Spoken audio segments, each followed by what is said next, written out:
Welcome, traveler. Before we begin, take a moment to get comfortable. Let your body settle and allow the world around you to grow quiet. Tonight, you have been chosen to represent your kingdom in the legendary Seven Realms tournament, a competition held only once every 100 years.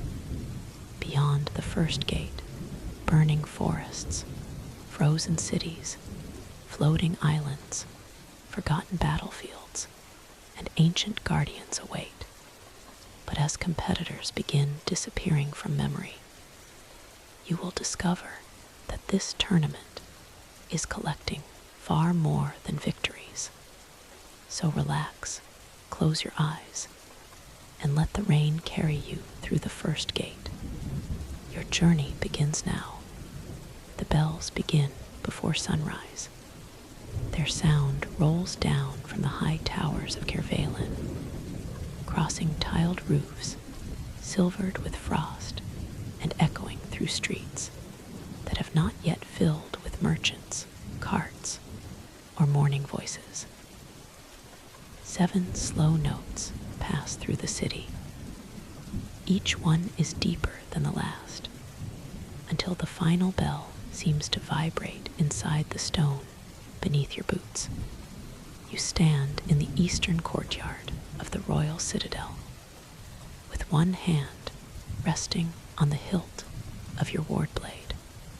The weapon is heavier than an ordinary sword. Its broad, dark steel blade contains 7 narrow channels filled with pale wardless. When magic flows through them, the glass brightens and defensive barriers unfold from the blade's edge. The wards can stop arrows, turn aside flame, and hold back the weight of charging beasts, but only for as long as your concentration and strength endure. You have learned never to mistake protection for invulnerability. A shield fails quietly at first. A faint tremor in the wrist, a flicker along the barrier's surface, a thin ringing sound beneath the noise of battle. Then everything behind it depends on whether you noticed. 4 other competitors wait with you beneath the courtyard's arching colonnade.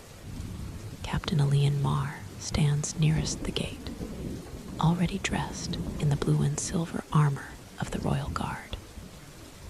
He has removed the ornamental cloak issued for the ceremony and folded it over a stone bench. Alian is broad across the shoulders, steady in movement, and old enough to have served under 2 kings, without yet carrying much gray in his close-cut hair.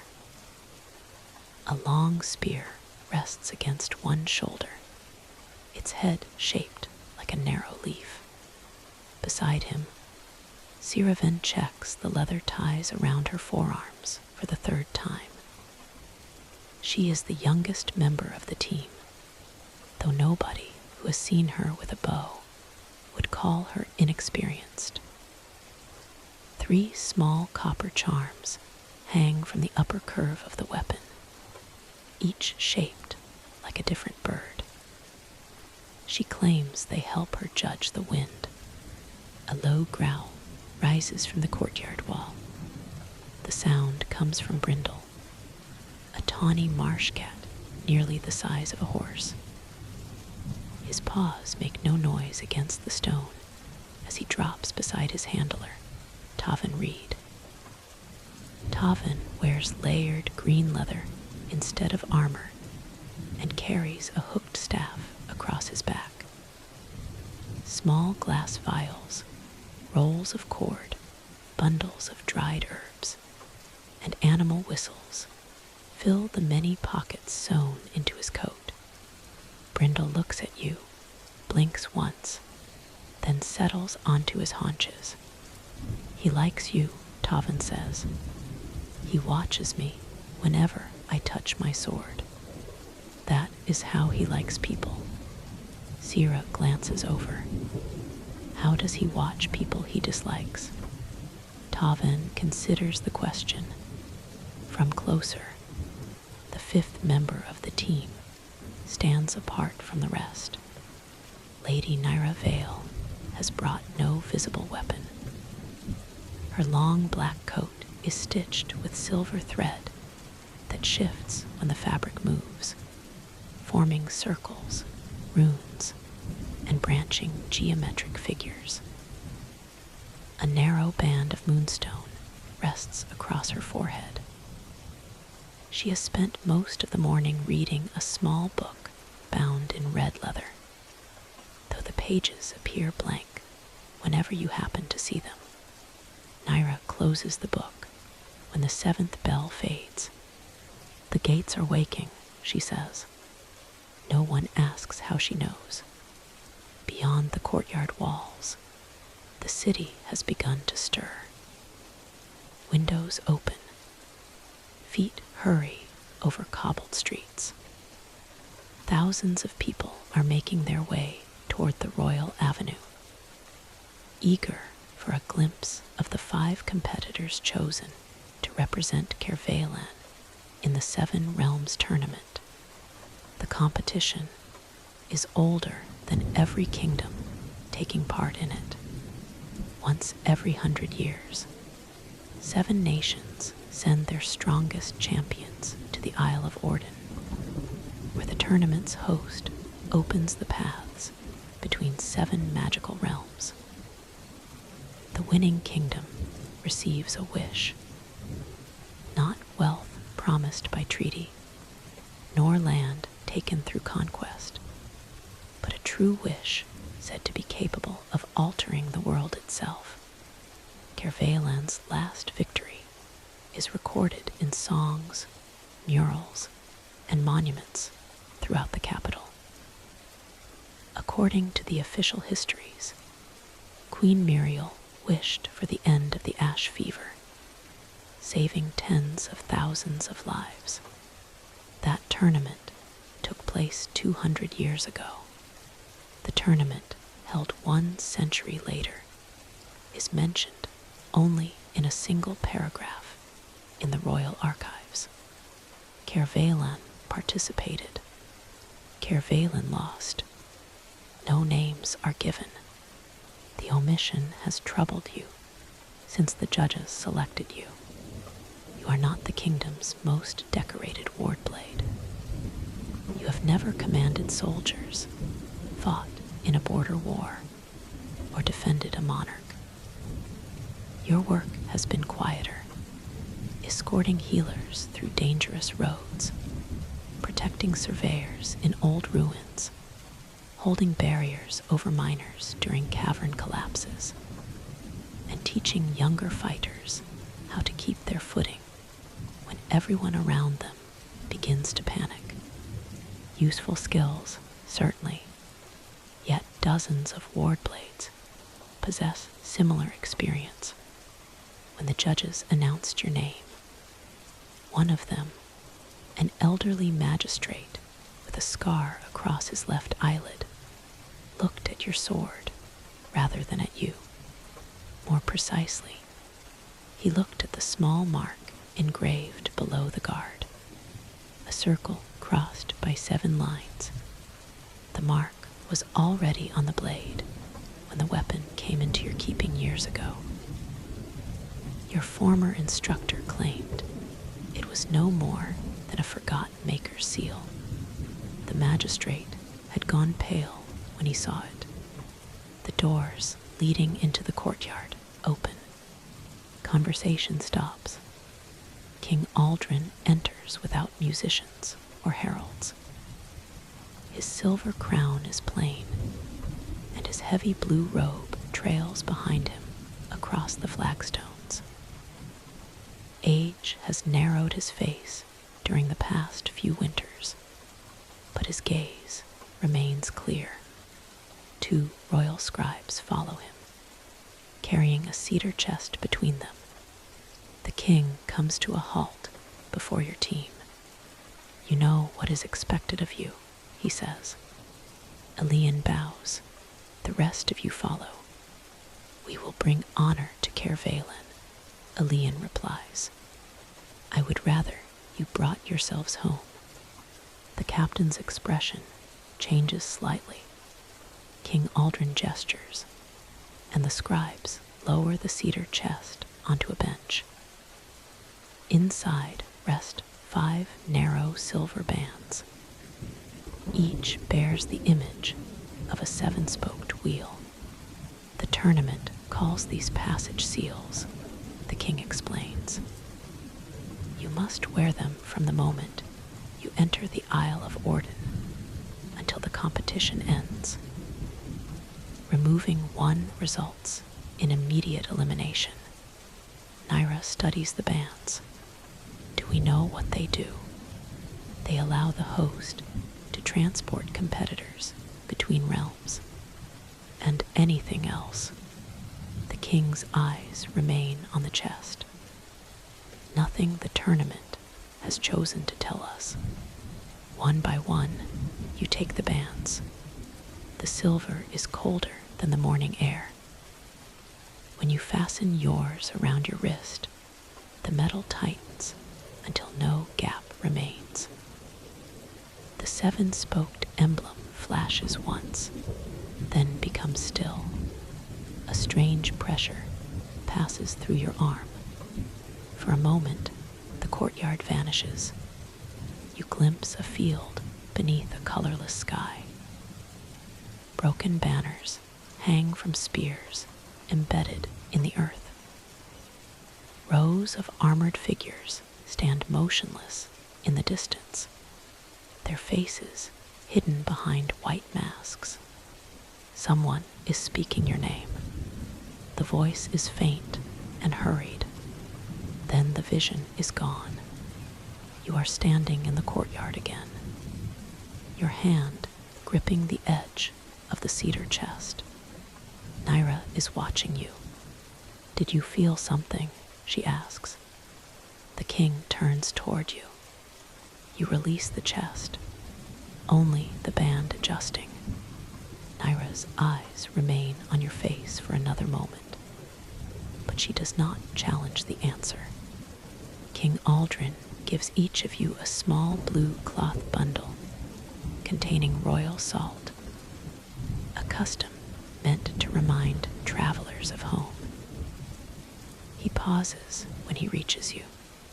There are records beneath the Western Archive, he says quietly. You wait. Records that even my historians cannot open. The locks bear the same symbol as your sword. Your fingers tighten around the cloth bundle. Why was I not told? Because the judges forbade anyone from speaking to you about the previous tournament, and you obeyed them. Until now, across the courtyard, Elian is speaking with one of the scribes. The others are checking their supplies. The king lowers his voice further. I do not believe the tournament selected you merely to compete. Find out what happened 100 years ago. Then come home. Before you can ask more, the outer gates begin to rise. Sound floods into the courtyard. The royal avenue is packed from wall to wall. Blue banners hang from balconies. Children sit on rooftops and fountain ledges. Flowers fall from windows as the 5 of you pass beneath the gate. People shout your names. Some call for victory. Others call for the wish. Caervalen has endured 3 years of failing harvests in the northern valleys. The king has never announced what he intends to wish for, but everyone assumes the tournament could end the blight, restore the rivers, or bring rain to the dry hills.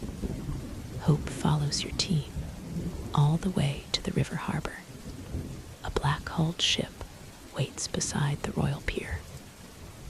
No sails hang from its 3 masts. Instead, silver chains rise from the deck and disappear into a bank of low cloud overhead. Sailors in gray uniforms stand silently along the rails. The ship bears no flag.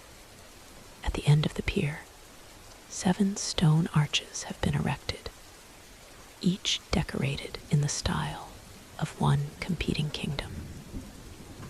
The first is carved with the mountain lions of Cervalen. Others display the golden sun of Merowend, the serpent crown of Vask, the antlered wolves of Durnhold, and symbols belonging to kingdoms you have only seen on maps. The rival teams are already waiting. The Knights of Merowend shine in polished gold armor, every shield bearing a painted sunburst. Their commander, Sir Cashin Roke, speaks to his companions with the relaxed confidence of someone accustomed to being watched. He catches Elian studying him and raises 2 fingers in greeting. The team from Vask stands beneath a crimson arch. They wear dark cloth, light armor, and curved blades designed for speed. Their faces are uncovered, but the woman at their center keeps her expression unreadable. A thin scar runs from the corner of her mouth toward her jaw. Sira leans closer to you. That is Elira Sorn. You know her. I know 3 songs about people she killed. Songs are not always reliable. The 3rd was written by someone she killed. Nearby, Durnhold's beast tamers hold the chains of 2 iron-plated boars. The creatures scrape their tusks against the stone and snort clouds of steam. A team of white-robed mages from the island kingdom of Selukar keeps well away from them. The remaining competitors come from kingdoms farther east. The stone-clad warriors of Bren, the masked river monks of Oris, and the green-bannered riders of Tal Arden. 7 teams, 35 competitors. A narrow gangway lowers from the black ship. A figure appears at the top. The tournament's host is taller than any person on the pier.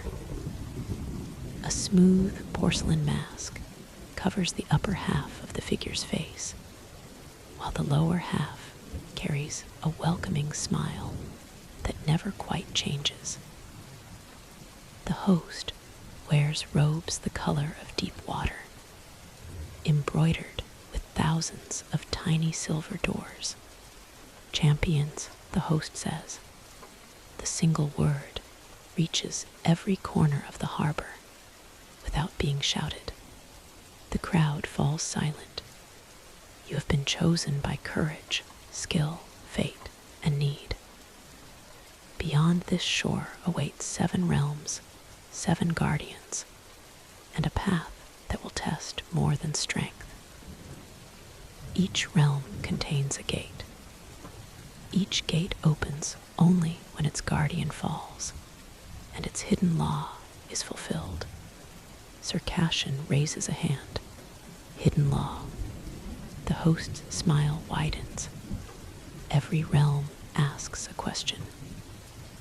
Wise competitors learn the question before attempting an answer. A murmur passes among the teams. The host continues. You may hinder rival kingdoms. You may bargain, race, deceive, steal, or fight. Killing another competitor is forbidden unless no other means of survival exists. The tournament will judge intent. Elira Sorn tilts her head. And if the tournament judges incorrectly, it has never done so. Convenient. The host turns toward her, still smiling. You will find convenience rare in the realms. A few nervous laughs rise and quickly fade.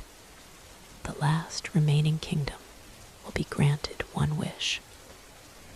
That wish shall be fulfilled within the power of the tournament, without trickery, substitution, or hidden cost. Naira speaks for the first time. Who created the tournament? Several competitors glance toward her.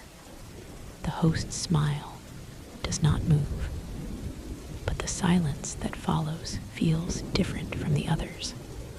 That answer waits beyond the seventh gate. Silver chains tighten above the ship.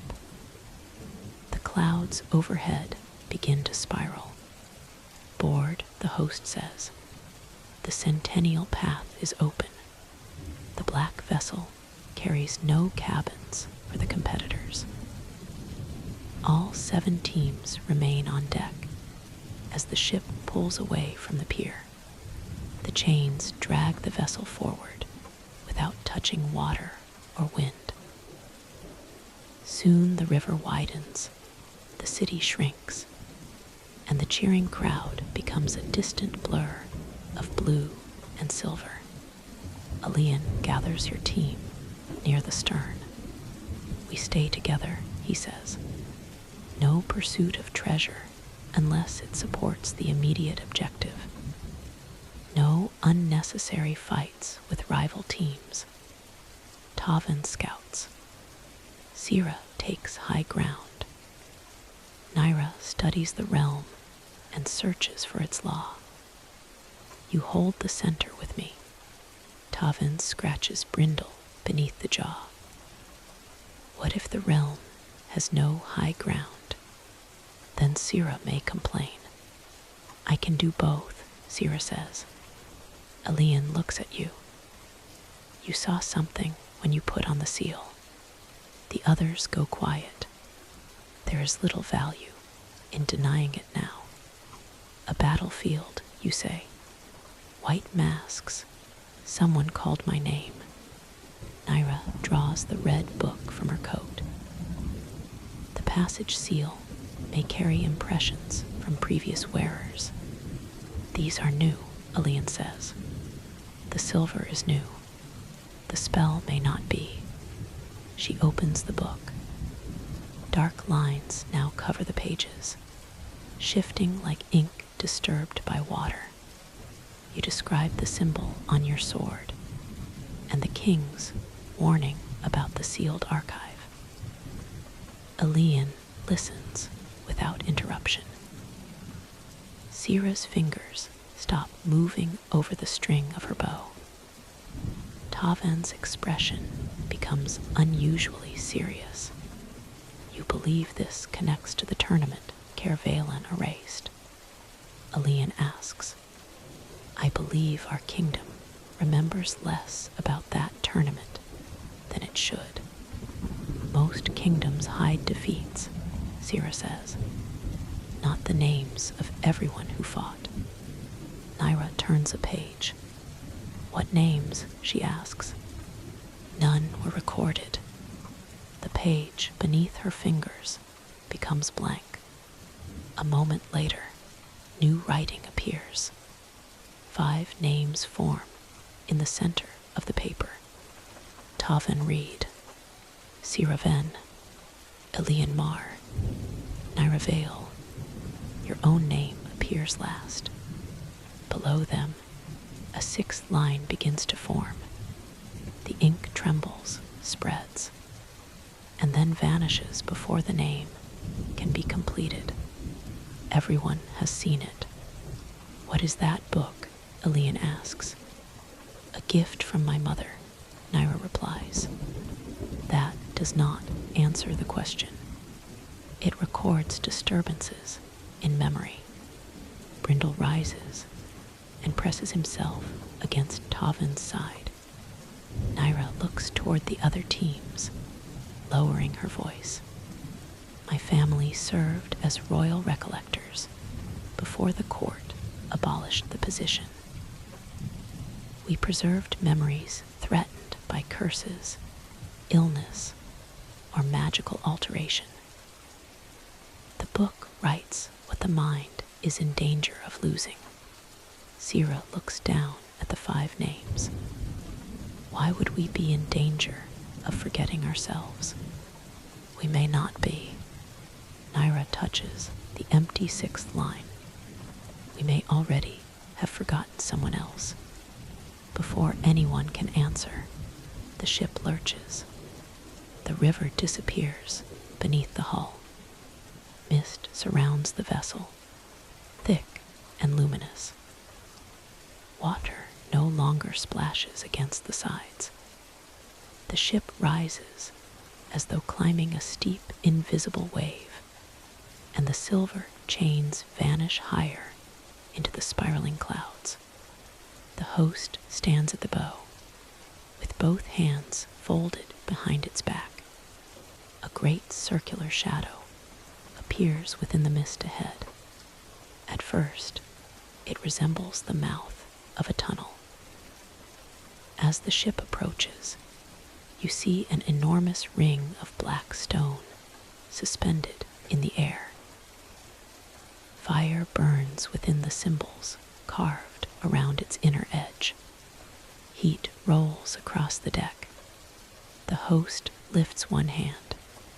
The first realm is known as the Cinderweald. The ship passes through the ring. The change is immediate. Cold mist becomes blistering wind. The black ship drops several feet and crashes into the surface of a wide, copper-colored river. Sparks rain from a red sky. On both banks, a vast forest burns without being consumed. Every tree is wrapped in flame. Leaves glow like hot metal. Roots twist through black soil streaked with orange light. Ash drifts between the trunks in slow, glittering curtains. Far in the distance, something immense moves behind the burning canopy. The ship runs aground against a bank of dark glass. Competitors leap onto the shore. The iron-plated boars of Durnhold squeal and pull against their chains. Merowyn's knights form a shield wall before their boots have fully settled. The mages of Selukar begin casting cooling charms over their white robes. Your passage seal flashes. A line of silver light appears above the forest, visible to every competitor. It points toward a mountain split open at its summit, where a column of flame rises into the sky. The guardian waits within the furnace crown. The host announces from the ship. Open the first gate before the third setting of the ember sun. A dark red sun hangs low above the trees. 3 smaller shapes orbit it like burning moons. Circassian looks toward the host. Where is the hidden objective? Hidden. The host steps backward into the mist gathering around the ship. The realm's law must be fulfilled. The guardian's defeat alone will not open the gate. Elira Sorn draws one of her curved blades. And what happens to anyone still here when the sun sets a third time? The host's smile remains visible as the ship begins to fade. The forest learns new shapes. Then the vessel is gone. For several breaths, no team moves. The flames crackle, though the trees do not collapse. The copper river flows without steam despite the heat. Somewhere beyond the first line of burning trunks, A creature gives a deep, echoing call. Elian lowers his spear. Water first, he says. Then shelter, root, and information. Circassian laughs from beneath his golden helm. Shelter.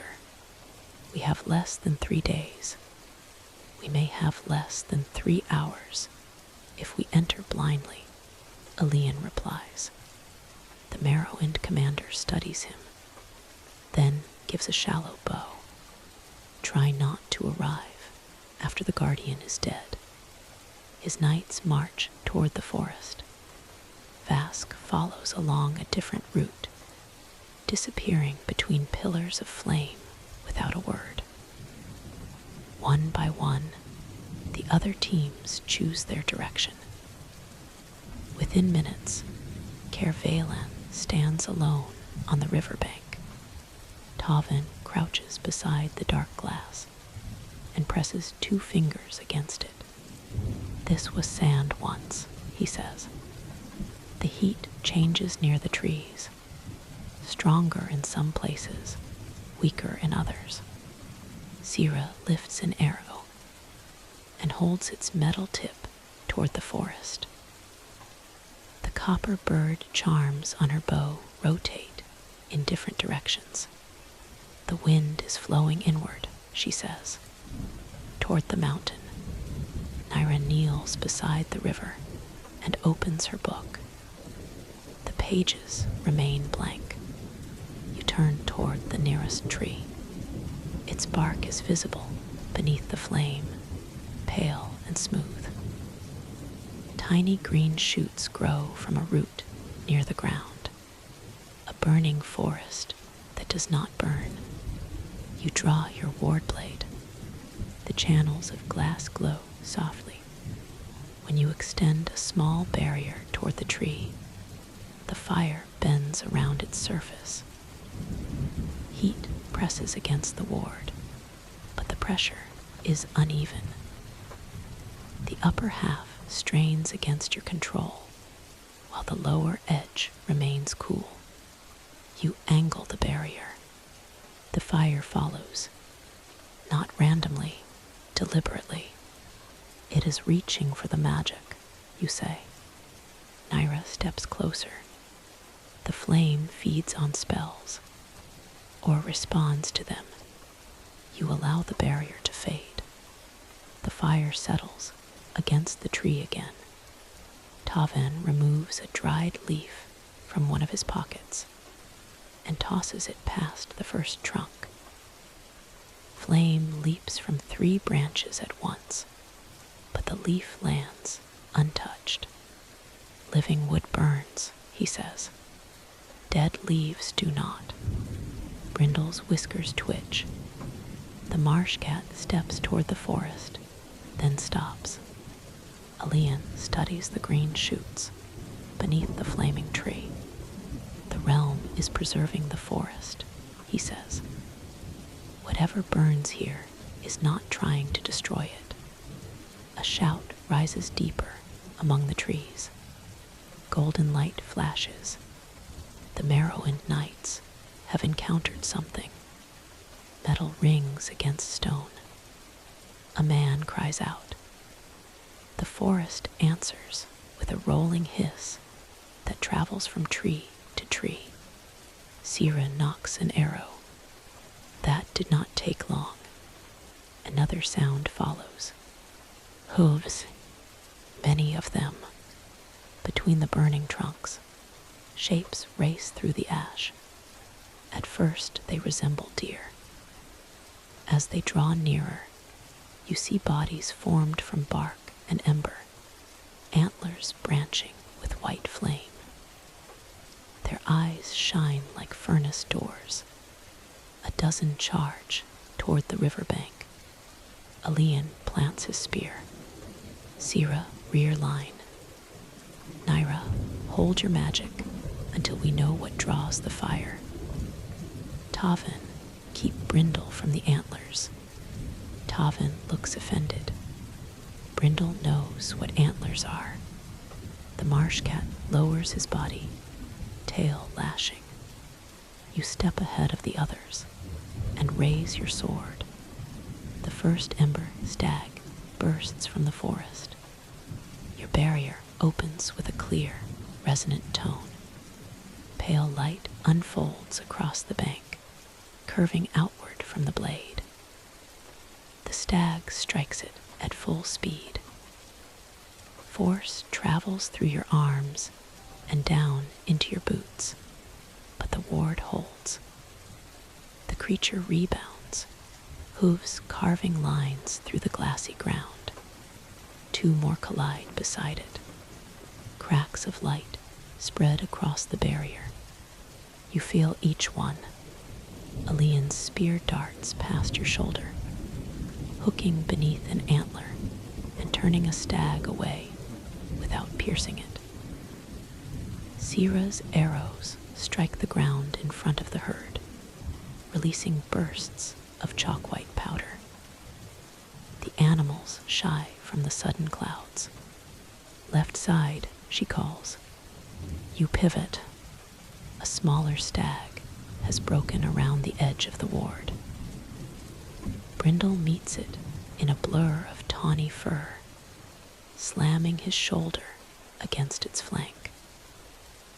Tavin whistles sharply, and the marsh cat releases the creature before the burning antlers can rake across his back. Naira raises one hand. Do not cast, Alien warns. I am not. She speaks a single word in an old court dialect. The silver embroidery on her sleeve brightens, but no spell leaves her hand. Instead, the markings reveal currents in the air, thin red streams flowing from every ember stag toward the burning forest. They are tethered, she says. The trees are calling them. The largest stag strikes your barrier again. A thin ringing begins near your wrist. The ward is close to failing. You lower the center of the barrier rather than reinforcing it. The stag's next charge carries it over the sloping surface. Its hooves leave the ground, and it passes above you in a rush of sparks. Alian catches one antler with his spear and redirects the creature into the river. The copper water erupts around it. Steam fills the bank.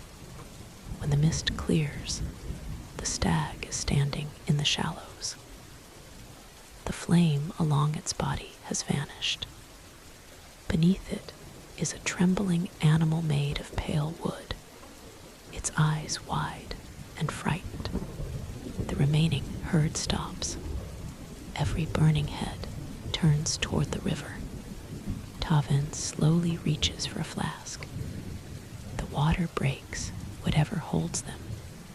Then give them a path, you say. You extend your sword toward the river and summon the barrier again. This time, you do not form a wall. You create a corridor. Two lines of pale light spread from the forest's edge into the shallows. Alian understands at once.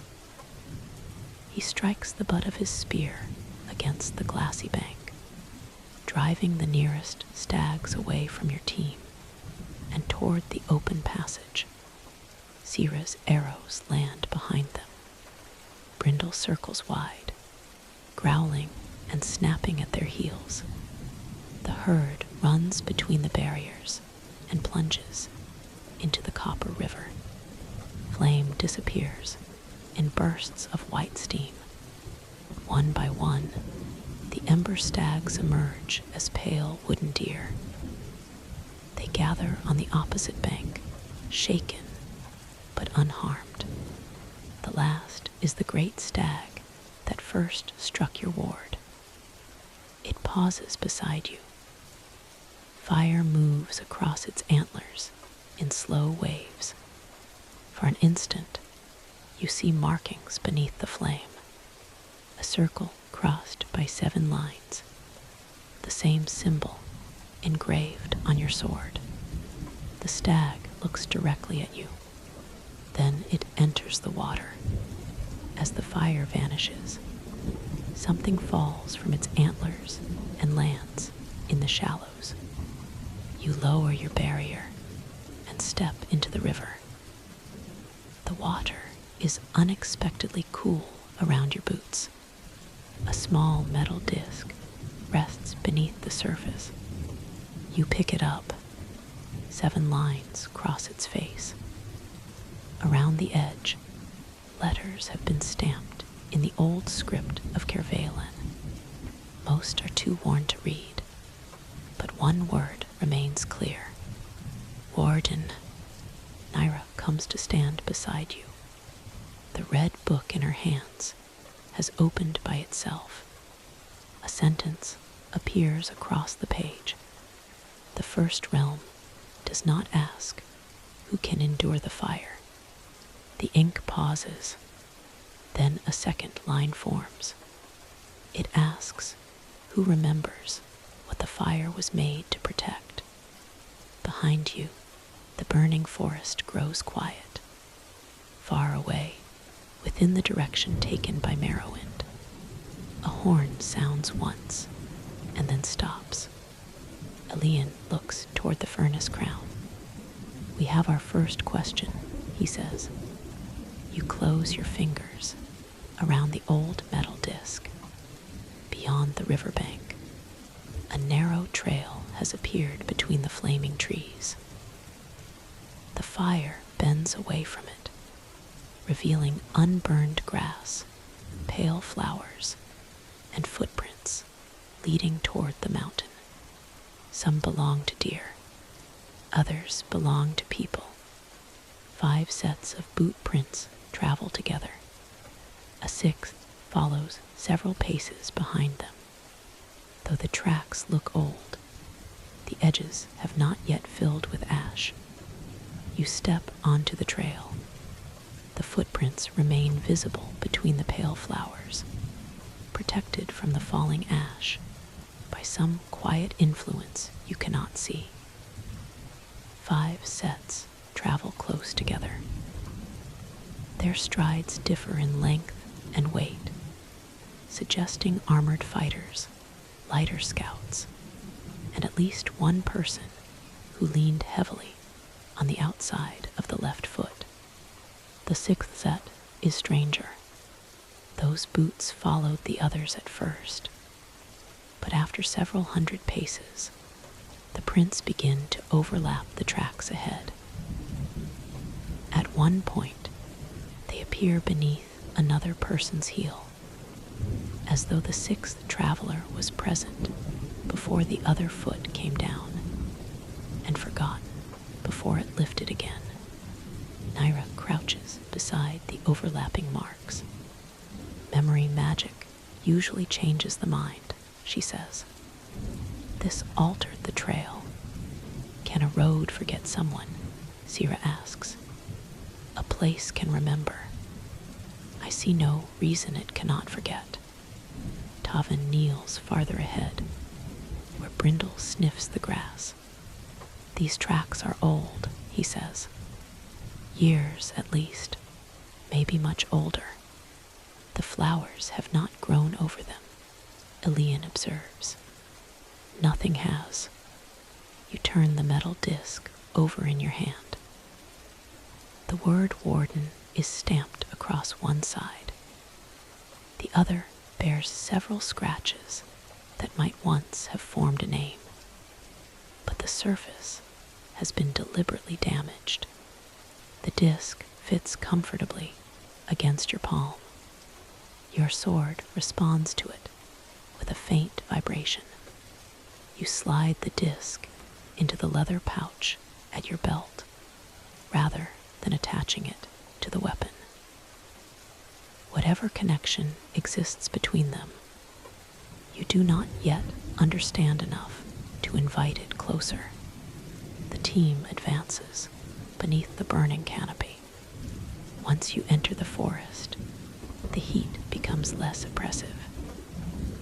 Flame moves across the trees in ribbons, but the trail remains cool. Pale flowers close beneath your steps and reopen after you pass. Small animals watch from hollows in the roots. Glass-winged moths, black squirrels with glowing tails, and slender lizards carrying embers along their spines. None appear afraid of the fire. From deeper within the Cinderweald come distant signs of the other teams. Steel clashes to the west. A burst of blue light rises above the eastern trees. Somewhere ahead, one of Durnhold's boar's bellows, followed by a crash loud enough to shake sparks from the branches. The realm is already dividing the competitors. After an hour, the protected trail descends into a shallow valley. At its center stands the remains of a stone wayhouse. Most of the roof has collapsed, but 3 walls remain upright. A circular well sits in the courtyard, surrounded by clay bowls. Tavin holds up one hand. Brindle has stopped at the valley's edge. The marsh cat's ears angle forward. Voices drift from inside the ruin. You recognize Circassian first. If you wish to remain here, remain. The rest of us are moving. Another person answers, speaking too softly to make out the words. Elian motions your team off the trail. You move through waist-high grass and approach the wayhouse from behind a fallen wall. The golden-armored knights of Merrowend occupy the courtyard. One of them sits with his back against the well, his breastplate removed. Black lines spread beneath the skin of his shoulder. Another knight kneels beside him, holding a damp cloth over the wound. Circassian stands near the doorway with his helmet under one arm.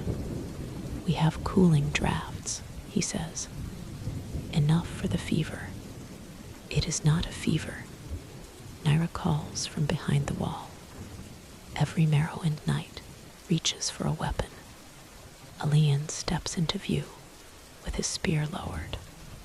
Cassion's hand stops halfway to his sword. You do have a talent for arriving after the difficult part. The injured knight breathes through clenched teeth. 3 shallow cuts mark his shoulder, each surrounded by dark branching veins. Tavin enters the courtyard and crouches beside him without waiting for permission. What made these? A woman of bark and flame, Cassion says. She climbed out of a tree. A cinderbound, Tavin replies. You know the creature. No, but it seems an appropriate name. The wounded knight gives a weak laugh. Tavin opens several pockets and smells the contents of 2 vials. The marks are moving toward his heart. The knight beside him grips the wet cloth more tightly. Can you stop it? Not with anything I have. Cassion's relaxed manner disappears. Then why kneel there? Because the river changed the stags. The Merrowend commander looks at you. You explain what happened on the bank, leaving out the vision on the ship and the old footprints. Cassion listens closely, though his eyes narrow when you mention the realm's question. You believe the fire protects the forest, he says. I believe it was created to protect something. The wounded knight shivers despite the heat. The river is an hour behind us, Elian says. He may not survive the return. You look toward the clay bowls around the well. Unlike the rest of the courtyard, They are free of ash. Several contain traces of copper-colored moisture. You cross the ruin and peer into the well. Instead of darkness, a faint orange glow rises from below. The air above it smells of rain striking hot stone. Sierra takes one of the bowls. There are words on the bottom. She wipes away the dust. Old letters circle the inside of the clay. What is borrowed must be returned. Naira opens her book. No new writing appears, but the sentence already recorded seems darker on the page. The first realm asks what the fire was made to protect. You kneel and place your hand against the stone lip of the well. The wardlass in your sword brightens. Cold moves through the rock. There is water below, you say. The well is sealed. Cashin looks toward the wounded knight. Can you open it? Perhaps. You draw your blade and lower its point into the well. A small ward forms around the steel, illuminating the shaft. About 30 feet down, the passage is blocked by a tangled mass of black roots. Each one glows faintly from within. Copper water moves beneath them. A figure is trapped among the roots. You see only a hand and part of a stone face. A guardian statue, perhaps, or the remains of a person turned to rock. Naira leans over the well. There is writing on its wrist. You angle the light. The same 7-line circle is carved into the stone. The mark on your sword answers with a pulse. A word enters your thoughts. Return. You release the ward, and darkness closes over the shaft. The roots are holding the water down, you say. Burn them, Cashin suggests. In a realm where fire controls living things. He exhales, a fair objection. Tavan studies the clay bowl. The message says something was borrowed. Sierra walks to the broken doorway. Burn marks cover the stone around it, but the wooden threshold remains intact. Maybe the forest borrowed the water, or the fire, Naira says. You think of the ember stags, their natural bodies hidden beneath flame. The burning trees, the cinder-bound woman who attacked Merowand. The fire does not destroy the forest, because it has become part of the forest, borrowed then never returned. You remove the metal disc from your pouch. The well responds. Far below, the roots tighten around the stone figure. A low vibration passes through the courtyard. Cashin's knights draw their swords. Elian turns toward you. What did you do? Nothing yet. The disc has become warm.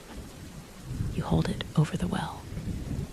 The vibration strengthens, and thin lines of orange light spread through the courtyard stones. They connect the well to the surrounding trees. Naira watches the pattern form. The fire originates here. Tavan shakes his head. No, it passes through here. Look. The orange lines flow inward from the trees and descend into the well. Every flame in the forest feeds something below. The stone figure is not trapped by the roots. It is being sustained by them. The injured knight cries out.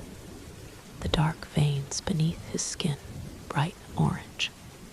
His companion tries to hold him still, but the wounded man's back arches against the stone. rises from the cuts on his shoulder. You move before anyone else. Your barrier forms around the knight in a tight shell. The flames strike its inner surface and spread across it. Pain travels up your arm as the ward strains, but you keep the barrier closed. Water, you tell Sira. She grabs one of the clay bowls. The well remains sealed below, yet droplets begin to gather along the inner walls of the bowl. They run together, slowly filling it with copper-colored liquid. Sira brings the bowl to the wounded knight. Your barrier prevents her from reaching him. You lower one section for less than a heartbeat. She throws the water through the opening. The flames vanish. The dark veins fade from the knight's shoulder, leaving only 3 clean scratches. Your ward collapses. You catch yourself against the well, breathing hard. The knight looks down at his arm. I remember him. No one speaks. Cashin crouches beside him. Remember whom? The man who pulled me away from the cinderbound. The knight looks around the courtyard. Where is he? The other Merrowwind fighters exchange uncertain glances. There are 5 of us, Cashin says. No, the wounded knight grips the front of Cashin's armor. There were 6. Naira's book opens. A new name appears beneath the 5 names of your own team. Darren Veilheart. The letters fade almost as soon as they form. Naira presses her fingers against the page. Say it again. Darren Veilheart, the knight replies. He carried a square shield. He was beside me when the creature came out of the tree. Cashin's face remains still, but his hand slowly closes around the hilt of his sword. There was no 6th member selected for Merrowwind. The wounded knight looks at the empty places around the courtyard. Confusion gives way to fear. You gave him his cloak this morning. Cashin says nothing. He complained that the gold thread made him look like a festival curtain. You told him it was an improvement. One of the other knights lowers her sword. I remember that, she whispers. Then her expression changes. No, I remember you saying it. That was Darren. Who is Darren? The name is already leaving them. Naira takes the clay bowl from Sira and pours the remaining droplets across the page. The name darkens again. Darren Veilheart. For several breaths, everyone can read it. Then the red book shudders in Naira's hands.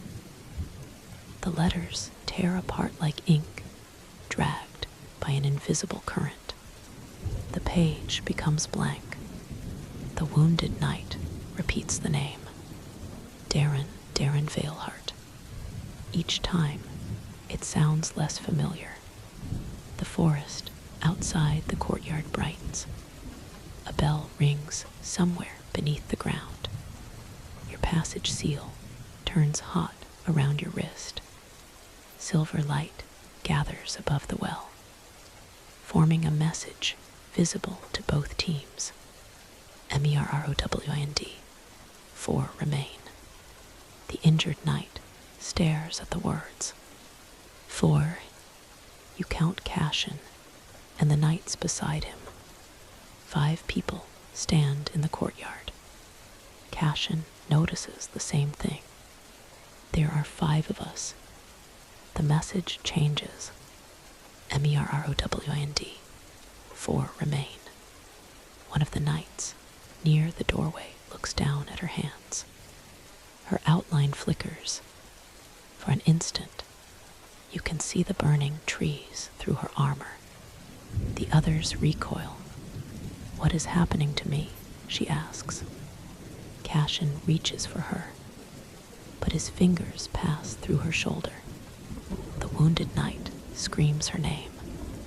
It is lost beneath another sound, the deep tolling of the hidden bell. The woman fades. Her sword strikes the ground, but by the time it lands, the weapon has become a strip of rusted metal. Everyone falls silent. You try to remember her face. There was gold armor, a braid beneath the helmet, a scar across one knuckle. The details slide away.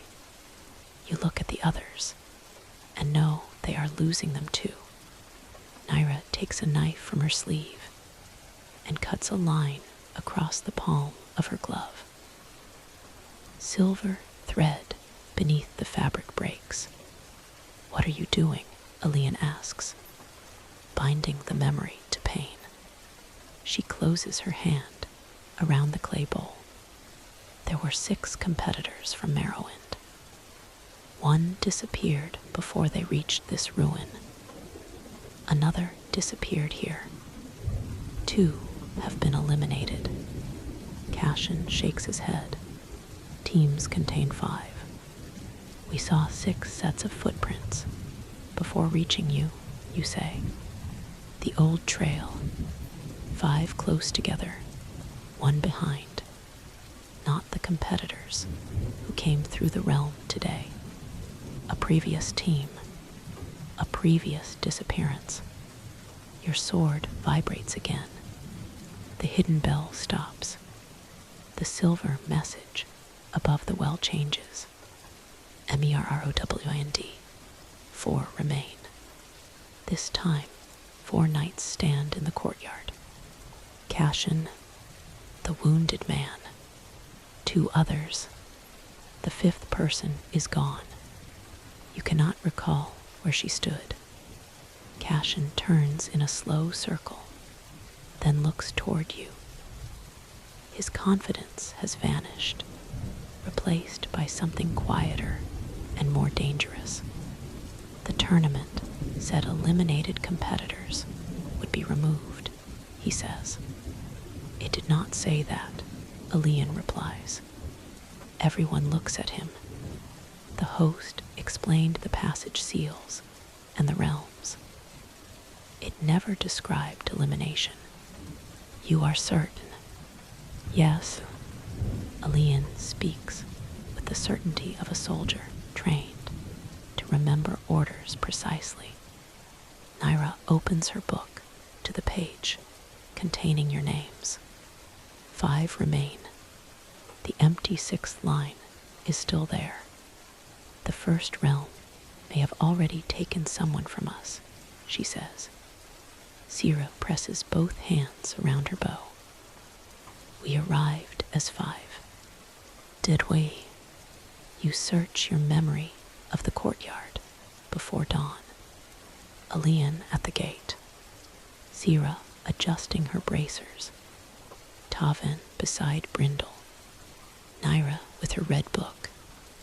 You near the cedar chest. 5 passage seals. 5 names announced to the crowd. Yet when you try to picture the ship's deck, there is an open space beside the stern. Someone should have been standing there. The sensation is not a memory. It is the outline left when one has been removed. Tavin places a hand against Brindle's neck. The marsh cat gives a low, uneasy rumble. Animals remember differently, Tavin says. Brindle has been watching empty places since we boarded.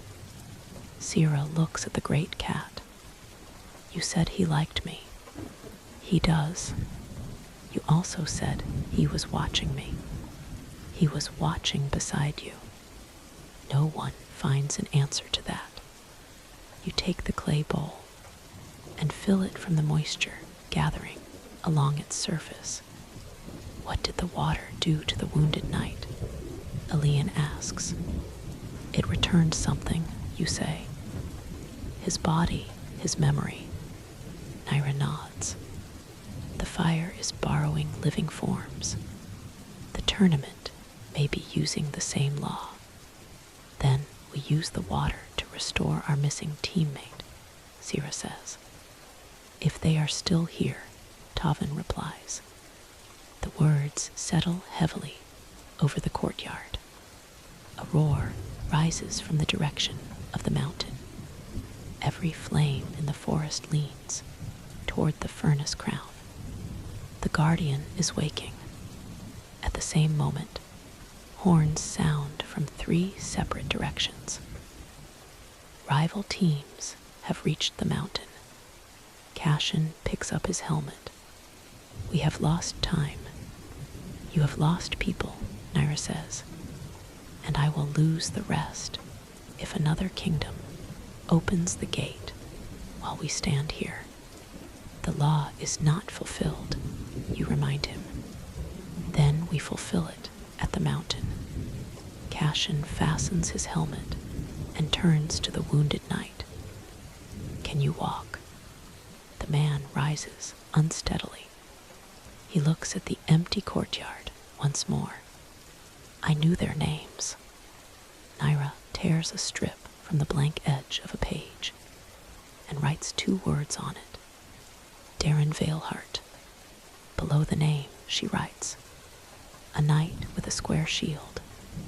She hands the paper to him. The ink begins fading at once. He folds it and puts it inside his armor. I will keep writing, he says. Cashin looks toward your team. Temporary alliance. We reach the guardian together. If the gate requires something more than killing it, we solve that before the other kingdoms destroy whatever must be saved.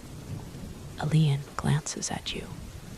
You think of the old trail, the stone figure beneath the roots, and the symbol hidden below the flames on the great stag. The first realm was designed to protect something, but every competitor entering it is encouraged to attack. The guardian may not be the enemy. We agree, you say. Until the gate opens. Cashin gives a grim nod. Both teams leave the wayhouse. The protected trail continues toward the mountain, but it no longer passes through a quiet forest. The flames have become restless. Branches bend over the path. Roots break through the ground and reach toward your ankles. The realm knows competitors are nearing its center. You travel quickly. Tavin and Brindle lead. Sira watches the canopy. Elian and Cashin keep the 2 teams from spreading apart, while Naira walks close enough to the injured knight to preserve any memories the copper water restored. As the red sun descends, the path climbs. You cross a bridge made from the interwoven roots of burning trees. Beneath it flows a river of glowing sap. Stone faces appear along the banks, half buried among the roots. Each one bears the 7-line symbol. Wardens, dozens of them. Some wear armor from kingdoms that no longer exist. Others carry tools rather than weapons. Pruning hooks, water rods, seed satchels, and long-handled spades. The Cinderweald had caretakers, Sira says. It still does, Naira replies. She points toward the faces. Their stone eyes are open. All of them look toward the furnace crown. The climb steepens. Ash thickens around you, turning the red daylight dim and coppery. More trails join yours. Boot prints cross in every direction. You reach the mountain shortly before sunset. The furnace crown rises from the forest like a black tooth split down the middle. A broad stairway has been carved into its side, leading to an arena of volcanic glass. The other kingdoms are already there. Durnhold's iron boars lie panting near the base of the stairs. One of their handlers binds a scorched leg. The Selukar mages stand beneath a dome of blue light. Vask has taken position along the arena's eastern edge, while the warriors of Bren and monks of Oris watch one another across the open ground. Several competitors are missing. You cannot tell how many. The passage seals display no count unless the realm chooses to reveal it. At the center of the arena stands the Guardian. It is shaped like an enormous lion, though its body is formed from black roots wrapped in white flame. A crown of branching antlers surrounds its head. Molten light shines between the plates of bark along its chest. Chains bind all four legs. Each chain runs to a stone pillar, marked with a different kingdom's emblem. The Guardian pulls once. The mountain trembles. Above it, suspended between the split peaks, waits a circular gate made of burned wood. 7 empty hollows surround its frame. Circassian looks toward the hollows. Keys, or offerings, you say. Elira Sorn stands on a pillar near the Guardian's left side. The assassin's curved blades are drawn. You took your time, she calls. What have you learned? Elian asks. That the creature burns anyone who approaches. The chains repair themselves when cut. And Durnhold has mistaken volume for strategy. One of the beast tamers shouts something impolite. Elira ignores him. A Selukar mage raises her staff. The Guardian has a core beneath the chest. Break it, and the body should collapse. Naira looks at the 7 empty hollows around the gate. The host said the Guardian must be defeated, and the realm's law fulfilled. Defeat usually means killing, the mage replies. Only when the person defining it lacks imagination. The Guardian turns its head. Its eyes settle on your sword. Every flame in the arena bends toward you. The metal disc in your pouch becomes painfully hot. You take it out. A matching hollow waits in the nearest stone pillar. The disc is not a key to the gate. It is a key to the chains. You approach the edge of the arena. The Guardian lowers its head. Flame travels across its antlers, illuminating markings carved into the roots. Words, the old language of Kervalen. You cannot read all of them, but one phrase is clear.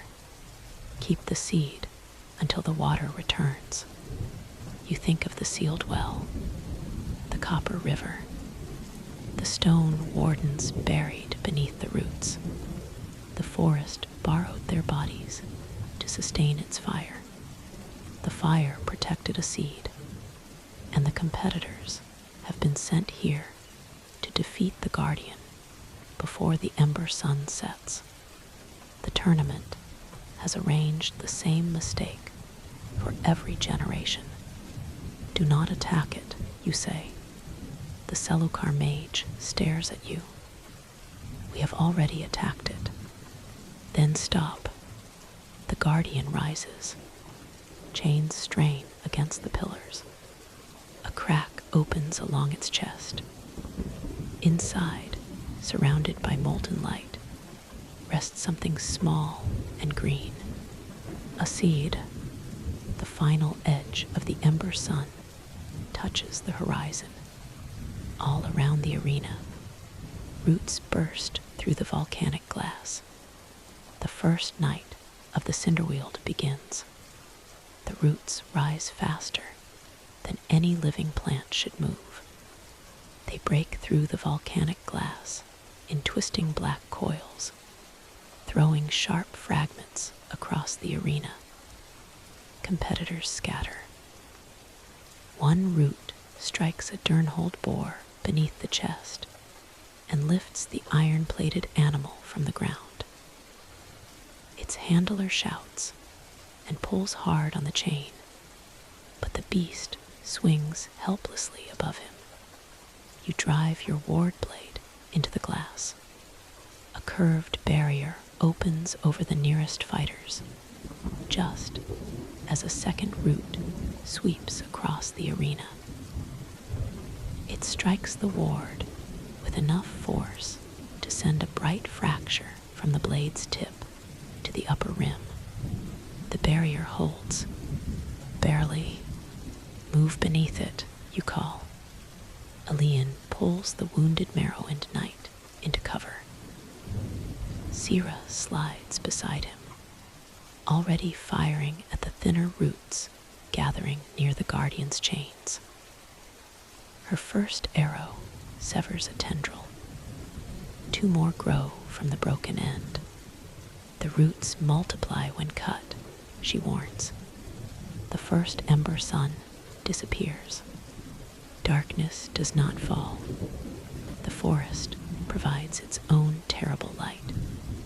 Every burning tree beyond the arena flares white, illuminating the mountain, the gate, and the enormous guardian held between the 7 pillars. The creature throws back its crowned head and releases a roar that shakes dust from the split peaks.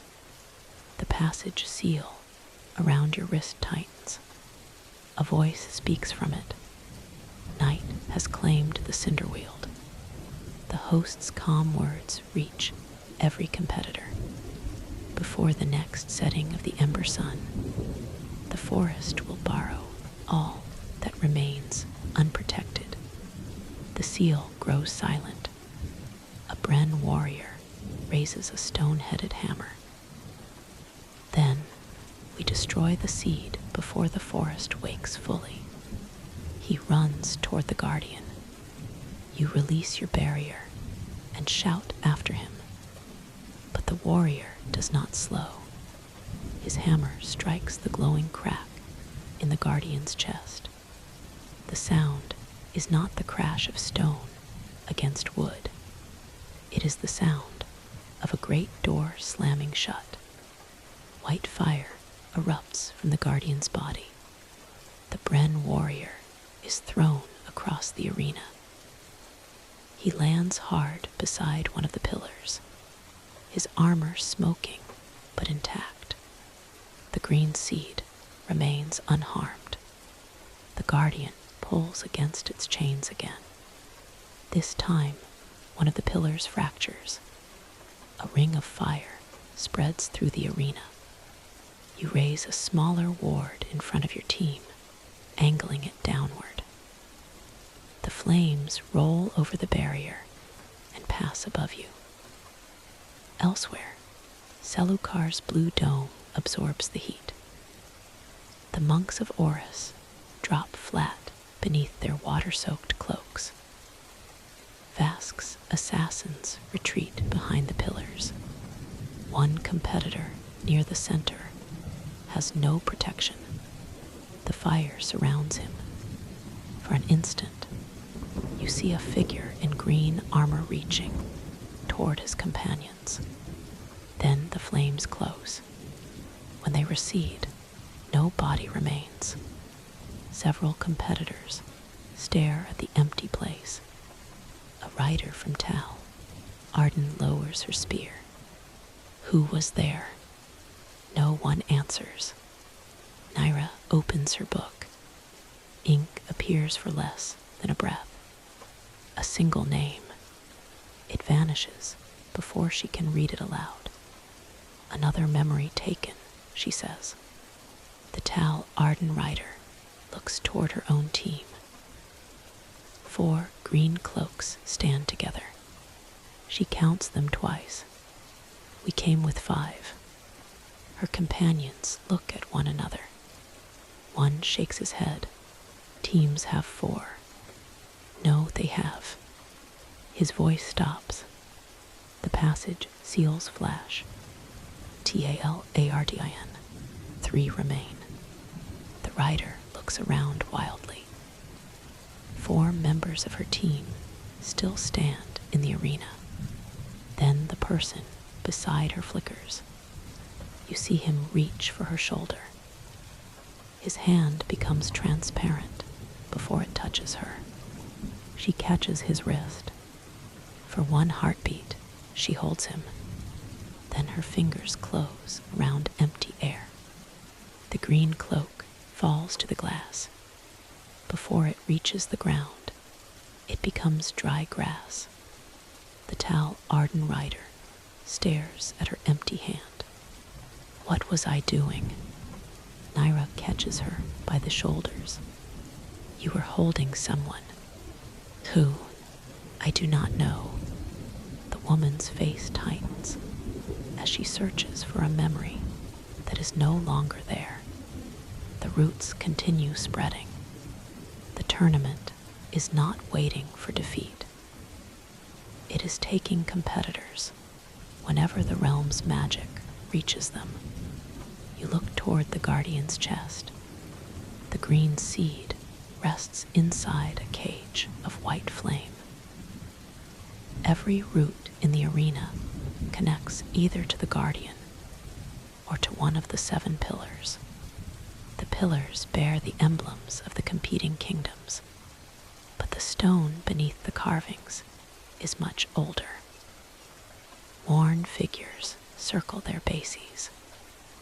Wardens holding bowls, wardens planting trees, wardens standing beneath a rainstorm. You understand part of the design. The chains do not restrain the guardian merely to make it vulnerable. They force it to divide the fire among 7 kingdoms. Each team is feeding the Cinderweald through its passage seals. The pillars are drawing from us, you say. Alian follows your gaze. Can you stop them? The disc opened the markings on the first pillar. There may be 1 token for every chain. Elira drops from her pillar and lands nearby. I found this in the eastern forest. She holds up a black metal disc bearing the serpent crown of Vask. The word stamped across it is not warden. It reads keeper. Sir Cashin draws a matching disc from beneath his breastplate.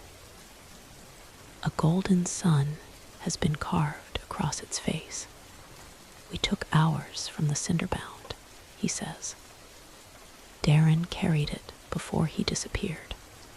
He hesitates over the name, nearly losing it. The wounded knight beside him repeats it quietly. Darren Veilheart. Cashin's grip tightens. 3 discs, 7 pillars. Other teams may possess the rest without understanding their purpose. Search what you recovered from the realm you call across the arena. The chains have keys. They may look like metal seals. The Selukar mages exchange glances. One reaches into her robe and removes a pale disc rimmed with blue crystal. A monk from Oris produces another from a cord around his neck. Dernhold's lead beast tamer swears, runs to one of the fallen packs near his boar, and overturns it. Food, rope, and broken equipment spill across the glass. A soot-black disc rolls out among them. Six. Every face turns toward Bren. The stone-clad warriors do not move. Their leader, a square-faced woman carrying a broad axe, looks toward the teammate who struck the guardian. He is still struggling to rise beside the pillar. "We found nothing," she says. "You entered through the western slope," Tavin calls. "What attacked you there?" "Nothing we could not kill." "What did it leave behind?" The Bren leader's eyes harden. A root erupts between you. You twist your sword and form a narrow barrier along its path. The root strikes the ward and bends upward, passing above Sira before crashing into the mountain wall. Your arm goes numb to the elbow. The wardless grows dim. You cannot maintain barriers of that strength many more times. Alian notices. "Save what remains," he says. "The roots will not." Then we move faster. The guardian tears against its chains again. Another pillar cracks.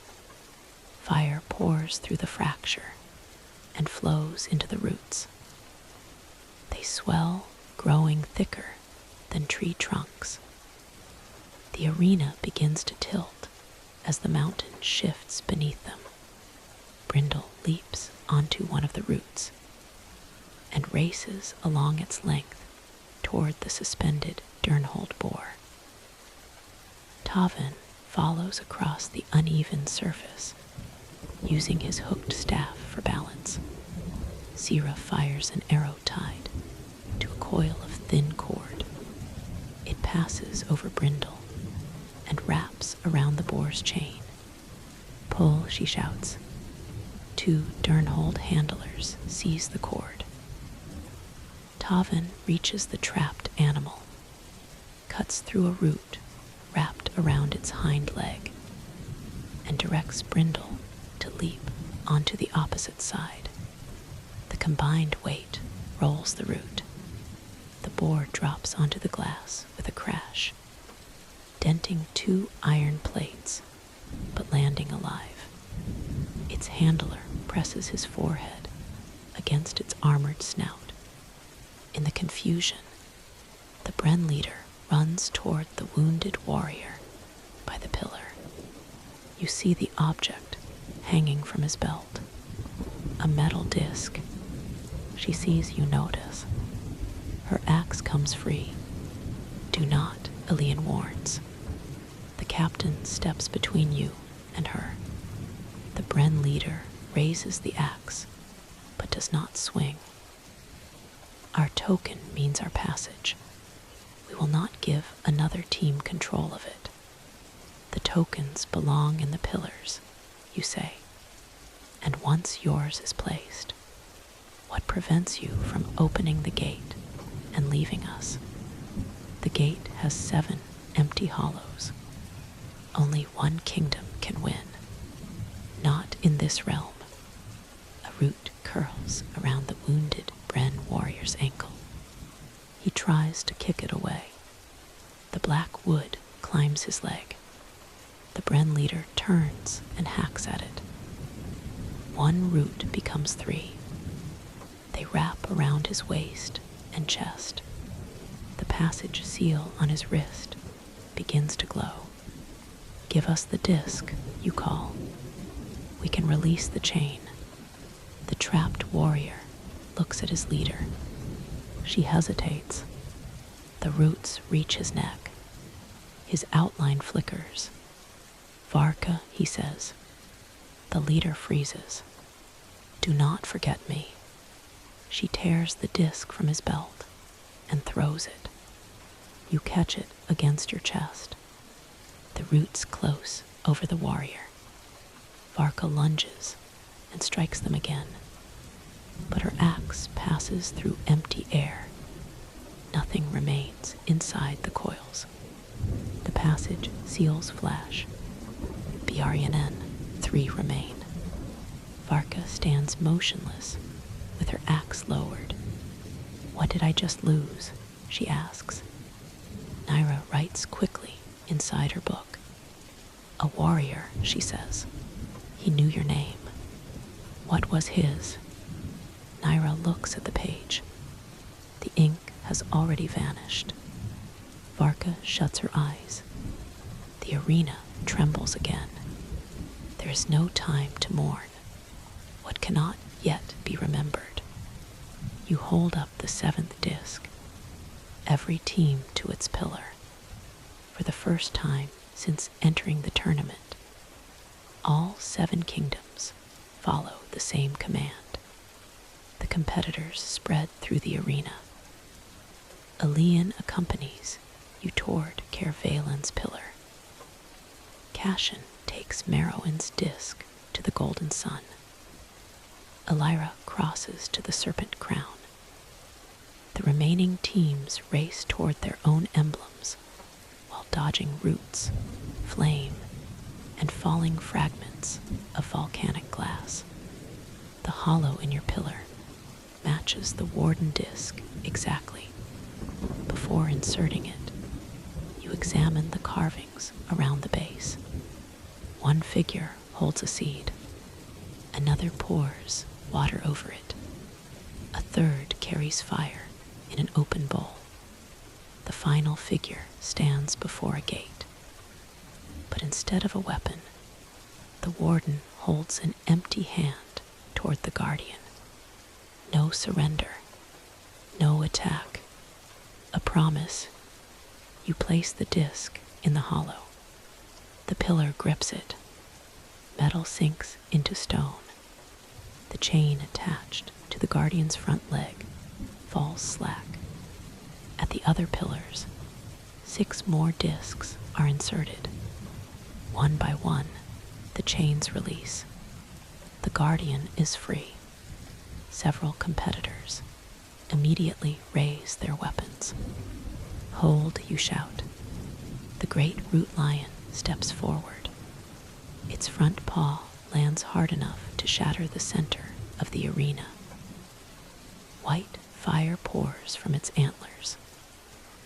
The molten crack in its chest opens wider, exposing the seed. It looks at every team. Then it lowers its head toward you. A voice fills the mountain. It does not come through the passage seal. It comes through your sword. "Warden." You feel the word travel through the wordless. The metal disc in the pillar turns, and the old symbol beneath your sword's guard shines through your glove. The guardian knows the weapon. Perhaps it knew whoever carried it before you. You step away from your team. Elian catches your shoulder. "Do you know what it wants?" "No." That has rarely stopped anyone here. You meet his gaze. "I think it needs someone to answer the law." With words, you look toward the gates, 7 empty hollows. With what was borrowed, the copper river restored the ember stags. The well restored the wounded knight's body and memory. Water was withheld beneath the forest, while fire was borrowed to protect the seed. The wardens promised to return one when the other returned. The roots have grown wild because the promise was broken. You turn toward the clay bowl Naira carried from the weighhouse. A few drops still cling to its bottom. "Is that enough?" Sira asks. "No." Tavin points toward the split mountain above the gate. Steam rises from a narrow opening near the summit. "There is water inside the furnace crown," he says. "The guardian's heat is keeping it from falling." Naira looks at the chains. across the arena. The pillars forced the fire inward. Releasing the guardian may release the water. The root lion advances. Every competitor retreats except you. Its face lowers until white flame fills your vision. Heat presses against your skin, but it does not burn. The green seed glows inside its chest. You lift the ward blade horizontally.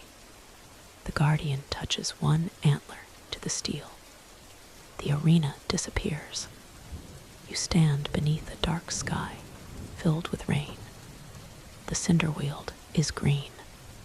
The trees stretch high above you, their leaves broad and silver. Streams run between moss-covered roots. Wardens walk through the forest carrying tools and seed baskets. Some wear the colors of Kervalen. Others belong to forgotten nations. A young tree grows in a circular clearing. Within its trunk rests the green seed. You see the wardens look upward as fire crosses the sky. Something falls beyond the horizon. The impact shakes the realm. Clouds vanish. Rain stops. Rivers begin to dry.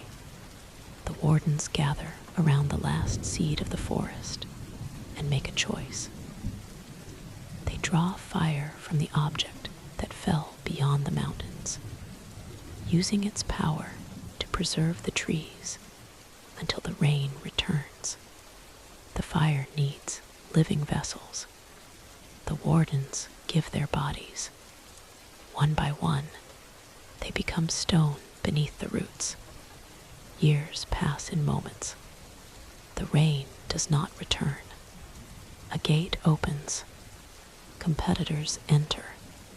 The tournament tells them to defeat the guardian.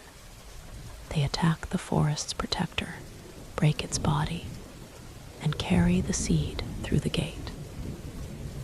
The host takes the seed from the victors. A century later, the realm grows the seed again from the memories of those who died protecting it. Another tournament begins. Again, the guardian falls. Again, the seed is taken. The same borrowed life is used over and over. You see a group wearing the blue and silver of Kervalen. 5 walk together. A 6th follows them, carrying your ward blade. The vision shifts.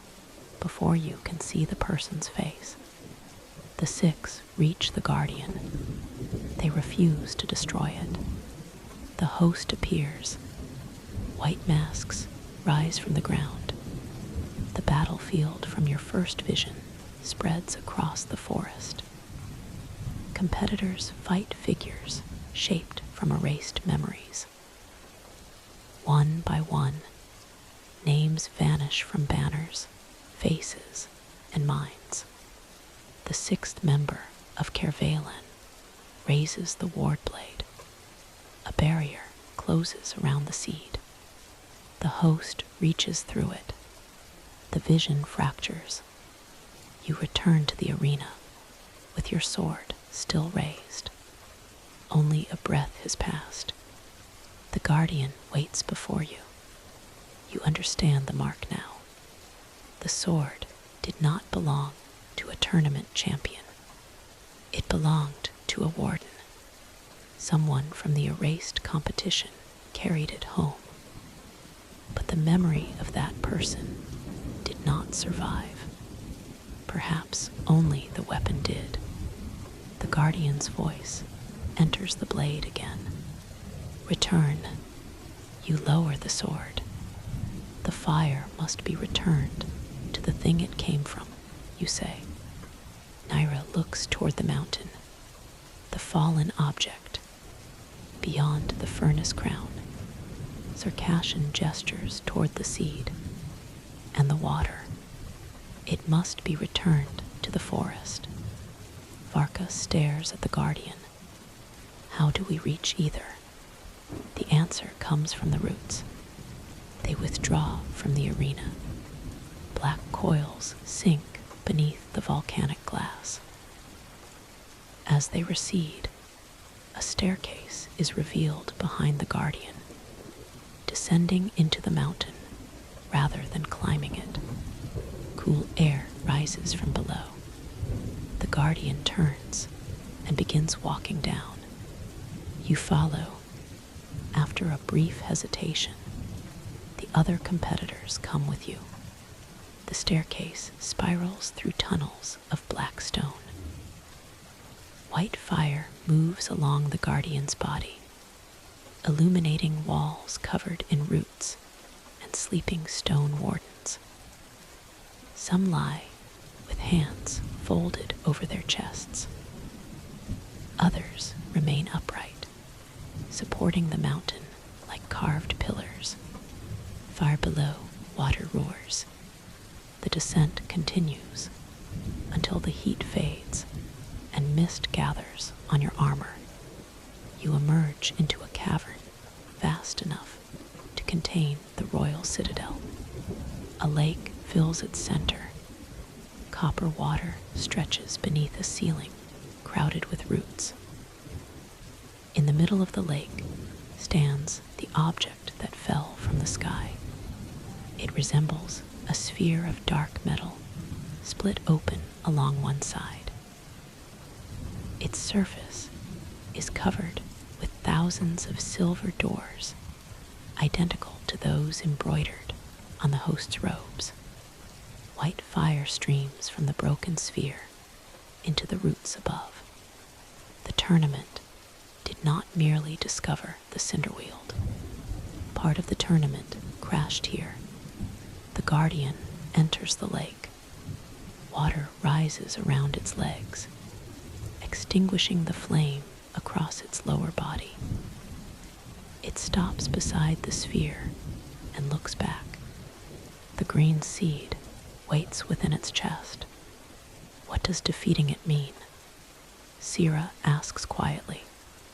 You look at the guardian, the seed, and the broken machine that has fed upon the realm for centuries, ending what keeps it bound to this place. Naira holds the clay bowl beneath a stream running from the cavern wall. Copper water fills it. The guardian lowers its chest. The crack in its bark opens. You reach inside. The white fire parts around your hand without burning you. The green seed is warm and unexpectedly heavy. Roots no thicker than thread connected to the guardian's body. You do not pull. Instead, you place the bowl beneath it. Naira pours the water slowly. The seed opens. A single silver-green leaf unfolds. Every root in the cavern trembles. The stone wardens awaken. Eyes open across the walls. Hands move. Ancient figures inhale after a century of silence. At the center of the lake, the guardian's body begins to come apart. Not in pain and not in death. Roots loosen and sink into the water. White fire rises from them and flows back toward the broken sphere. The root lion lowers its head one final time. Then its form collapses into a small island of living wood. The seed remains in your hands.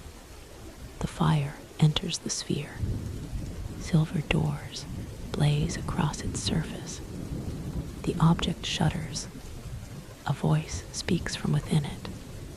Unauthorized return. It is the host's voice. Realm assets must remain under tournament protection. The sphere begins drawing the fire back. You plant your feet in the shallow water and raise your ward blade. A barrier opens between the sphere and the roots. The pull strikes it.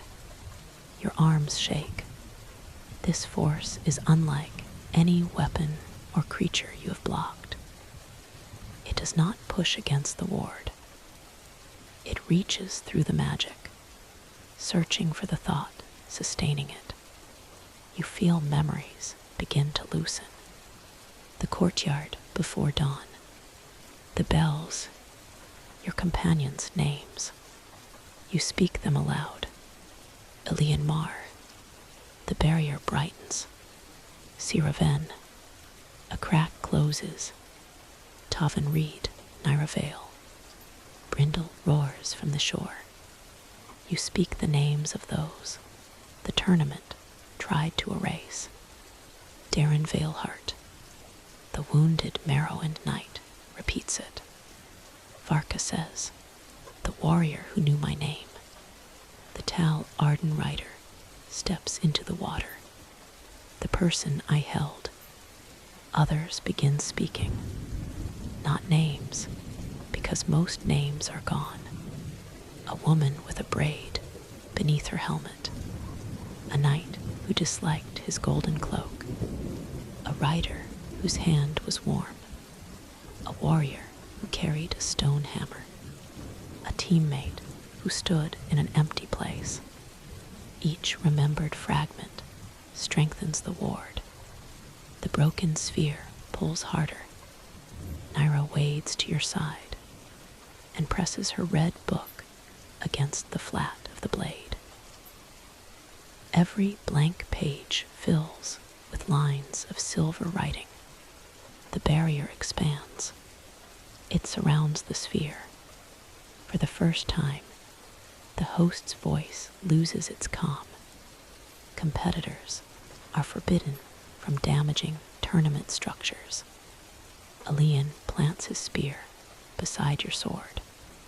We are not competitors at this moment, he says. Cashin joins him. Then Elira, one by one. Representatives of all 7 kingdoms step into the lake and place a weapon, hand, or staff against the barrier. The ward no longer belongs only to you. The sphere's pull weakens. White fire floods back through the silver doors. The object folds inward. Its thousands of openings close at once. With a deep, final note, the sphere becomes dark. Rain begins inside the cavern. At first, only droplets fall from the roots. Then water pours from the ceiling in shining curtains. The copper lake rises around your knees. Streams rush through old channels in the stone. The wardens along the cavern walls step down from their resting places and enter the water. The seed in your hands grows.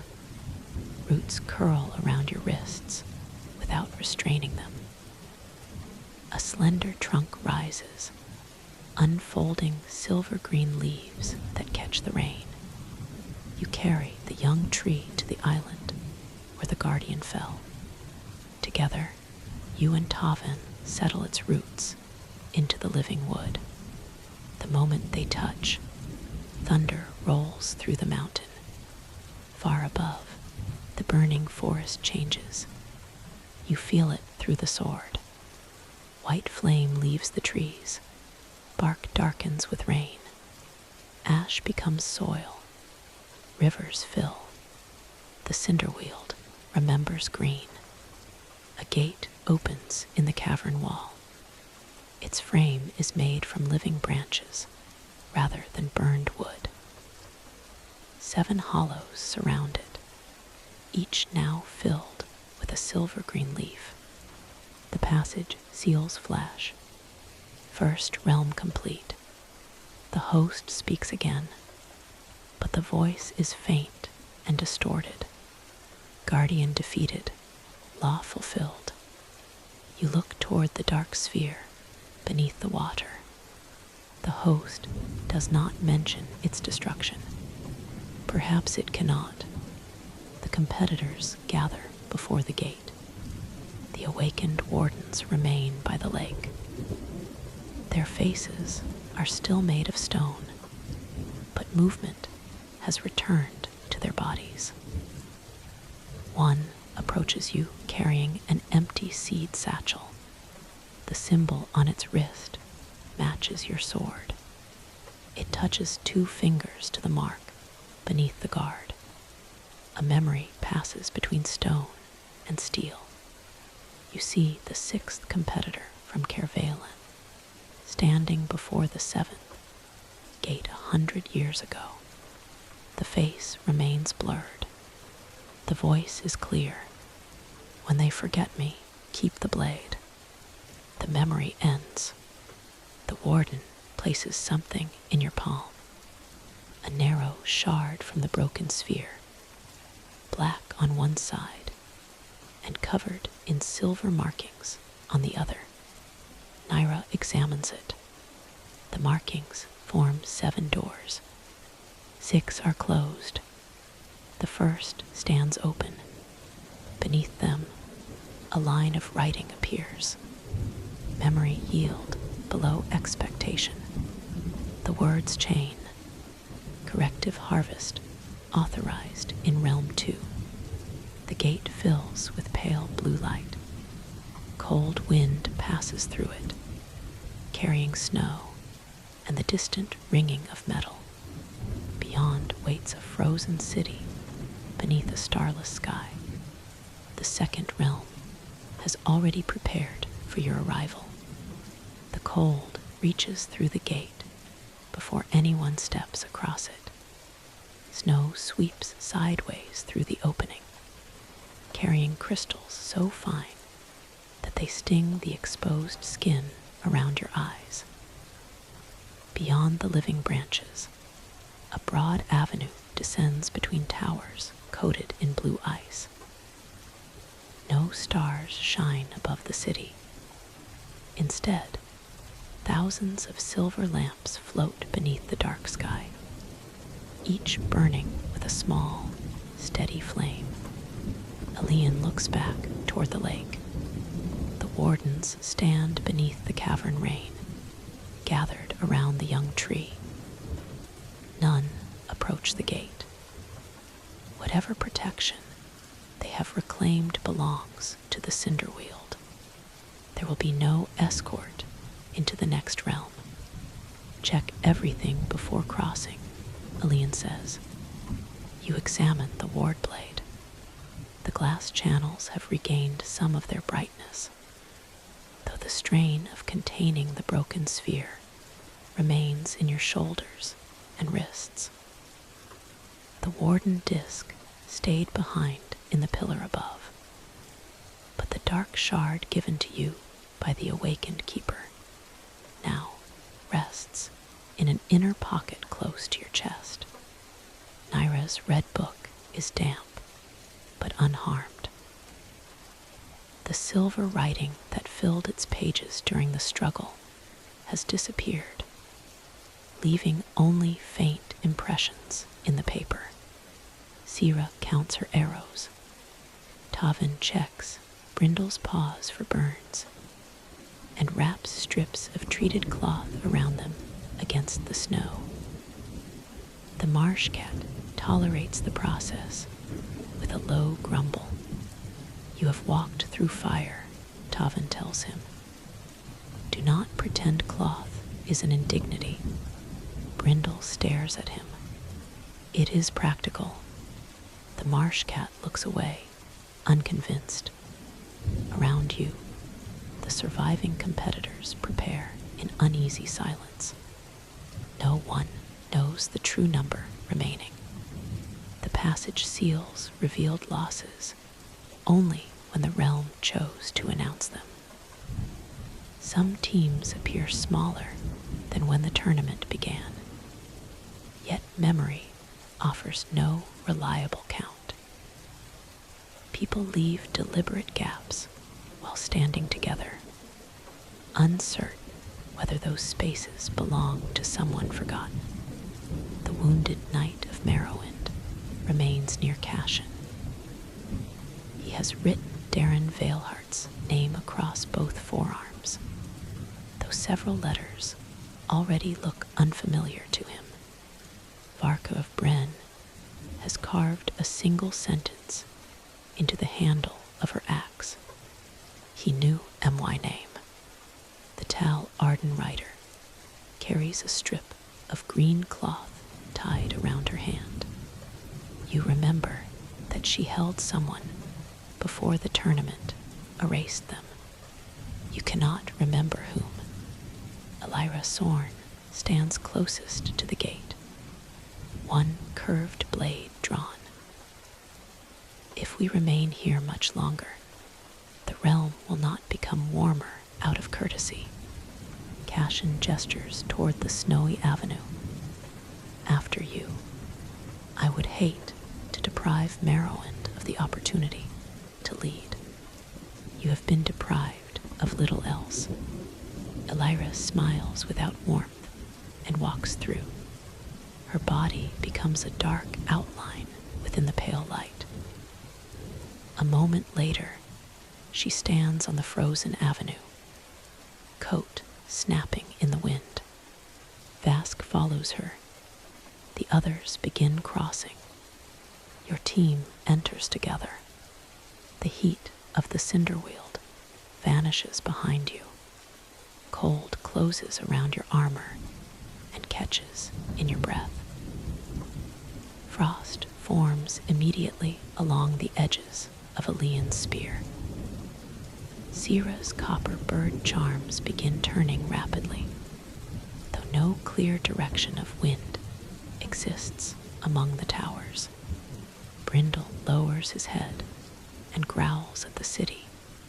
The gate closes. Living branches harden into white crystal, then dissolve into a flurry of snow. Before you stands a frozen metropolis larger than Caervalen. The avenue stretches toward a distant palace, whose towers curve together like the ribs of an enormous crown. Bridges cross overhead at impossible heights. Narrow canals run between the streets, but their water is trapped beneath layers of clear ice. Shapes move below the surface. Some are fish, others are too large. Every building has doors and windows, yet none show signs of habitation. Market stalls line the avenue beneath roofs heavy with snow. Frozen fruit rests in baskets. A kettle hangs above a fire that has become a motionless sculpture of blue flame. A child's wooden toy lies in the road with one wheel raised as if it stopped while rolling. The whole city was frozen in a single moment. Your passage seal flashes. Silver words form in the air. The second realm, VSP Argilius. The host's voice follows. Within this city lie 3 bells. Ring them before the moon, beneath the ice, reaches the palace. Several competitors look toward the canals. Far below the transparent surface, a pale circle glows in the depths. It moves slowly beneath the city, casting ripples of light through the frozen streets. The guardian waits where the bells can be heard together. The host continues. The realm's law remains hidden. The dark shard in your pocket grows cold. The host's tone changes almost imperceptibly. Correction has begun. Every floating lamp above the city flares. A pulse of silver light passes through the streets. You hear someone whisper behind you. What was the first realm? You turn. A Selukar mage stands with one hand pressed to her temple. Her companions stare at her. The Cinderweald, one says. She looks at him blankly. The burning forest, he insists. The guardian, the lake. There was no lake. The dark shard becomes colder. Naira pulls it from your pocket with gloved fingers and holds it beneath one of the floating lamps. The silver markings have changed. The first door, which stood open after the cinder wield, is closing. The tournament is erasing the realm itself, she says. Why? Sira asks. Because we changed its outcome. The wounded knight of Merrowwind looks at his arms. Darren Veilheart's name has faded completely from the left. On the right, only Darren remains. He draws a piece of charcoal from his belt and writes it again. Memory yield below expectation, you say. The shard warned us. Elian surveys the city. Then we preserve what we can while we find the bells. Naira opens her book and begins writing. The Cinderweald was a living forest protected by wardens. The tournament used its guardian and seed repeatedly. 7 kingdoms returned fire to the broken structure beneath the mountain. Rain returned. The structure was disabled. The ink freezes as it touches the page. Letters harden into black crystals and fall away. Naira tries again. The same thing happens. This realm prevents written memory, she says. Varka lifts her axe. Then carve it in stone. A Bren warrior strikes the avenue with a chisel. He manages 3 marks before ice spreads over them, smoothing the stone clean. Speak it, Elian says. He turns to the competitors. We tell the story to one another, repeatedly. Each person keeps one part. Elira crosses her arms. You intend to survive the cold by telling stories. I intend to make the tournament work for every memory it steals. Sir Cashin nods. He points to his remaining knights. Merrowwind remembers the guardian and the seed. Varka says. Bren remembers the stone wardens and the broken sphere. The lead monk of Oris touches 2 fingers to his brow. Oris remembers the copper water and the return of rain. The Selokar mages take the 7 pillars and the released chains. Dernhold claims the ember stags and the hidden well. Tal Arden takes the disappearing competitors and the names spoken at the lake. Elira studies Elian. Vask will remember that Kervalan's ward blade blocked the sphere. Elian looks at her. Remember, the barrier was held by all 7 kingdoms. I remember what may become useful. You may find cooperation useful. I already have. That does not mean I worship it. The 7 teams divide the memory among them. You repeat your portions until the words begin to settle into rhythm. Even so, details slip away. The copper river becomes a stream. The guardian's antlers blur. The face of the awakened warden is already uncertain. The realm is taking memories faster than you can preserve them. The moon beneath the ice continues moving. We need shelter, Tavin says, and a way to find the bells. Cashin points toward the palace. One will be there. Too obvious, Elira replies. The host wants us to find them. The host wants us to fail in interesting ways. Naira raises her book. A faint line has appeared beneath its leather cover, not written in ink, but pressed into the material from within. 3 circles form a triangle around a crown. The book cannot record words, she says. It can still record shape. She turns slowly. The top circle brightens when she faces the northern district. The lower 2 respond toward the east and west. The bells surround the palace, you say, and the guardian waits where all 3 can be heard, Elian adds. Likely beneath the crown, the competitors glance toward one another. No formal alliance has been declared beyond the first realm. The tournament encourages teams to separate, race, and sabotage. Yet everyone now understands what elimination means. Cashin breaks the silence. 3 groups.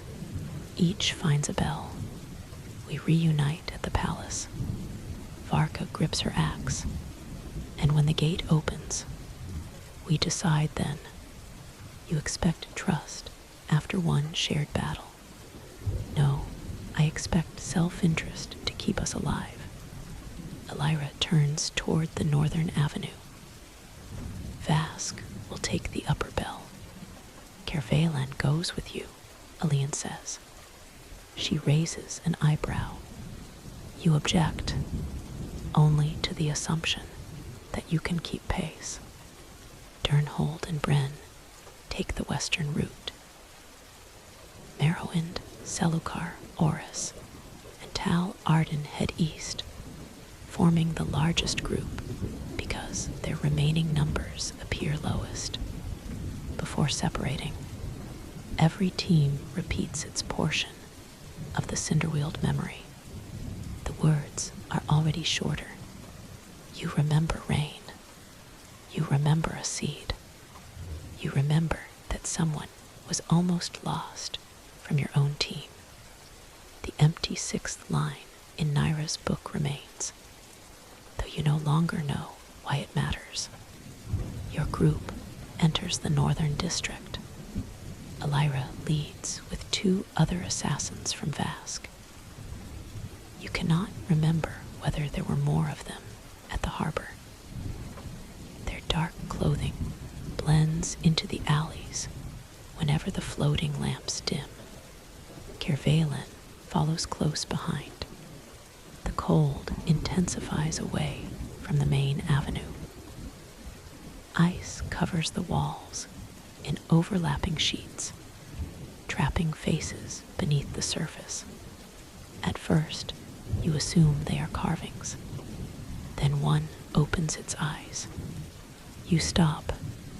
A woman is frozen inside the wall, one hand raised against the ice. Her expression shows no panic. She looks merely surprised. More figures stand behind her. Shopkeepers, children, guards wearing long coats fastened with glass buttons. An entire crowd is suspended within the building, as though the ice swallowed them and the stone together. Sira steps closer. They are alive.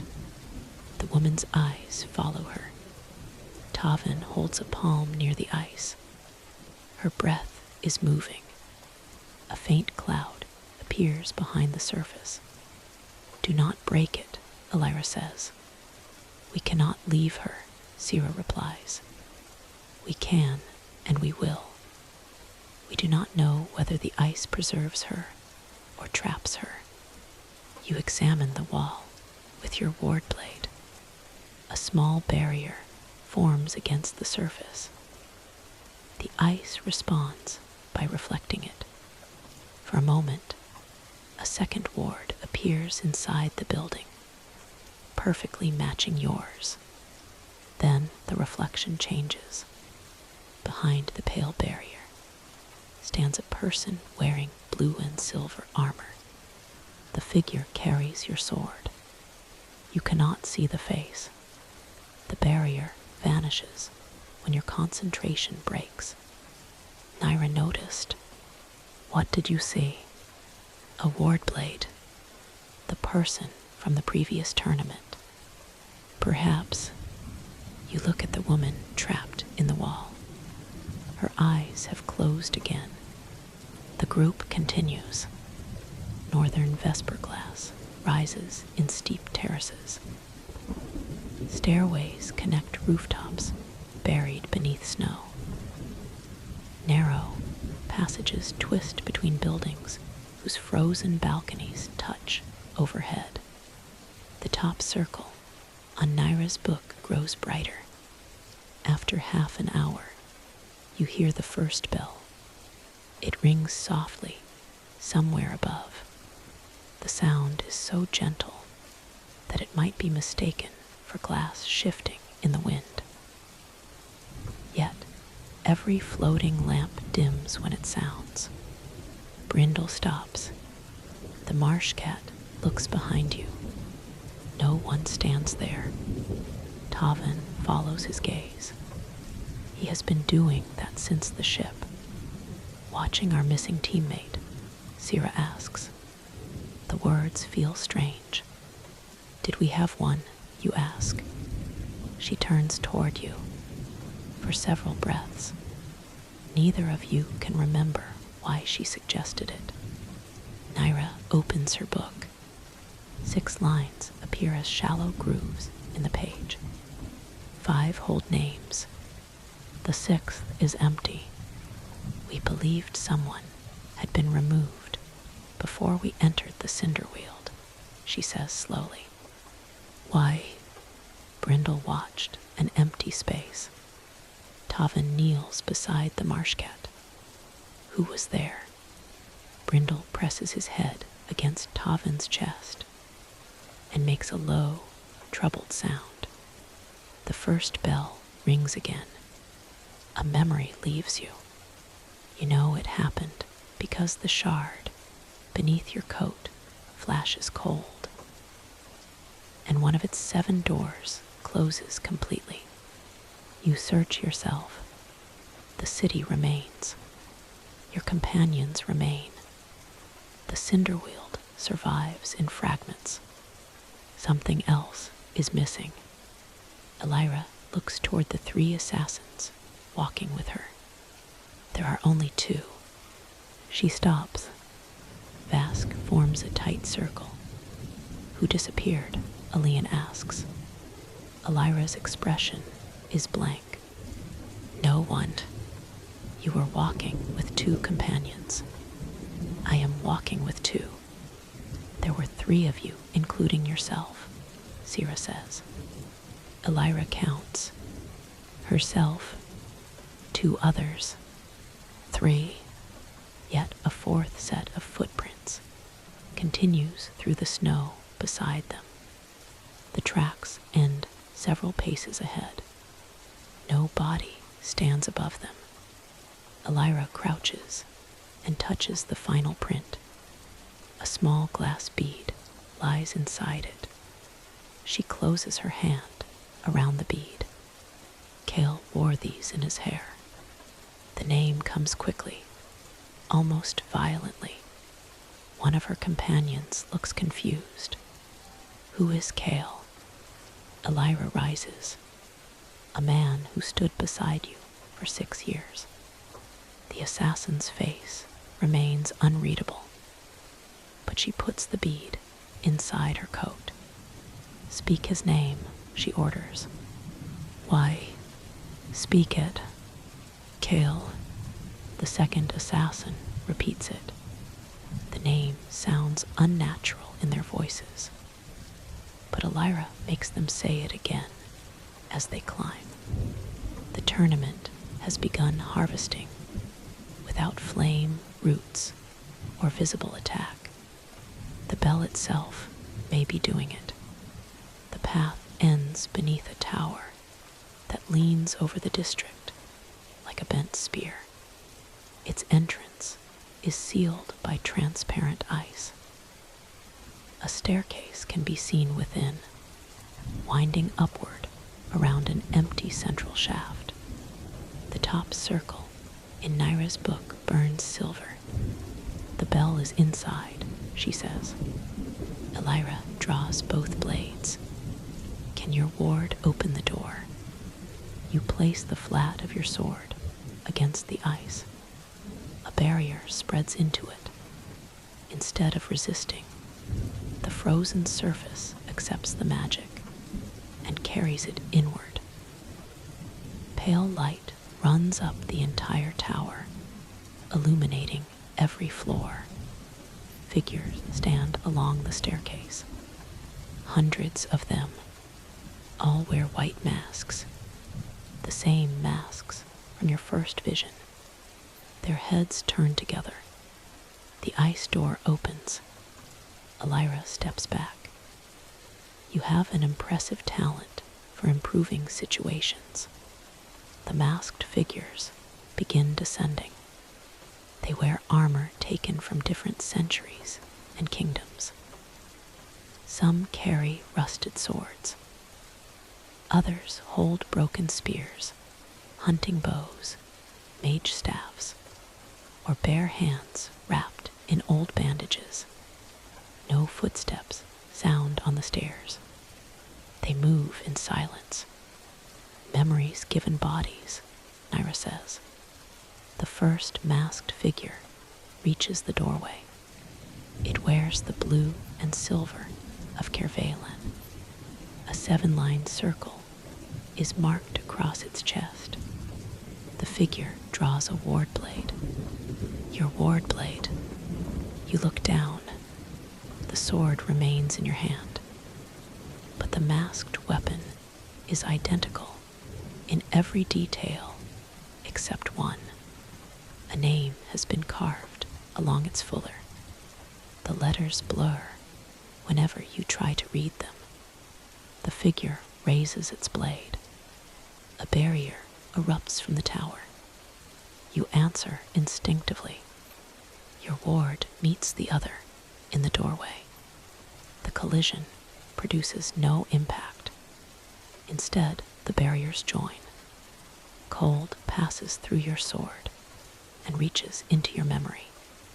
The courtyard before dawn appears. You see a Leon near the gate, Sira beneath the colonnade, Tavan with Brindle, Naira reading. Someone else stands beside the cedar chest. The figure turns.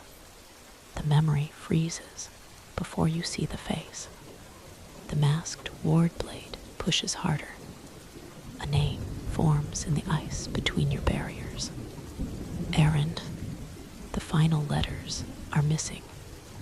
You cannot tell whether it is a first name or part of something longer. Aaron, Naira says aloud. The masked figure falters. Its barrier flickers. You step forward, not striking, and rotate your sword until the two blades lie parallel. The wordless channels resonate. A second fragment of memory passes through. The previous tournament. 6 competitors from Kervalan stand before the host. One carries the ward blade. Another wears a royal recollector's red sash. A third holds a cedar bow decorated with copper birds. The others remain indistinct. The host places passage seals around their wrists. Your kingdom has offered 6, it says. The tournament requires 5. One competitor is removed before the first gate opens. Not killed, removed from the count. The remaining 5 begin forgetting immediately. The ward blade remembers because its glass was designed to hold protective intent. The red book remembers because it was made to resist alteration. An animal remembers because animals do not organize identity through lives alone. The vision ends. The masked ward blade stands inches from you. You lower your sword. You are not our teammate, you say. You belonged to the last tournament. The mask tilts. You left the blade. The figure's grip loosens. Behind it, the other masked competitors continue descending. Naira raises her book and presses the cover against the ice wall. 6 circles appear. 5 surround one at the center. The tournament is using those erased before us, she says. They are the correction. Elira looks up the crowded staircase. Can they be released? Perhaps by remembering them. There are hundreds. The first figure removes its mask. No face waits beneath it. Only swirling snow. A voice comes from the emptiness. Ring the bell. The figure steps aside. The others do not. They raise their weapons. Elian plants his spear beside you. We reach the top. The fight begins in the narrow doorway. Masked warriors surge down the staircase without cries or breath. Elira moves first, turning one blade flat and striking wrists, knees, and weapon shafts rather than bodies. Each damaged figure dissolves into snow, but the pieces immediately begin gathering again. Sira fires into the central shaft. Her arrows strike the underside of the stairs above, breaking frozen supports. A section collapses behind the first wave, slowing the figures higher in the tower. Tavan sends Brindle through the opening. The marsh cat uses the outer wall as easily as the stairs, leaping from railing to railing and knocking masked fighters into the shaft. You advance beneath a moving barrier. Elian stays close behind, spear thrusting past your shoulder. The narrow ward absorbs blades and arrows, but every strike steals something small. The smell of royal salt, the name of the eastern gatekeeper, the exact color of the king's robe. Minor memories vanish first, then the losses deepen. You forget the road, where you first learned to form a barrier. You forget your former instructor's voice. You remember that someone taught you, but not the face or name. The ward begins to shake. Change places, Elian says. There is nowhere to stand. Then make one. You drive the barrier outward. Masked fighters are pushed against the curved walls. Elira and her companions slip past them, climbing toward the next landing. Sira follows, firing upward. Naira presses one hand against the inside of your ward. Silver patterns from her coat enter the barrier. They cannot take what is shared, she says. She speaks a memory aloud. You received the ward blade from your instructor after a tunnel collapse. The memory returns in outline. Dust, darkness. A gloved hand placing the sword in yours. Tavan adds, you told Brindle that his breath smelled like river mud. I did not. You did. Brindle gives a short grunt. The detail is absurd, ordinary, and anchored by others. It stays. Elian begins recounting the courtyard before dawn. Sira recalls the bells over Kervalen. You speak the names of your companions. Together you climb. Each landing contains more masked competitors and more fragments of lives erased from previous tournaments. A woman from Selukar holds a staff made from green crystal.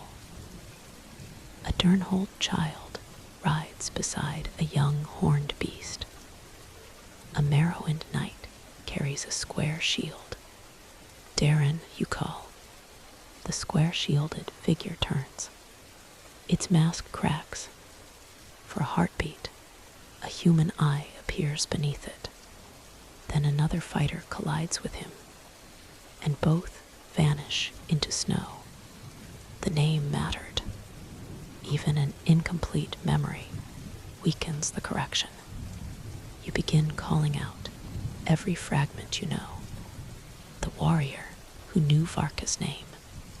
The rider who was held by the hand. The woman with the braid beneath her golden helmet. The archer with copper birds. The masked host wavers around you. Some continue attacking. Others slow. Several remove their masks and become columns of quiet snow. No longer violent, but still unable to take human shape. At last, you reach the highest chamber. The bell hangs beneath a glass dome. It is smaller than expected, no larger than a cooking pot, suspended from a black iron frame. Frost covers its surface. Words circle the rim. What is kept by one may be taken. What is kept by many, Yendurs. The realm's law. Memory cannot survive here when held alone. The tournament isolates competitors, so their identities can be harvested. Every rivalry, secret, and refusal to trust makes the work easier. Naira reads the inscription. To ring the bell, we must give it a shared memory. Elira steps toward the iron frame. Use the cinder wield. The realm is already taking it, Sira says. Then give it something newer. Elian looks around the chamber. The climb. Everyone remembers the climb differently, but all of you shared it. You place one hand against the bell. The metal is colder than ice. Elian rests his hand beside yours. Sira, Tavin, and Naira join. After a pause, Elira and the two remaining assassins do the same. Speak what happened, Naira says. Elian begins. We entered a tower filled with those the tournament erased. Sira adds, we did not know their names, so we remembered what we could. Tavin says, Brindle climbed faster than everyone. Elira glances at the marsh cat. That detail seems unnecessary. It is shared. Brindle places one paw against the base of the frame. You speak last. We reached the bell together. The memory passes from your hands into the metal. The bell rings. Its sound is clear and warm. Every masked figure in the tower becomes still. The note travels outward through Vesperglass. Floating lamps brighten. Ice loosens along the walls. Far beneath the city, the buried moon pauses. The first circle on Naira's book fills with silver. The masked ward blade appears in the doorway. A single line forms across the blank surface of its mask. Aryan Veil. Naira says the name aloud. The figure bows its head. Then it dissolves, leaving a thin strip of blue cloth on the stair. You pick it up. A 7-line circle has been stitched into one end. The same mark as your sword, the same name now preserved by all who stand in the chamber. Aaron Vale, the previous bearer of the ward blade, perhaps one of the 6 competitors from Caervalen, perhaps the reason your weapon survived the erased tournament. The passage seals flash. First bell rung. A second message appears immediately beneath it. Memory correction increased. From somewhere deep below, the frozen city groans. The moon beneath the ice begins moving faster. Across the northern rooftops, cracks spread through the canals in branching white lines. Something enormous turns beneath the streets. You step to the glass dome and look toward the distant palace. 2 answering bells ring from the east and west. The other groups succeeded. All 3 notes meet above the city. For one quiet moment, Vesper Glass seems to listen. Then the crown-shaped palace opens its eyes. Hundreds of blue lights ignite across its towers. The ice beneath the city breaks. A vast figure rises from the canals, lifting bridges, streets, and frozen buildings upon its shoulders. Its body is made from the city itself. Towers form its arms. A palace crown rests upon its head. Beneath a transparent chest, the pale moon turns like a trapped heart. The guardian stands. Snow pours from it in avalanches. Its voice rolls across Vesper Glass. Bring me what you refuse to share. The tower begins collapsing around you. The glass dome fractures above you. A line of white light splits the frozen ceiling from rim to rim. Snow pours through the opening, followed by a groan from the tower's supporting walls. Down, Elian shouts. You raise the ward blade as the dome collapses. A barrier opens above the bell chamber. Ice strikes it in heavy sheets, each impact driving your boots deeper into the frost. The ward curves beneath the weight. Cracks of pale light spread across its surface. Brindle leaps through the doorway. Tavin follows, dragging Naira away from a falling section of the iron bell frame.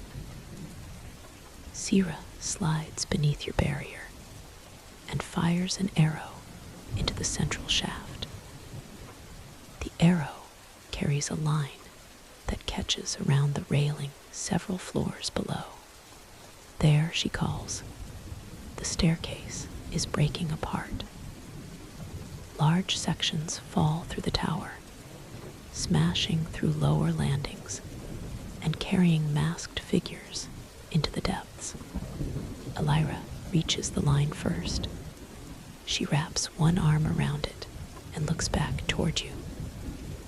How long can you hold that? The barrier dips as another slab of ice lands above it, long enough to stop answering questions. She almost smiles. Elian lowers his spear and braces it against the floor beneath your sword arm. The shaft takes part of the burden, allowing you to breathe. Everyone down the line, he orders. Elira's 2 companions descend. Sira follows, using her gloved hands and boots to control the slide. Naira tucks the red book beneath her coat before gripping the cord. Tavin whistles, and Brindle jumps into the shaft, landing on a section of broken stair below. The tower leans. Through the shattered dome, you see the Guardian rising higher over Vesper Glass. The palace forms its head and crown. Towers bend at the joints of its arms. Whole neighborhoods cling to its shoulders, their streets now nearly vertical. The 3 bell towers stand upon distant portions of its body, connected by avenues of frozen stone. Beneath the guardian's transparent chest turns the pale moon. It is no moon at all. It is a sphere filled with drifting faces. Thousands move within it, visible for an instant before fading into the milky light. The memories taken by the tournament. Go, you tell Elian. He shakes his head. Together. The floor tilts sharply. The bell slides toward the open shaft. You release the barrier. Ice crashes through the chamber as you and Elian jump for Sira's line. He catches it first with one arm and grips your wrist with the other. For a moment, you hang above the collapsing tower. The barrier vanishes. The remaining dome strikes the chamber floor. The tower's upper floors break free and tumble through the air. Elian's grip tightens around your wrist. You swing toward the line, catch it, and descend as the top of the tower falls away behind you. Below, Brindle runs down the outer wall. The marsh cat uses windows, ledges, and frozen balconies as footholds, while Tavin follows along the broken staircase inside.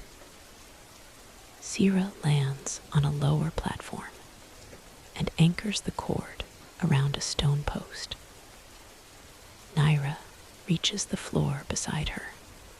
The tower continues leaning until its upper half strikes the neighboring building. Both structures shatter. A cloud of ice and snow fills the northern district. Your group emerges onto the street as the wreckage settles. The Guardian takes its first step. A frozen avenue folds beneath its foot.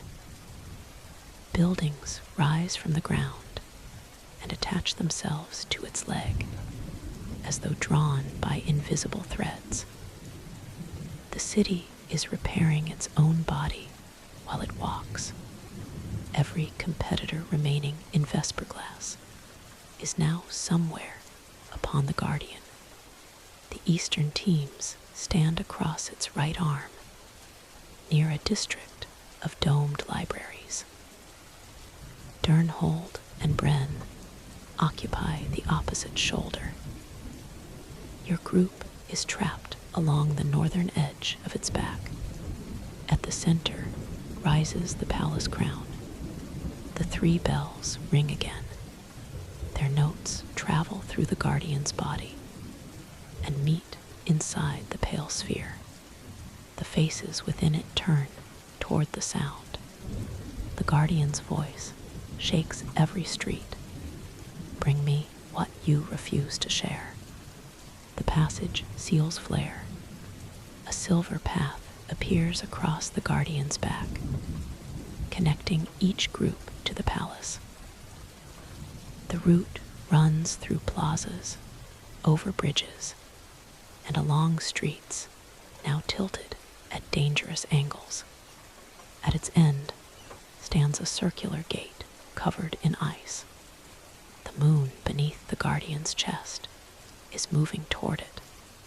We reach the palace, Elian says. Elira looks toward the distant teams. So will everyone else. Then we discover whether they learned the law.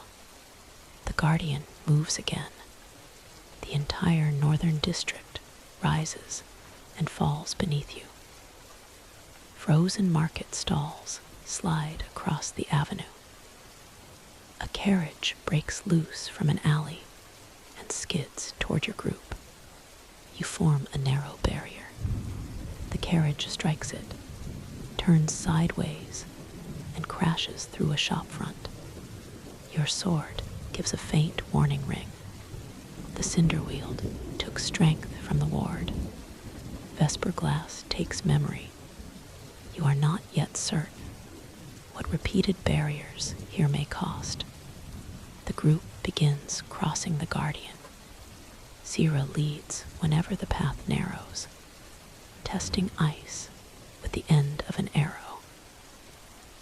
Tavin keeps Brindle near the outer edge, where the marsh cat can sense movement within the structures before the stone shifts. Elira's assassins move without conversation. They repeat Kale's name between them. The first few times, the word is clear. Soon one asks, "Why are we saying this?" Elira holds up the glass bead. "Because he wore these." "Who did?" She stops walking. For a moment, anger passes across her face. It is not directed at the companion who asked. It is directed inward. "Kale," she says again. The name has become only a sound to her. You understand then that repetition alone will fail. The realm's law does not demand that many people hear a memory. It demands that they carry it. You take the strip of blue cloth from your belt.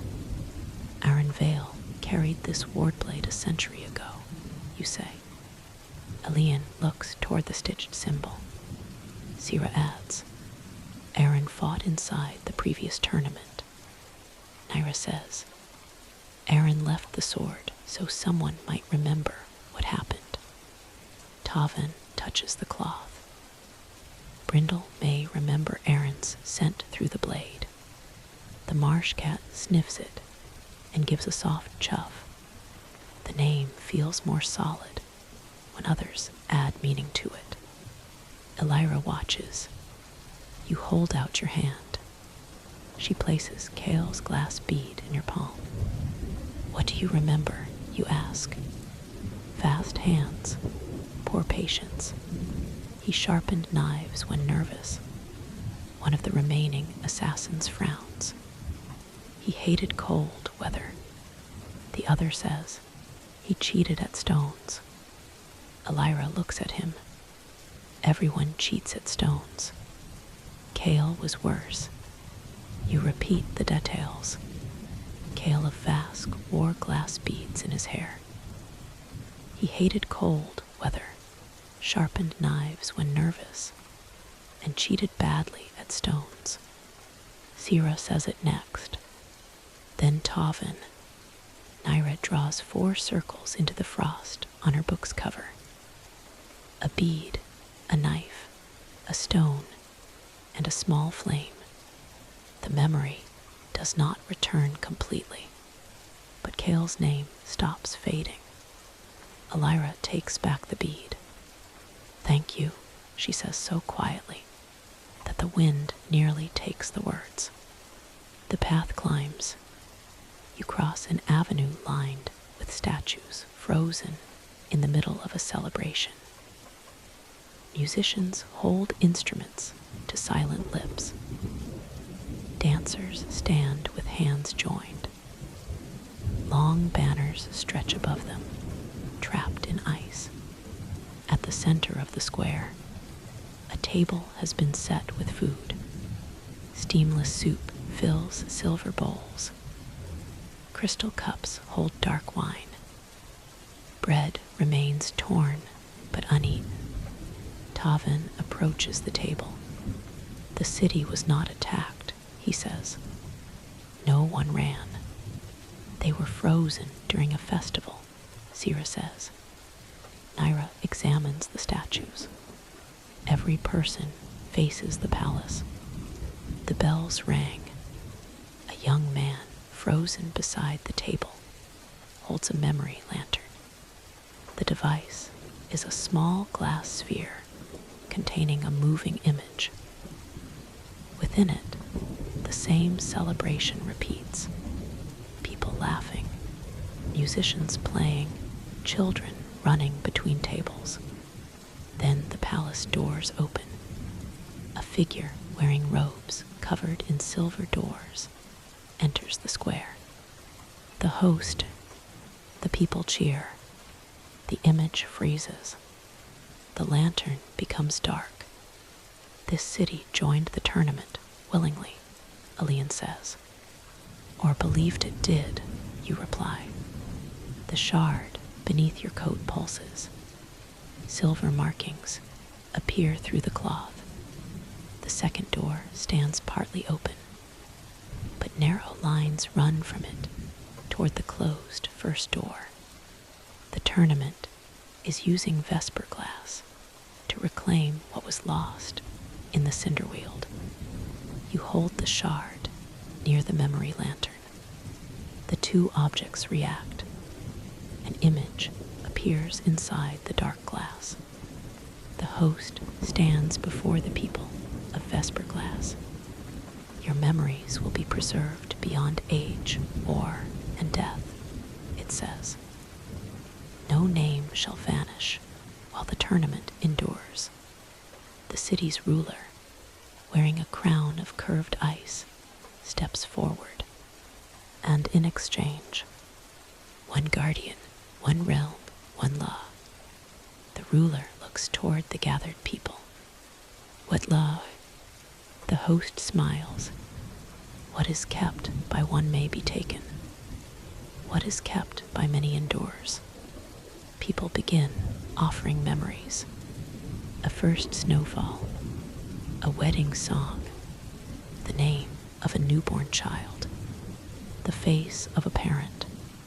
The tournament gathers them into the pale sphere beneath the city. At first, the memories are copied. Then, over generations, the original memories begin disappearing from the people who offered them. Families forget their own dead. Songs lose verses.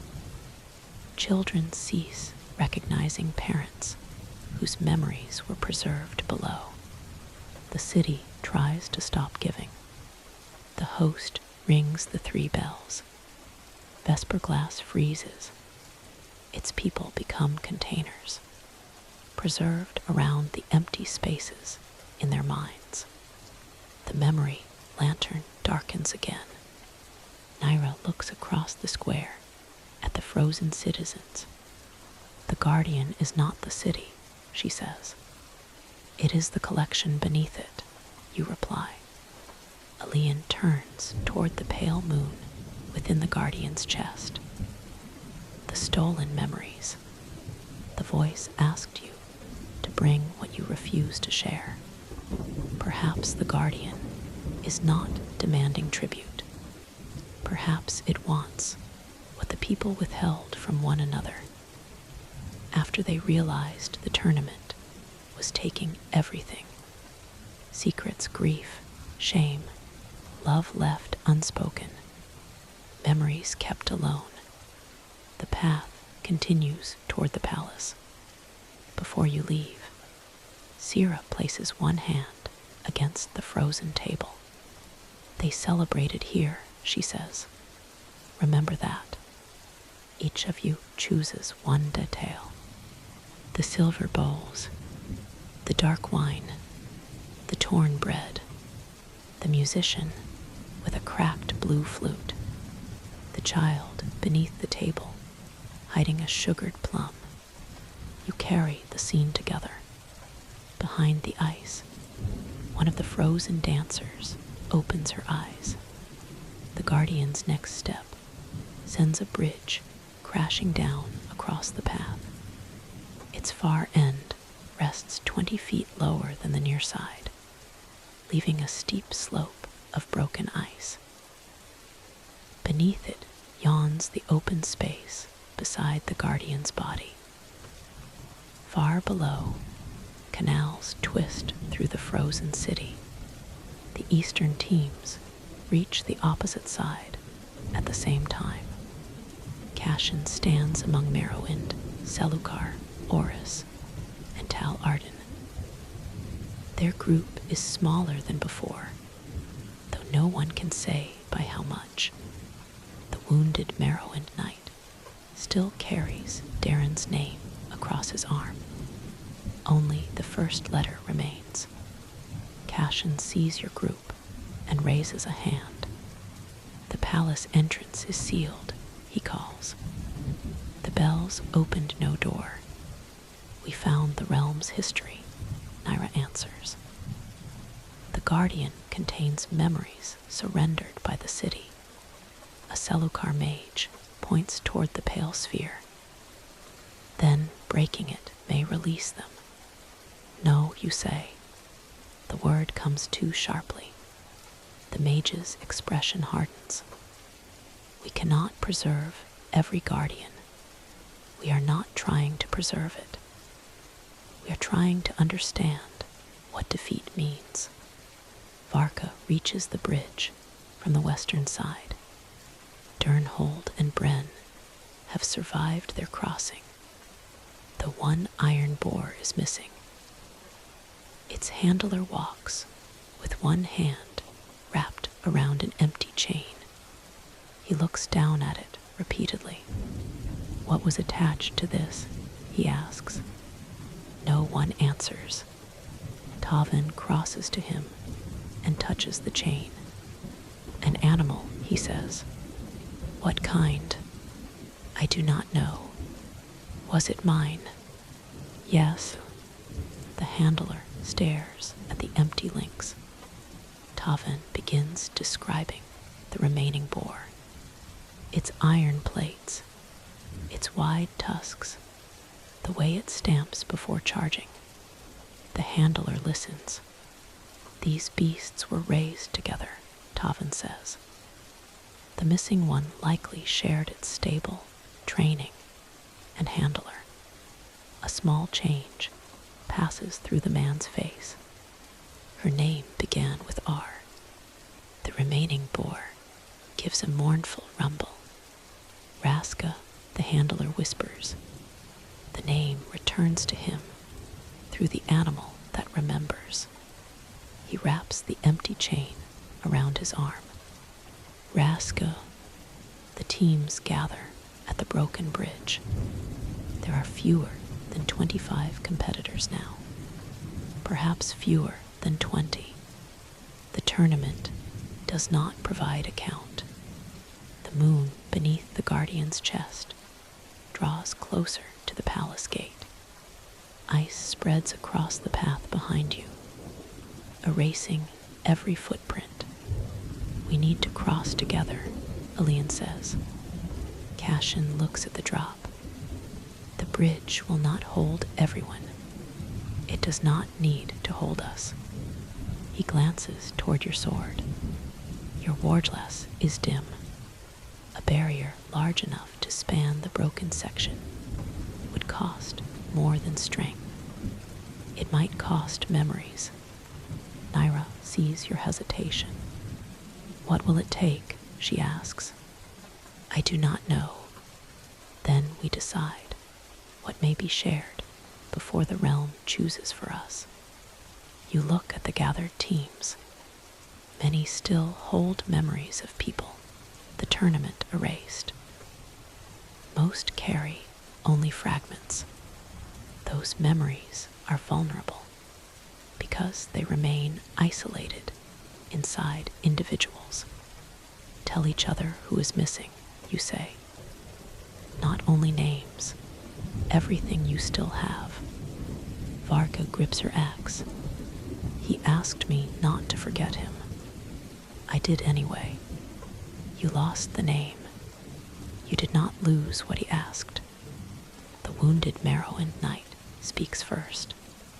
Darren Veilheart carried a square shield. He complained about his ceremonial cloak. He pulled me away from the Cinderbound and was taken before the Wayhouse. Cashin adds, Darren laughed too loudly at poor jokes. Another knight says, he always checked the left strap of his armor twice. The memory passes among the teams. The tall Arden rider holds up the green cloth tied around her hand. I held someone when they disappeared. I remember their fingers around mine. One companion says, her sister rode with us. The rider turns.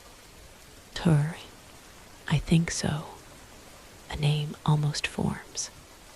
It does not arrive. Still, everyone remembers a rider with a sister and a warm hand. Varka speaks of the Bren warrior who knew her name. The Durnhold handler speaks of Raska. Elira speaks of Kale. Others follow. A Selukar mage recalls a teacher who hummed while casting. An Oris monk remembers a companion who collected river stones. A Durnhold tamer remembers someone who snored beside the campfire. The details become shared. The realm cannot take them all at once. You lift your sword. I am going to build the bridge. Alian steps beside you. What do you need? Speak while I hold it. You summon the ward. Pale light extends from the blade, reaching across the broken space. At first, it forms a narrow path. Then the guardian moves. The broken bridge shifts farther apart. You widen the ward. The strain enters your arms and chest. Cold reaches through your gloves. The barrier becomes solid enough to walk upon. A translucent bridge suspended above the city. Go, you say. The first competitors cross. Durnhold leads its boar carefully over the ward. The animal's weight causes ripples of light beneath its hooves. Names sound around you. Darren Veilhart, Kale of Vask, Raska, Aaron Vale, the rider with the warm hand, the warrior who knew Varka's name. As the memories are spoken, your barrier steadies. You realize the wardless is not only consuming your strength, it is drawing upon shared protective intent, just as it did at the lake beneath the Cinderweald. The blade was designed for this. Aaron did not protect people by standing alone. Aaron made protection something others could carry. Half the competitors cross. The pale moon reaches the palace gate. The guardian stops walking. Its body turns. The bridge tilts beneath, everyone still upon it. You drive the sword downward and reshape the ward, curving it around the falling competitors like a shallow bowl. Several slide toward the edge. Sira catches a Selukar maid by the wrist. Cashin grips the back of Tavin's coat. Brindle digs his wrapped claws into the barrier and holds the empty chain of Raska's handler between his teeth. The guardian's voice rolls across the city. What do you refuse to share? Images appear within the pale sphere. Every competitor sees something different. You see the sealed archive beneath Caervalen. The king stands before its door. Beside him waits the magistrate who recognized your sword. They are speaking about you. The ward blade should have been destroyed, the magistrate says. King Aldrin answers. It chose another bearer. The tournament chose one. No, the blade did. The image changes. Your former instructor stands in a collapsed tunnel. Dust fills the air. Someone is trapped beyond a fallen beam. Your instructor places the ward blade into your hands. You remember the words that the realm took earlier. A shield is not a wall, the instructor says. A wall decides where danger stops. A shield decides who does not face it alone. The face remains unclear. The name is missing, but the lesson returns. Then you see something you have refused, even to admit to yourself. You did not accept the tournament solely from duty. Part of you wanted to know why the judges chose you. Part of you wanted the erased history to belong to you. Because being connected to a lost secret made years of quiet, unnoticed work feel important. The truth carries embarrassment. The guardian waits. This is what it asks for, not a memory surrendered as payment, a truth shared willingly, so it cannot be used in isolation. You speak while holding the bridge. I wanted answers more than I wanted victory. Elian looks toward you. I entered because the judges made me feel that I mattered to a story no one else could see. I told myself it was duty. It was also pride. The pale sphere brightens. A face within it opens its eyes. Elian answers with his own truth. I was ordered to bring the team home.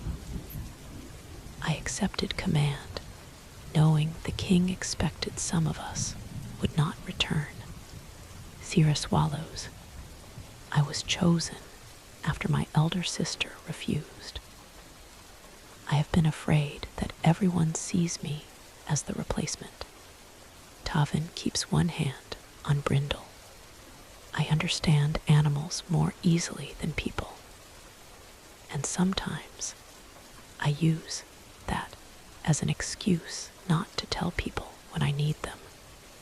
Naira holds the red book against her chest. My mother did not give me this book. I took it after she was arrested for preserving forbidden memories.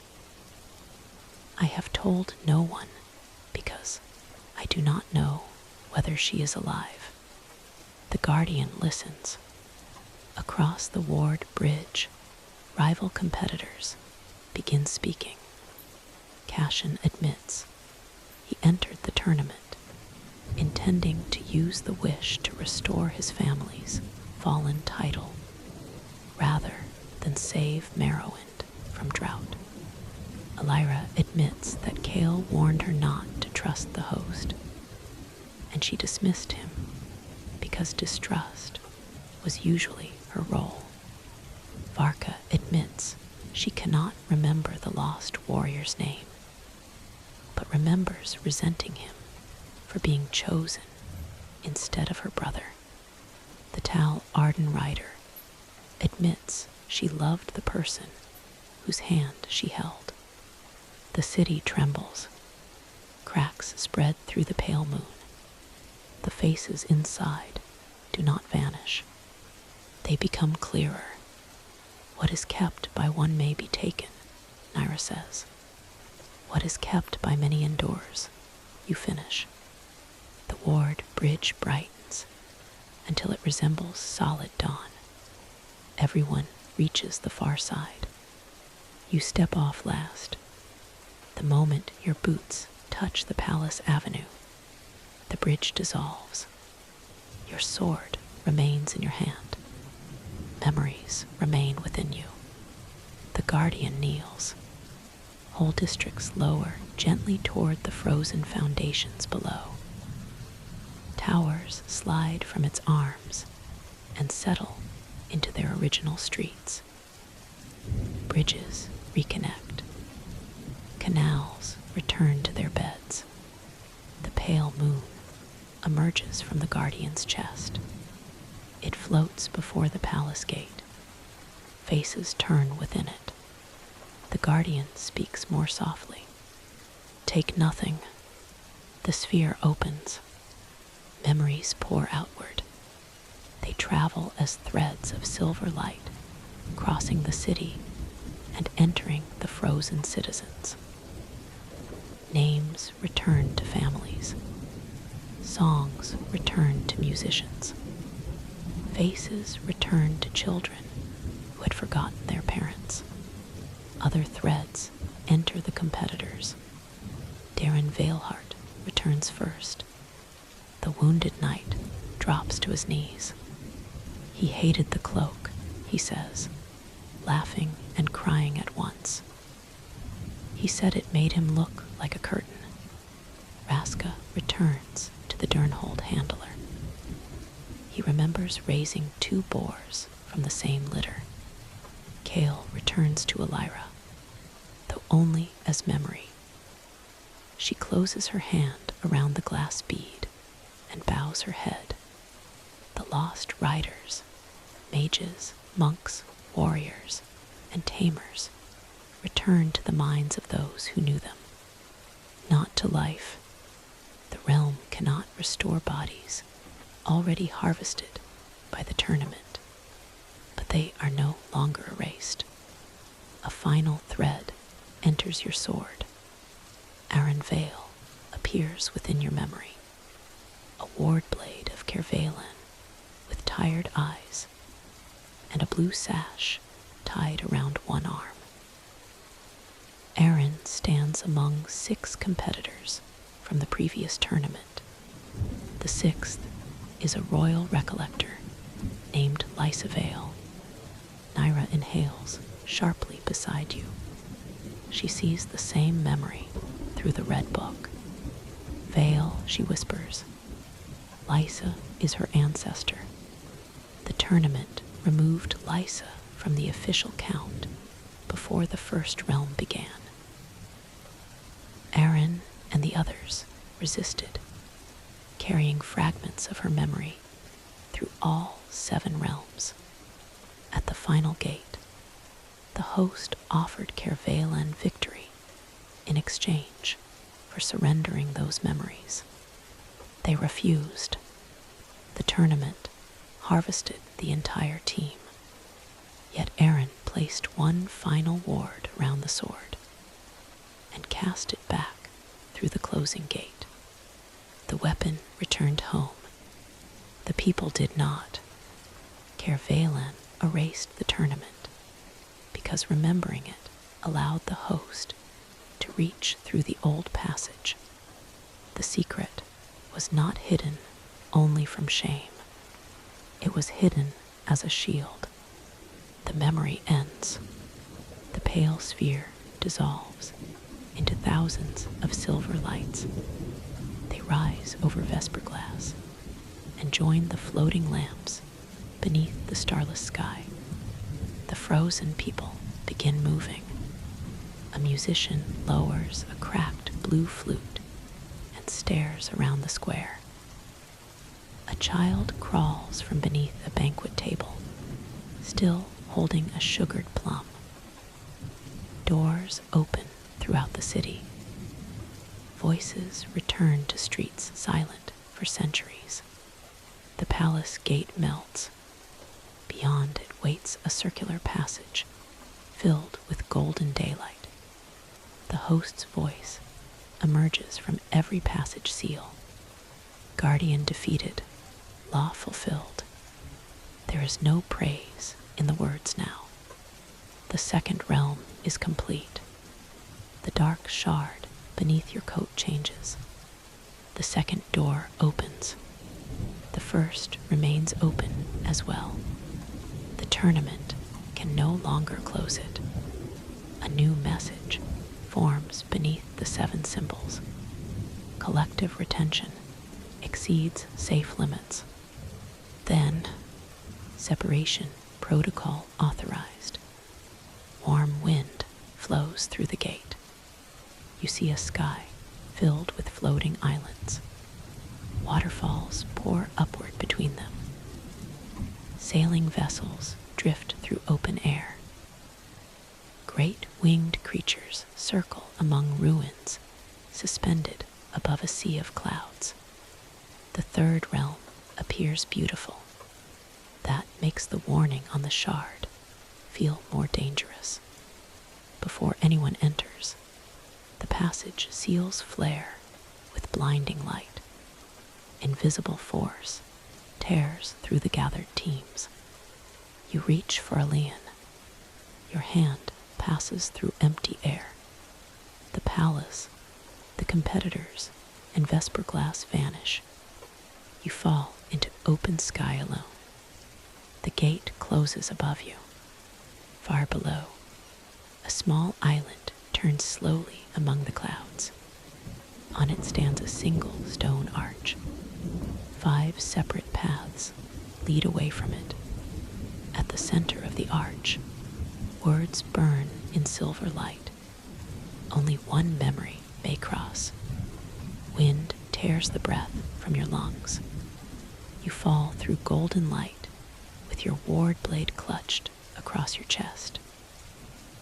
Clouds spin below you, broken by floating islands and rivers that climb into the sky. Far above, the gate to Vesper glass contracts into a silver point and disappears. No companions fall beside you. You search the open air for blue armor, copper bird charms, a dark coat patterned in silver, or the broad shape of Brindle. There is nothing. The separation protocol has scattered every surviving competitor across the realm. The island below turns slowly, no larger than the eastern courtyard of Kervalen. Its surface holds a circle of grass, a few wind-bent trees, and the stone arch with 5 paths branching from it. You angle your body toward the island. Ward blades are trained to redirect force, but very little training concerns falling from the sky. You draw the sword and form a barrier beneath yourself. The ward opens like a pale sail. Wind catches it violently. Your shoulder twists beneath the sudden pull. The barrier bends, slowing your descent while throwing you sideways. You release it before the force can tear the weapon from your hands. Turn once in the air and summon a smaller ward at an angle. The second barrier directs you toward the island. Grass rushes upward. You strike the ground shoulder first, roll across the slope, and come to rest against the roots of a silver-barked tree. For several breaths, the sky continues spinning. You test your arms and legs. Nothing appears broken. Pain spreads across one shoulder, but the joint still moves. The wardless channels in your sword glow unevenly, recovering after the strain. The passage seal on your wrist has gone dark. No count of competitors. No instructions from the host. Only the words burning within the arch. Only one memory may cross. The 5 paths radiating from the arch do not lead across the island. Each reaches the edge and continues through open air as a narrow bridge of translucent stone. The bridges connect to 5 distant islands. One holds a ruined observatory beneath a rotating ring of stars. Another supports an orchard whose trees grow upside down from the undersides of stone terraces. A third carries the remains of a fortress, shattered into dozens of drifting pieces. The fourth is hidden beneath thunderclouds. The 5th supports a harbor where ships sail across empty sky. 5 paths, 5 members of your team. The tournament separated you, but gave each of you a route. You approach the arch. The 7-line circle on your sword brightens as you pass beneath it. Immediately, memories rise around you. They appear as floating images within the opening. Elian standing at the courtyard gate. Sira adjusting the ties on her forearms. Tavin wrapping Brindle's paws. Naira holding the red book against the bell of Vesperglass. Aaron Vale lowering a ward blade before the guardian of the Cinderweald. Your former instructor placing that same sword into your hands. The arch is asking you to choose one. You step back. The images vanish. A small stone tablet rests at the base of the arch. Words are carved across it in several languages, including the old script of Kervalen. The third realm is Aerathis, the divided sky. No soul may carry more than one memory beyond the first crossing. All others shall be held in trust. Return before the last island, FALLS. You look toward the bridges. The nearest floating island descends slightly as you watch. Far below lies a sea of clouds with no visible bottom. The realm intends to take every memory except one while you cross. The host's separation protocol is not merely physical. It means to dismantle the collective memory that defeated Vesperglass. You remove the dark shard from inside your coat. 3 doors are now visible. The first 2 stand open. The third remains closed. Silver writing appears beneath them. Individual retention required. Collective access suspended. The shard confirms what the arch promises. Your memories will not be erased. They will be stored somewhere within the realm. The distinction provides little comfort. A memory held by the tournament can be altered, used, or offered back under conditions of its choosing. You touch the blue strip tied around your belt. Aaron Vale. Choosing Aaron would preserve the clearest link to the previous tournament and the history of the Wardblade. You picture Elian, whose commands have kept the team moving through 2 realms. Sira, whose arrows found paths others overlooked. Tavin and Brindle, who noticed the empty places before anyone else. Naira, whose book preserved what the mind could not. Choosing one means surrendering the others. Yet the law says only one memory may cross. It does not say you must choose a person. You kneel and place the ward blade across your knees. A shield is not a wall. A shield decides who does not face danger alone. The lesson contains your former instructor. It contains Aaron's purpose. It contains Elian standing beside your barrier. Sira anchoring lines across broken towers. Tavin trusting Brindle. Naira sharing memories through her book. And 7 kingdoms holding the ward beneath the Cinderweald. You choose the memory of shared protection. Not a single face. A pattern connecting them. The arch opens. Silver wind rushes through you. The island disappears. For an instant, you stand within a vast white chamber filled with suspended memories. Thousands drift in glass spheres. Some contain laughter. Some hold battles, meals, births, journeys, songs, and final words. Invisible hands reach into your mind. Kervalin's bells vanish. The king's face disappears. The river harbor, the black ship, the cinder weald, Vesper glass, Alian's name, Sira's, Tavin S, Naira S. They are removed without pain, leaving quiet spaces behind.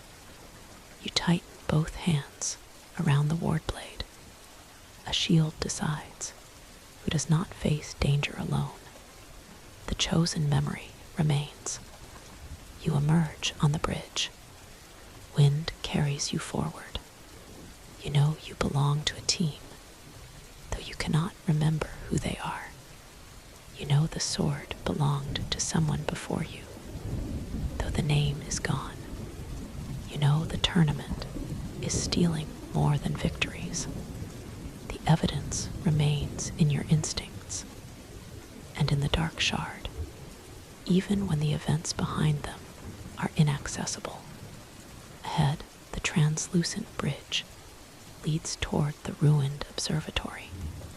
Behind you, the first island is already drifting downward. You begin walking. The bridge flexes beneath each step. Below, winged creatures move through the clouds. Their bodies resemble long silver fish, but broad feathered fins extend from their sides. They rise near the bridge, turning luminous eyes toward you before diving again. The observatory island is farther away than it appeared. As you cross, fragments of memory gather along the bridge's edges. They do not belong to you. A child watches a mother leave for war. A king signs away a valley to prevent a siege. A baker hides bread beneath a floorboard during a famine. A competitor from an earlier tournament promises to return home. The memories drift beside you like reflections on water. None contain complete names or endings. You understand that Erathis is not simply holding what competitors surrender. It has held memories from every tournament. Perhaps the realms share what they collect. A voice speaks behind you. Do not turn around. You stop. The voice is unfamiliar. A woman close enough to stand within reach. You cannot see me while carrying only one memory, she says. Your mind has nowhere to place my face. Your hand settles on the ward blade's hilt. Who are you? You knew me before the crossing. Are you on my team? A pause. I believe so. The answer is honest enough to be unsettling. Why can I hear you? Because sound can travel without becoming memory. For a moment, the wind shifts. Footsteps approach on the bridge behind you. You chose something broad, she says. Protection shared by many. I can feel it around the blade. You draw the sword halfway. Silver patterns appear along the glass channels.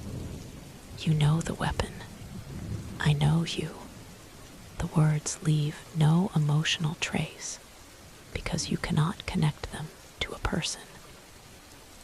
Yet the certainty in the voice matters. What did you choose, you ask? My mother closing the red book before they took her. The answer opens a small path through the emptiness. Red book, silver writing, a dark coat. The name arrives as a faint impression rather than a memory. Naira. The footsteps stop. Yes, the sound of her name strengthens her shape. You turn carefully. A woman stands several paces behind you, but your eyes refuse to settle on her features. You see a black coat and moonstone band. Whenever you attempt to focus on the face, the image becomes wind and pale light. Naira looks at you with the same difficulty. I remembered your sword, she says. Not you. You remembered enough to follow. I followed the ward's resonance. The arch placed me on another bridge, but the paths crossed in a place the realm tried to hide. She gestures toward open air. For an instant, you see a second translucent bridge passing through your own. It vanishes when the wind changes. The team's paths overlap, you say, only when two people carry memories that connect. Your choice preserved shared protection. Naira's preserved a book designed to protect memories. The realm considers them related. You continue toward the observatory together. Her presence remains unstable. Conversation helps. Each exchanged detail gives your mind another place to hold her. You preserve endangered memories, you say. I think so. You had a book. I still do. She touches the object beneath her coat. Your name is Naira Vale. And yours. The wind takes the answer before it reaches you. You know your own name, yet the realm prevents her from keeping it. Use Wardblade, you say. Wardblade, she repeats. The observatory island rises before you. A broken staircase leads from the bridge to a circular platform surrounded by leaning columns. Above it turns an enormous bronze ring filled with stars. The ring rotates even though the sky is bright. Each star is a memory sphere set into the metal. At the center stands a stone pedestal. A glass vessel rests upon it. Inside floats the memory of a blue and silver courtyard before dawn. Your memories. The vessel contains only those taken from you. 4 other pedestals stand around it, each supporting a different sphere. One holds images of arrows and copper bird charms. One contains a marsh cat running through fire. One shows a spear against falling snow. The final sphere contains pages filled with silver ink. Your team's memories have been brought to the same place. The realm wants us to retrieve them together, you say, or compete for them. Words appear along the pedestal. 5 memories, ENTRED. 1 memory may leave. The sphere showing the courtyard brightens as you approach. The others dim. A second inscription forms. Choose the history most necessary to victory. The tournament expects you to select one person's memories and abandon the rest. Naira moves toward the sphere containing her book. Her hand stops before touching it. If I reclaim mine, yours may be lost. If you do not, the book may be useless. The realm knows how to shape the dilemma. A deep crack sounds beneath the observatory. The island drops several feet. Stone breaks from its edge and vanishes into the clouds. Return before the last island falls. You walk among the pedestals. The spear belongs to the team's captain, the arrows to an archer, the marsh cat to a beast tamer, the book to Naira, the courtyard to you. 5 separate histories, yet each sphere contains interactions with the others. You look more closely at the memory of the marsh cat running through fire. A barrier appears ahead of the animal. An arrow passes overhead. A spear turns an ember stag. The red book waits at the riverbank. The tournament separated the spheres by owner. But memories are never truly owned by only one person. Every life touches others. What is kept by one may be taken, you say. Naira turns toward you. The law of Vesperglass survived inside the broader memory you chose. What is kept by many endures, she replies. The tournament has tried to suspend collective access. It cannot remove connections already formed. You place the ward blade between the 5 pedestals. A small barrier opens around all of them. The observatory responds immediately. Bronze rings accelerate overhead. Stars flash. Wind screams between the columns. The inscription changes. Invalid selection. Then do not select, Naira says. She places the red book against the barrier. Its cover opens. Blank pages turn in the wind. One by one, images begin appearing across them. A spear beside your ward. An arrow crossing through your protection. A marsh cat pulling a chain. Naira pressing the book against a frozen bell. The memories are not hers alone. They belong to moments shared. The 5 spheres brighten together. Say what connects them, she tells you. You grip the ward blade. The spear held the barrier when it became too heavy. A silver thread leaves the captain's sphere and enters yours. The arrows made paths through places the sword could not reach. The archer's sphere connects. The animal remembered people when names were gone. A thread extends from the marsh cat. The book preserved what the tournament tried to erase. Naira's sphere joins the others. The 5 memory vessels form a ring of light.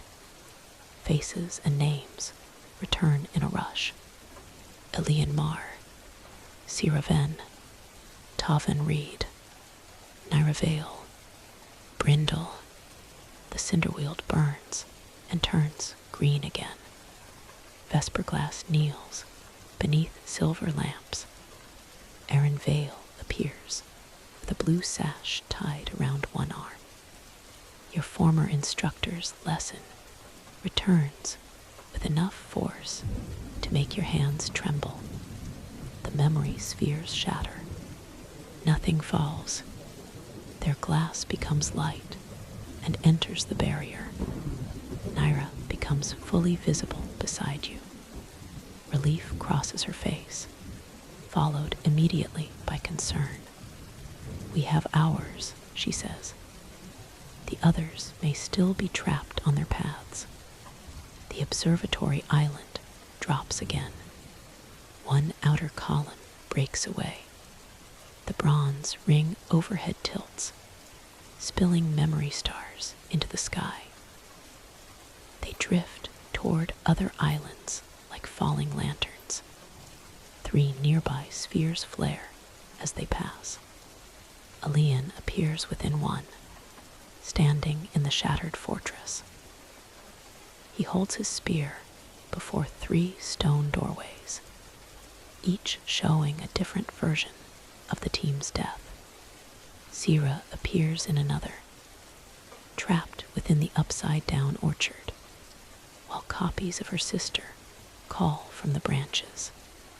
Taven and Brindle appear together on the storm-covered island. Lightning forms cages around them, each trying to protect the other from entering the final path. They were separated by the choices they fear most, Naira says, and we were given the choice to value one history above the rest. The tournament designed each route around the competitor. No universal puzzle, no single guardian waiting to be struck. Erathis uses isolation itself as the monster. A horn sounds across the floating realm. The note comes from the harbor island. Ships detach from their moorings and sail toward the 5 paths.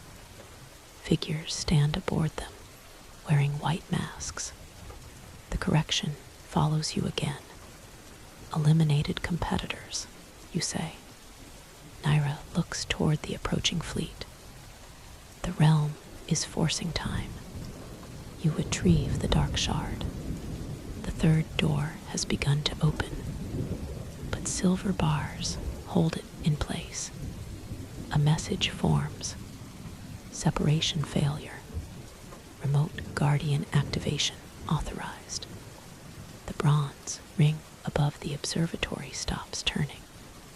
Every floating island becomes still. Then the clouds below open.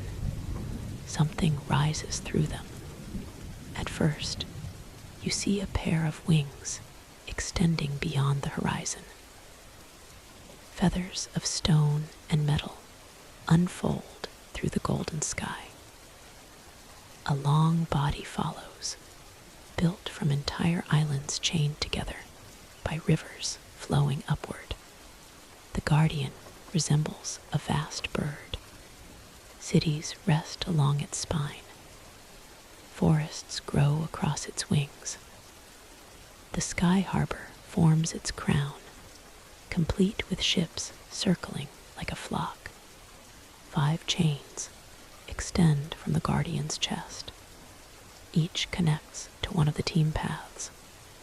Your observatory island is drawn toward the first chain.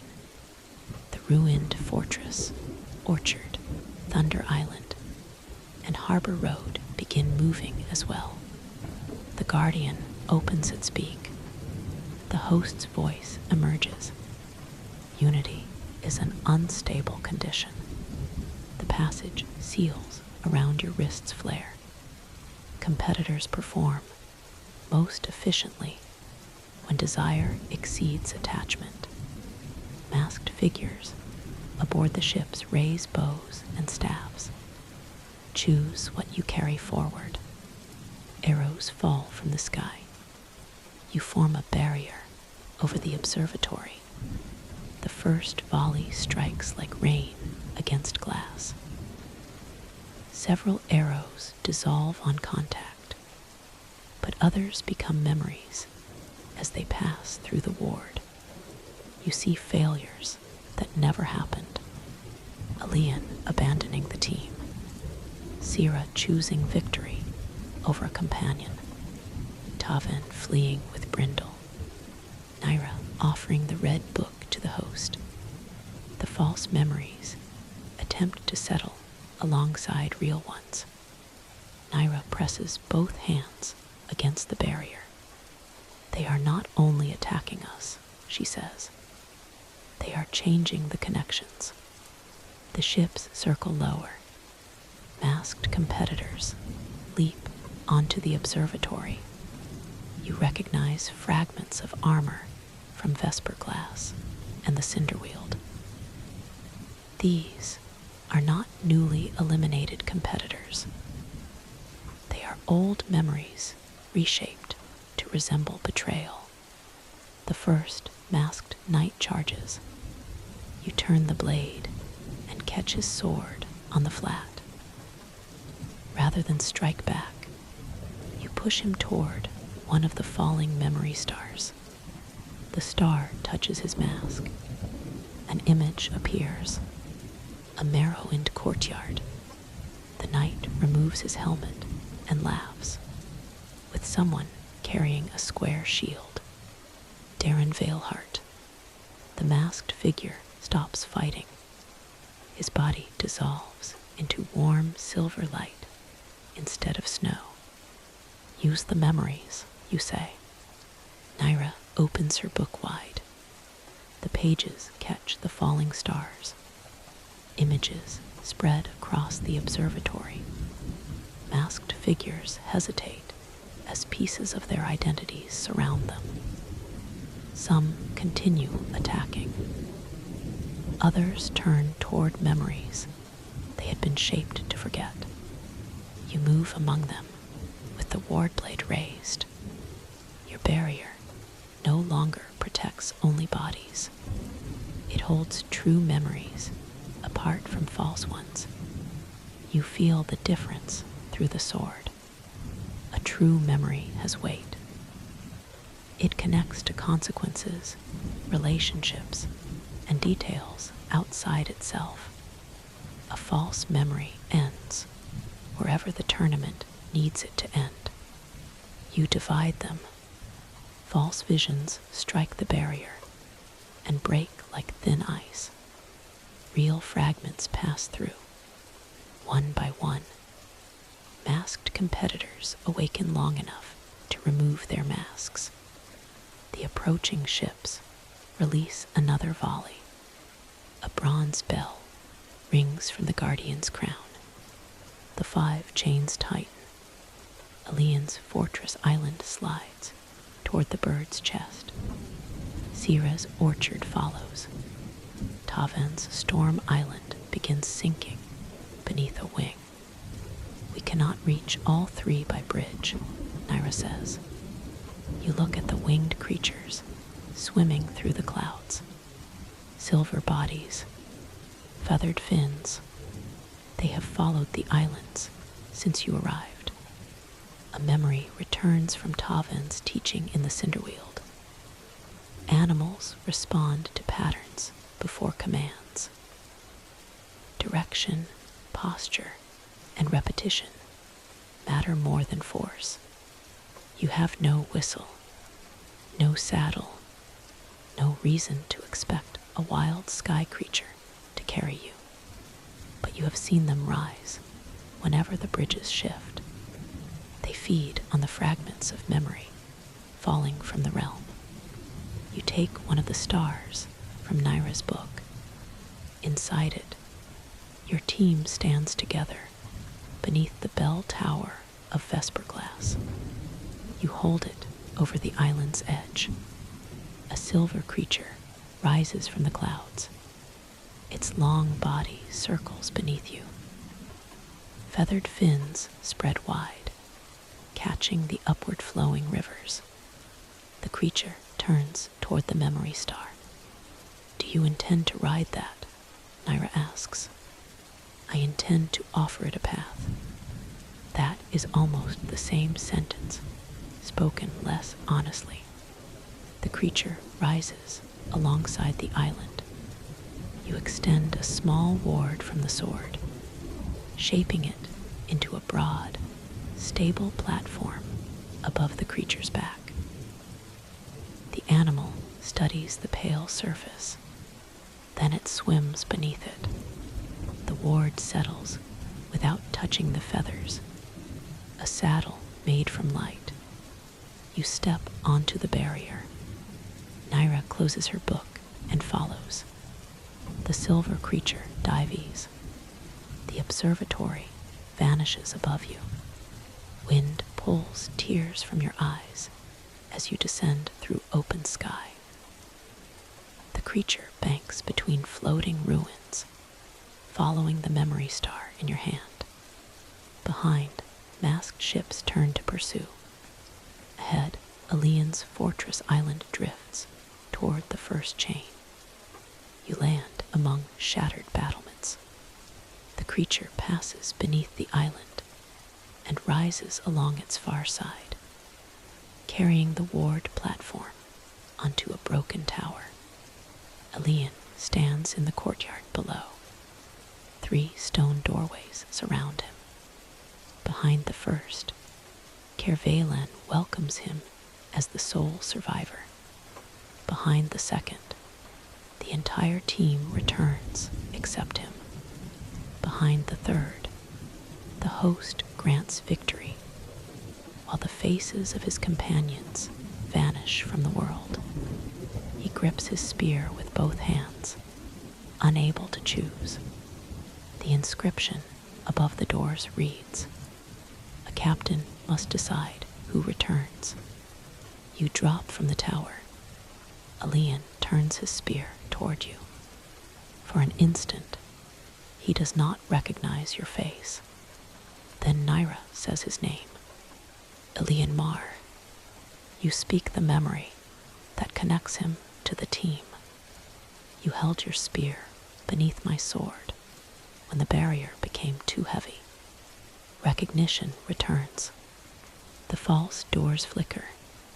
"I cannot open one without closing the others," he says. "You do not have to choose a door. The island will fall. Then let it." Elian looks beneath the broken walls. Clouds turn far below. The tournament has made survival appear dependent upon accepting its choices. You drive the ward blade into the courtyard. A barrier forms beneath the entire fortress. Stone groans. The ward cannot support an island for long, but it does not need to. The silver sky creature sweeps beneath the outer wall. Elian understands. He pulls the spear free from the nearest doorway and strikes its stone arch instead. The false future cracks. Naira strikes the second with the metal edge of her book.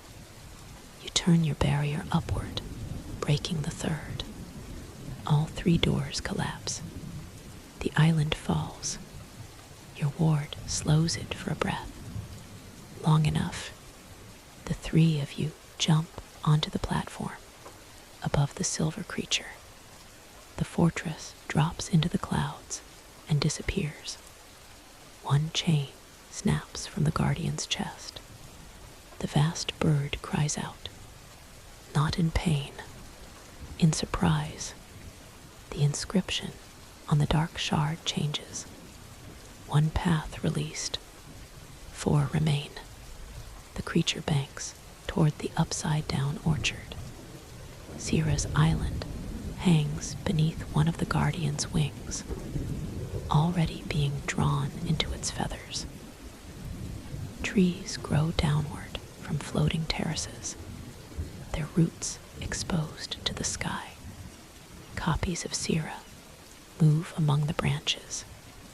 One wears the blue and silver uniform of Kervalen.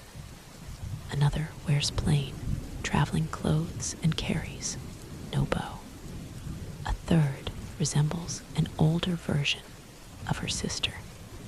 The real Sierra clings to a root above open air, while the copies call to her.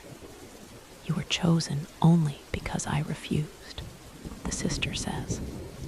"You can still leave," says the traveler. "Win the wish," says the uniformed copy. Then ask to become the person they wanted. Sierra looks upward as the silver creature approaches. Her bow hangs from one arm. She sees Elian first. "Which one are you?" she calls. "The one who complains about unnecessary risks." "You all do that." Then apparently the lesson has spread. The answer makes her laugh once. The copies turn toward you. Their faces become white masks. You guide the creature beneath Sierra. "Drop," you call. She looks down at the distance. The orchard island moves closer to the guardian's wing. Stone feathers close around its edges. Sierra releases the root. She falls. Elian catches her wrist as she passes the ward platform. Naira grips his armor. You widen the barrier beneath them until Sierra rolls safely onto the creature's back. The masked copies leap after her. Sira draws an arrow while still kneeling. She fires into the root, holding the largest orchard terrace. The arrow carries a line. It wraps around the chain, extending from the guardian's chest. Pull left, she says. You angle the ward. The silver creature turns sharply. The line tightens. The orchard rotates away from the guardian's wing, dragging the chain across a ridge of broken stone. It frays, glows, and snaps. A second path is released. Sira climbs to her feet. I knew that was you, she says. You asked which one I was. I wanted to hear the answer. You fly toward the storm island. Lightning surrounds it in a cage. Within, Tavin stands on one side of a narrow bridge. Brindle stands on the other. The final arch waits between them. Words flash with every bolt. Only one may cross. Tavin refuses to approach. Brindle refuses to leave him. Neither will accept survival without the other. The island falls lower into the clouds. Tavin, Sira shouts. He looks up. The lightning cage prevents the silver creature from approaching. Your wardlass dims as you test the storm. A direct barrier might conduct the lightning through the sword. Sira studies the clouds. The bolts follow the chain. The chain from the guardian enters the cage and branches through every flash. Alian points his spear toward it. Break the source. It will strike whoever touches it, Naira warns. You remember the Cinderweald. The barrier held because all 7 kingdoms shared protective intent. You turn to the others. Hold the sword. Sira grips the lower hilt. Alian braces the blade with his spear. Naira opens the red book against the wardlass. You extend the barrier toward the chain. Lightning strikes. The force enters all 4 of you, not divided equally, but shared enough to remain bearable. The ward becomes a shining path through the storm. Tavin sees it. He whistles. Brindle runs first. The marsh cat crosses the bridge, leaps onto the ward, and charges through the lightning. Tavin follows. Both land on the creature's platform. As the storm island breaks apart, the 3rd chain snaps. Brindle presses his head into Tavin's chest hard enough to nearly knock him over. Tavin wraps both arms around the animal's neck. I knew you would not cross without me, he says. Brindle growls. I was not asking you to. The team is whole again. 5 companions stand together above Erathis. The Guardian's remaining 2 chains extend toward the observatory and the harbor at its crown. The observatory contains the stored memories of all 5 paths. The harbor contains the Guardian's center. The dark shard flashes. 3 personal paths released. Central memory and Guardian path remain. The massive bird turns its head. Its island crown faces you. Ships gather around it in widening circles. The host stands upon the highest deck. For the first time since the tournament began, the host has entered a realm before its guardian is defeated. Its porcelain mask reflects the golden sky. You have mistaken attachment for strength, the host says. The voice reaches you across the wind. Every person you preserve becomes another point through which you may be broken. The Guardian's wings rise. The movement pushes clouds across the realm in a vast tidal wave. Floating islands overturn. Rivers reverse. The silver creature beneath you struggles to remain aloft. The host extends one hand. The observatory island begins moving toward the Guardian's open beak. All the memories reclaimed from the arch are still held there, connected to the bronze ring. If the Guardian consumes them, your restored histories may vanish again. If you save them, the host will remain at the harbor with the final chain. 2 objectives. 1 team. The realm offers division again. Elian looks toward the observatory. Sira looks toward the harbor. Tavin keeps one hand against the silver creature's neck. Naira opens the red book. You hold the ward blade between them. The tournament expects you to choose which loss is acceptable. Instead, you begin looking for the connection between both. The connection is the Guardian itself. You see it in the movement of the chains. The observatory island drifts toward the Guardian's beak, carrying the bronze ring and the memories suspended within it. The final chain runs from the bird's chest to the harbor at its crown, where the host stands among the circling ships. Both chain and memory pass through the Guardian. The tournament has divided them only by direction. You turn toward Tavin. Can the sky creature reach the Guardian's back? He presses a hand against the silver animal's neck. Its feathered fins tremble beneath the ward platform. It is frightened of the host, of the bird. The Guardian is large enough to carry forests across its wings. From the creature beneath you, it must appear less like an animal than a moving world. Brindle lowers his body and looks toward the Guardian. The marsh cat has no wings, no understanding of the open sky, and every reason to remain still. Instead, he steps to the front of the barrier and roars. The silver creature answers with a vibrating call that travels through your boots. Tavin looks at Brindle, then at the great bird ahead.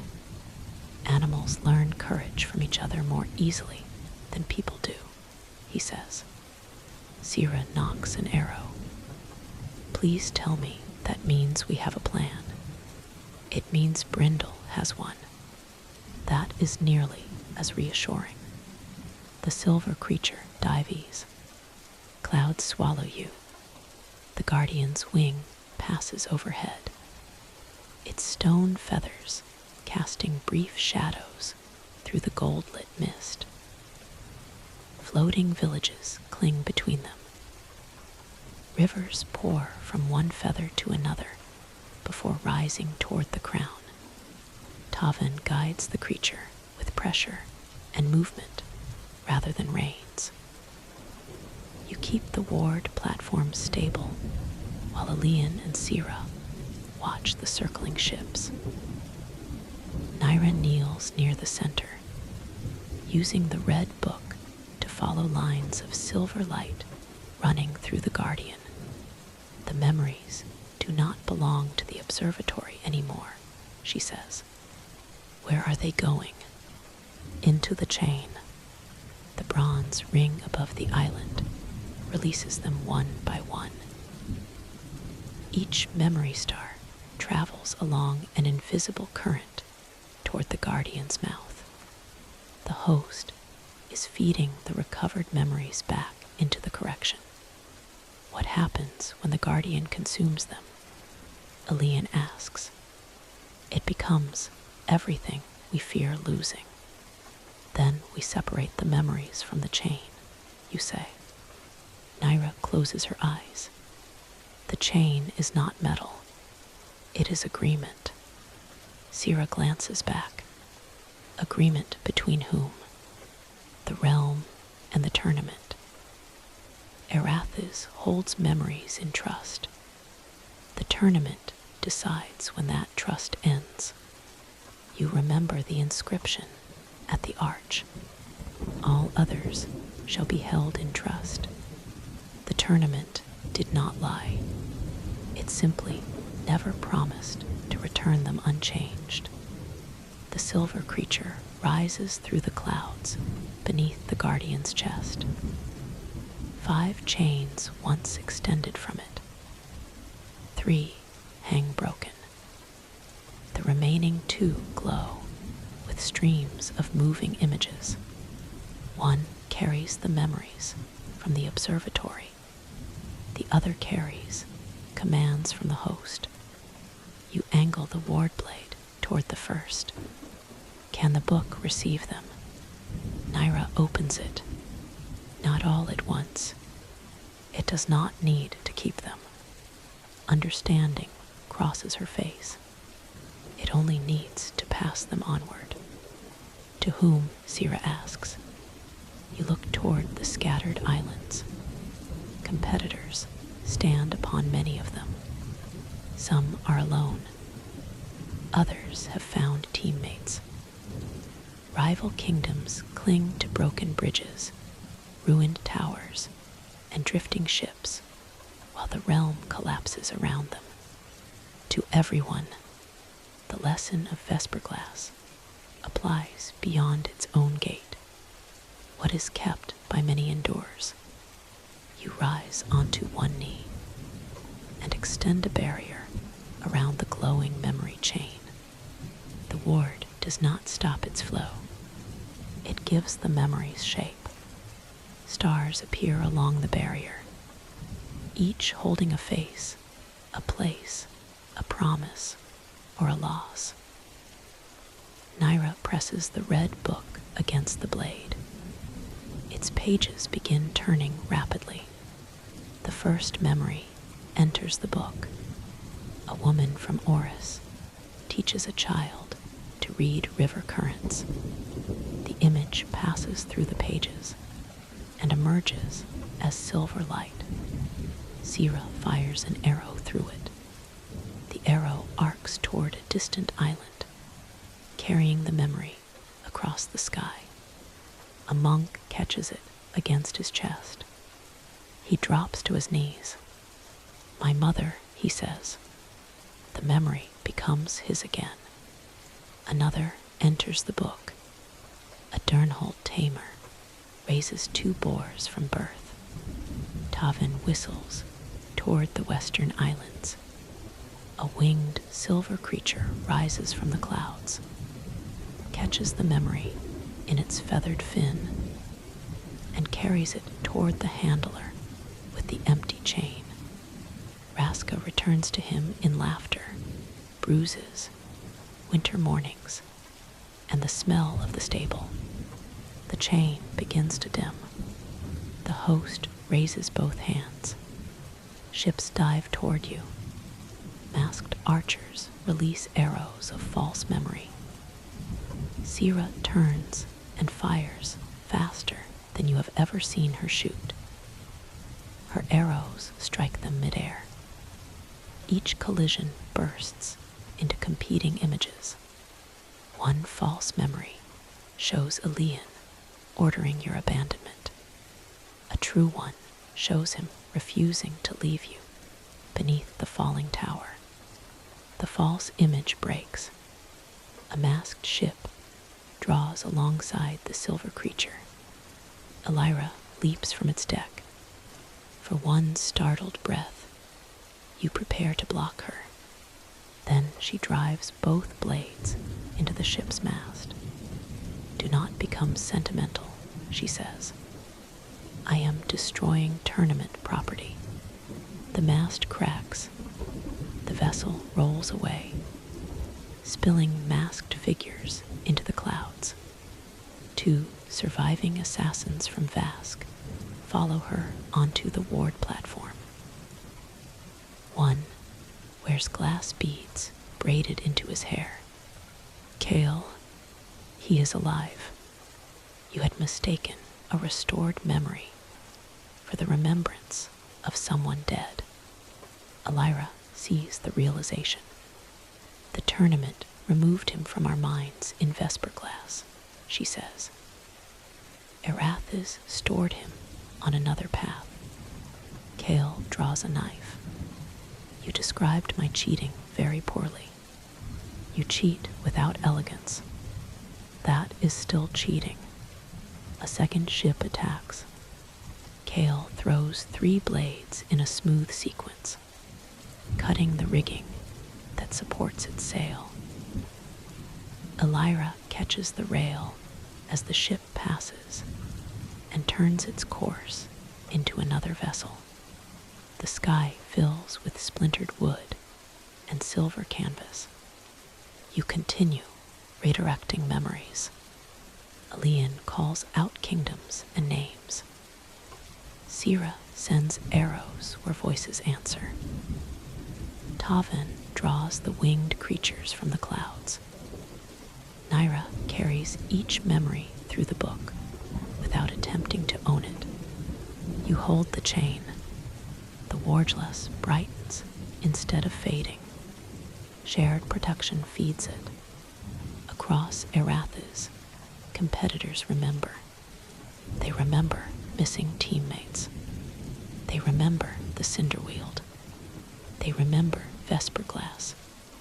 They remember that the tournament's rules can be fulfilled without obeying its intended outcome.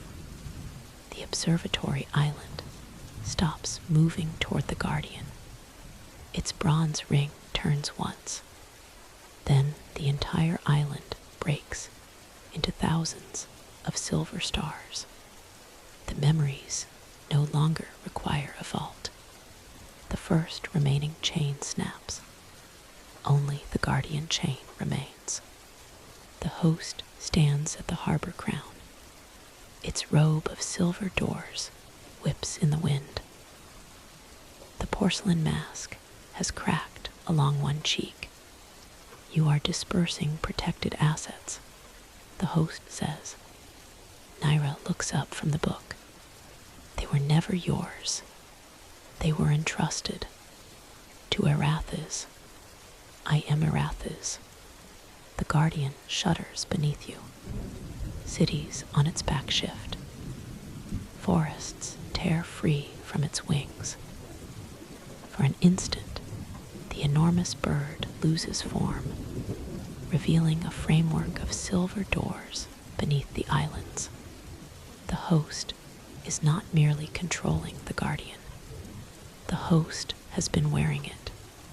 The realm was shaped around another piece of the tournament, just as the broken sphere lay beneath the Cinderweald. Elian points his spear toward the harbor. Then the final chain binds the realm to the host. You guide the silver creature upward. The Guardian turns its head and opens its beak. Wind pulls toward the darkness within. Islands, ships, and clouds begin sliding into it. Tavan shouts to the creature, but the pull is too strong. Its fins fold backward. The ward platform tilts. You expand the barrier ahead of the animal, shaping it into a curved shield against the suction. The effort slows you. It cannot carry you all the way to the crown. We need another path, Sira says. You look at the broken chains hanging from the Guardian's chest. They are no longer taut, but they still connect to the paths your team released. Those chains were agreements, you say. Naira follows your gaze. broken agreements remain evidence that one existed? Can the book restore their shape? For how long? Long enough. She places her palm against the first broken chain. The red book opens. Silver ink spreads across every page, recording the chain as it was. The broken links rise. A path of light extends from the guardian's chest toward the crown. The host turns toward it. No, that single word contains more emotion than anything you have heard from the host. You land upon the restored chain. The silver creature dives away, carrying Tavin and Brindle toward the guardian's shoulder. Elian, Sira, Naira, Elira, Kale, and the remaining assassin join you on the narrow path. Masked ships gather beneath. You run. The chain is made from memory and lasts only while Naira can keep the book open. Pages blacken at the edges. Sweat freezes along her hairline despite the warm wind. The host sends doors across the path. They appear upright in the air, opening into false destinations. Kervalan after victory, a peaceful home, a throne room where the king grants you honor, a sealed archive opened without danger. Each door offers an ending without further loss. You do not enter. Elian strikes one with his spear. Sira fires through another. Elira simply runs around them. The chain reaches the harbor. Ships tear free from their docks as the guardian bucks beneath you. The stone keys rise and fall. Sailors made from white masks rush forward. The battle spreads across the crown. Elian holds the central pier. Sira climbs a broken mast and fires over him.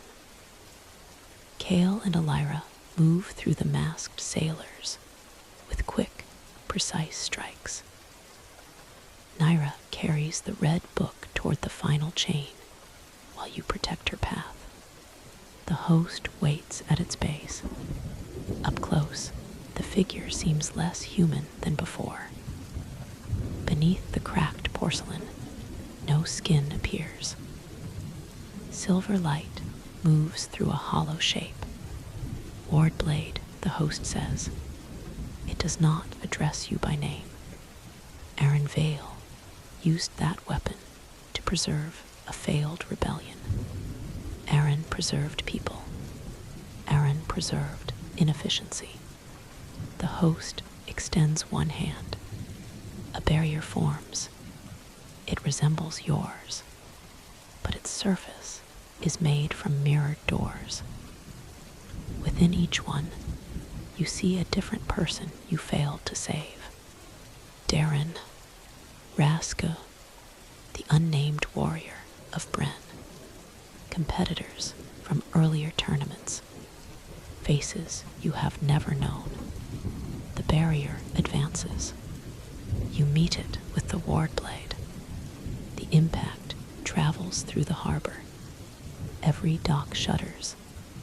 The host's ward attempts to force yours inward, reducing the space you protect until only your own body remains behind it. You understand the design. The tournament believes protection becomes weakness when extended too far. Every person added to the barrier creates another obligation. Every memory creates another vulnerability. You change the shape of the ward. Instead of holding a wall between the host and your companions, you curve it around the mirrored doors and open a path through the center. The host's barrier passes around you. Naira runs through the opening. She reaches the final chain and presses the book against it. The guardian screams.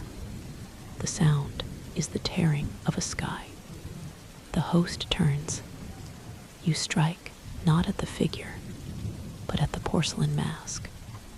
The ward blade's flat edge cracks it from brow to jaw. The mask falls apart. Inside the robes waits a shifting mass of silver doors. No face, no single body, only passages leading into darkness. The host is the tournament's voice, given shape. Naira reads from the final chain. It was not an agreement, she says. Erathis never consented. The host reaches for her. Alian's spear passes through its sleeve and pins the robe to the harbor deck. Then what was it, you ask? Naira looks at the writing forming across the book. An occupation. She tears the page free. The chain breaks. The guardian comes apart. Not violently. The floating islands simply stop, pretending to be a bird. Wings become archipelagos. The city along its spine settles into the clouds. Rivers release themselves from the metal framework and resume flowing upward between islands. The harbor crown tilts. The host's robes collapse. Silver doors scatter across the deck like fallen cards. Each opens once, revealing glimpses of distant realms. A burning forest turned green. A frozen city waking beneath lamps. A living maze. An ancient battlefield. A black sea filled with stars. Then every door closes. The passage seals flash. Third realm complete. The gate appears above the harbor. This time, all surviving competitors can see it. No team is separated. No host stands beside the opening. The dark shard shows 3 open doors. 4 remain. You pass together through the gate. The tournament attempts new strategies in the realms that follow. In the 4th realm, a living labyrinth grows from walls of vine, bone, and ancient masonry. The paths rearrange themselves according to mistrust. Teams that hide information are separated by closing walls, while every honest exchange creates passages between them. The guardian is a many-faced serpent woven through the maze itself. You do not defeat it by reaching its head. You find its heart buried beneath the central garden, where the tournament has planted secrets taken from generations of competitors. Each secret has become a thorned seed. When spoken willingly by the person who carried it, the seed opens into a harmless flower. The maze shrinks. The serpent sheds its stone faces and becomes a river winding through the garden. The 4th door on the shard opens. In the 5th realm, you cross an ancient battlefield beneath a gray sky. Armies made from unfinished memories rise every dawn and destroy one another every night. The guardian is a general wearing armor formed from 1,000 broken banners. It grows stronger whenever competitors accept old rivalries as their own. Merrowind and Vask nearly turn against each other when the battlefield forces them to relive a war fought 3 centuries earlier. Cashin sees Elira kill his ancestor Elira sees Merowyn's soldiers burn a vast border town. Both memories are true. Neither belongs to the people standing there. You hold a barrier between the armies, while the teams lower their weapons. Varka breaks the general's sword. The monks of Oris bury the banners together, rather than claiming them. The battlefield becomes quiet for the first time. The fifth door opens. The sixth realm is a black ocean, beneath a sky filled with stars. Each team receives a vessel, and the tournament declares that only one ship may reach the final gate. For 9 days, you sail through storms that speak in the voices of lost companions. Sea creatures made from abandoned wishes circle beneath the hulls. Rival ships are pushed toward reefs, whirlpools, and fields of sleeping leviathans. The host does not appear. Its absence becomes another threat. The teams lash their vessels together.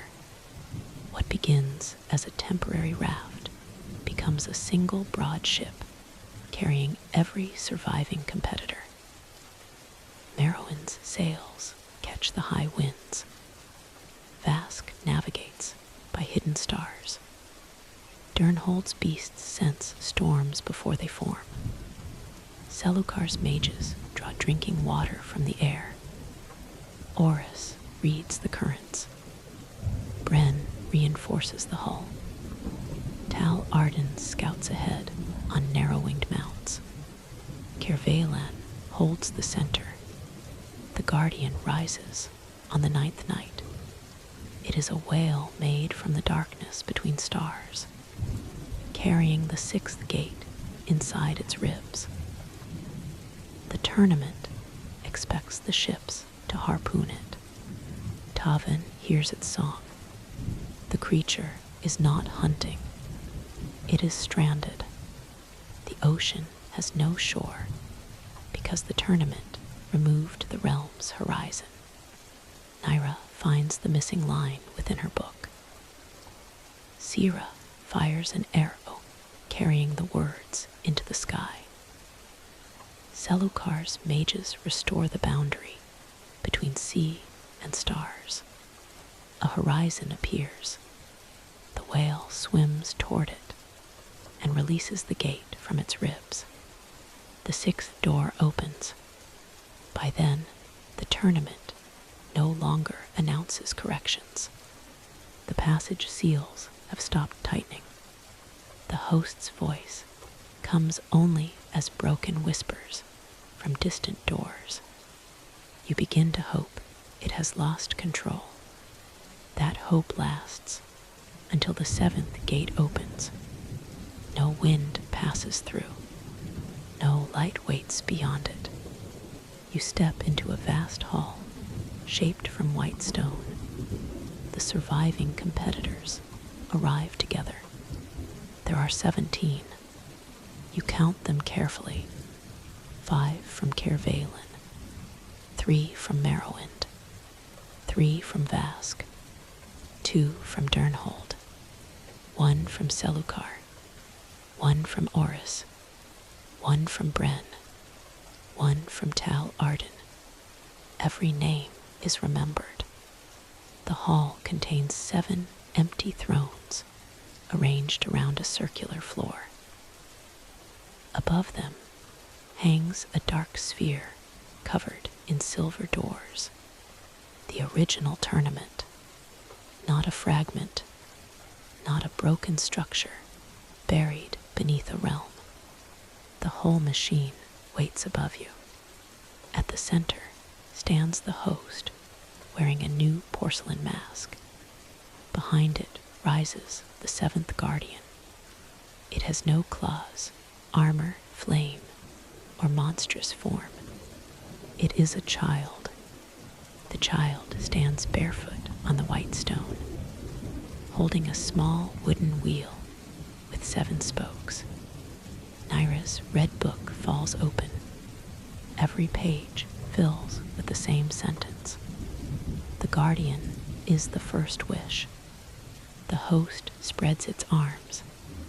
Welcome, finalists.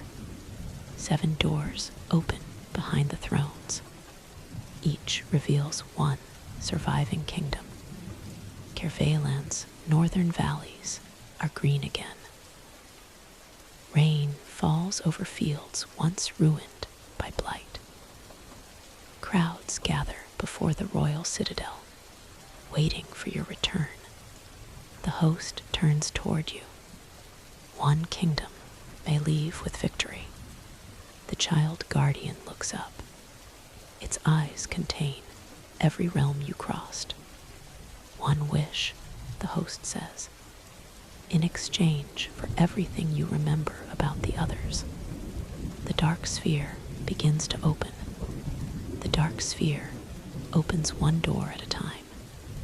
Each reveals a different part of your journey.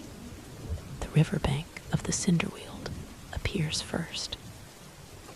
Ember stags stand beneath burning trees, while copper water moves around their legs.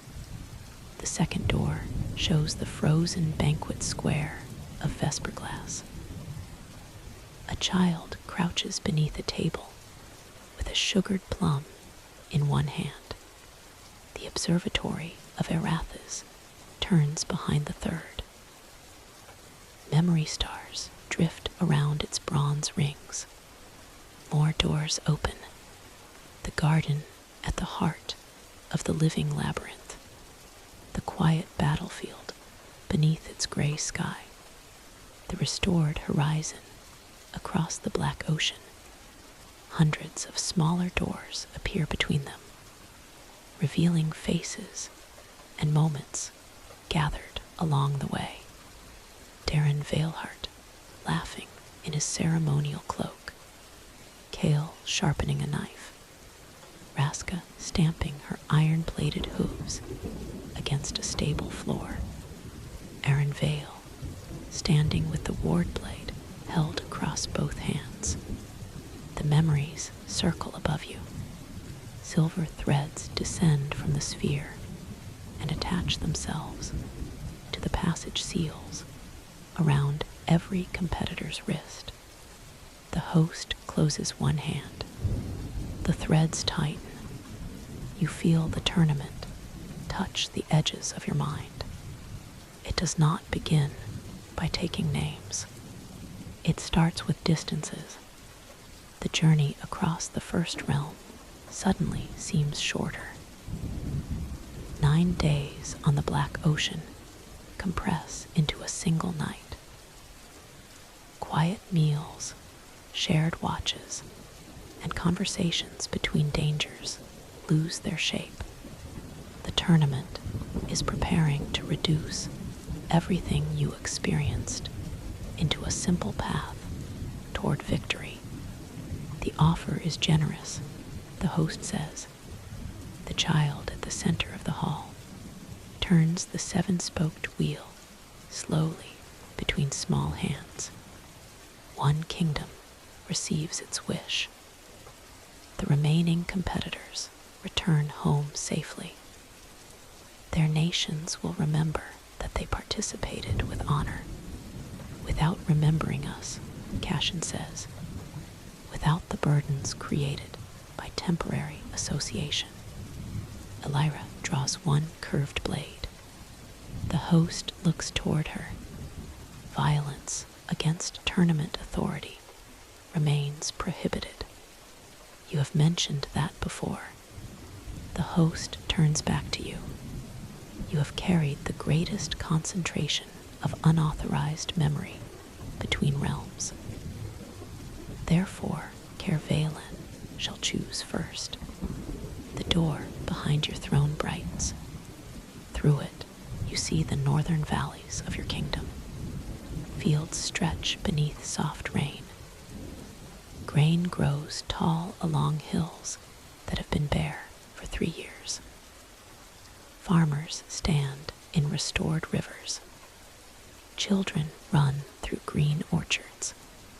The vision is not merely an illusion. You can smell wet earth. You can hear the bells of distant villages. The host knows precisely what Kervalen needs. One wish, it says. The blight ended. The rivers restored. No family in your kingdom need hunger again. The king's last words return to you. Find out what happened 100 years ago. Then come home. You look toward Elian. His face remains calm, but the door shows him something different. Soldiers returning to their families. The names of every lost competitor carved into the royal avenue. The team entering Kervalen beneath falling flowers. Ciro watches her sister standing beside the king. Pride replacing every doubt between them. Tavin sees broad wildlands protected from roads, wars, and poachers. Brindle stands on a green ridge beneath an open sky. Naira sees a prison door opening. A woman steps out, carrying a red sash. Her mother. The tournament has shaped one wish into 5 private promises. What does the guardian have to do with this, you ask? The host's mask turns toward the child. The guardian ensures the wish remains possible. The child looks at you, but says nothing. The wooden wheel turns. 7 spokes, 7 realms, 7 kingdoms. Naira opens the red book. The sentence still covers every page. The guardian is the first wish. What was the wish? She asks. The host's robes become still. That information is not required for your decision. Then it is required for ours, Elian replies. The host gestures toward the doors behind the thrones. The visions become sharper. Merowyn's drought ends. The ruined estates of Cashin's family rise from overgrown hills. Vask's border cities stand secure behind walls. No army can breach. Durnhold's animals return to lands emptied by disease. The broken towers of Selukar rebuild themselves. Floods withdraw from Oris. The dead mines of Bren fill with silver. Tal Arden's riders cross endless green plains, untouched by winter. Every kingdom sees its deepest need repaired. The surviving competitors grow silent. After everything taken from them, the wish remains powerful, perhaps more powerful now. You have seen kingdoms sacrifice soldiers for much less. Varka rests both hands on her axe. If we refuse, she says, our people continue suffering. The host inclines its head. Correct. And if we accept, one team leaves with the wish. The others leave without resentment, because they will remember no alliance that was broken. Cashin looks at the Merowyn door. His kingdom's restored rivers run, bright beneath the sun. 3 of his companions remain beside him. Darren does not.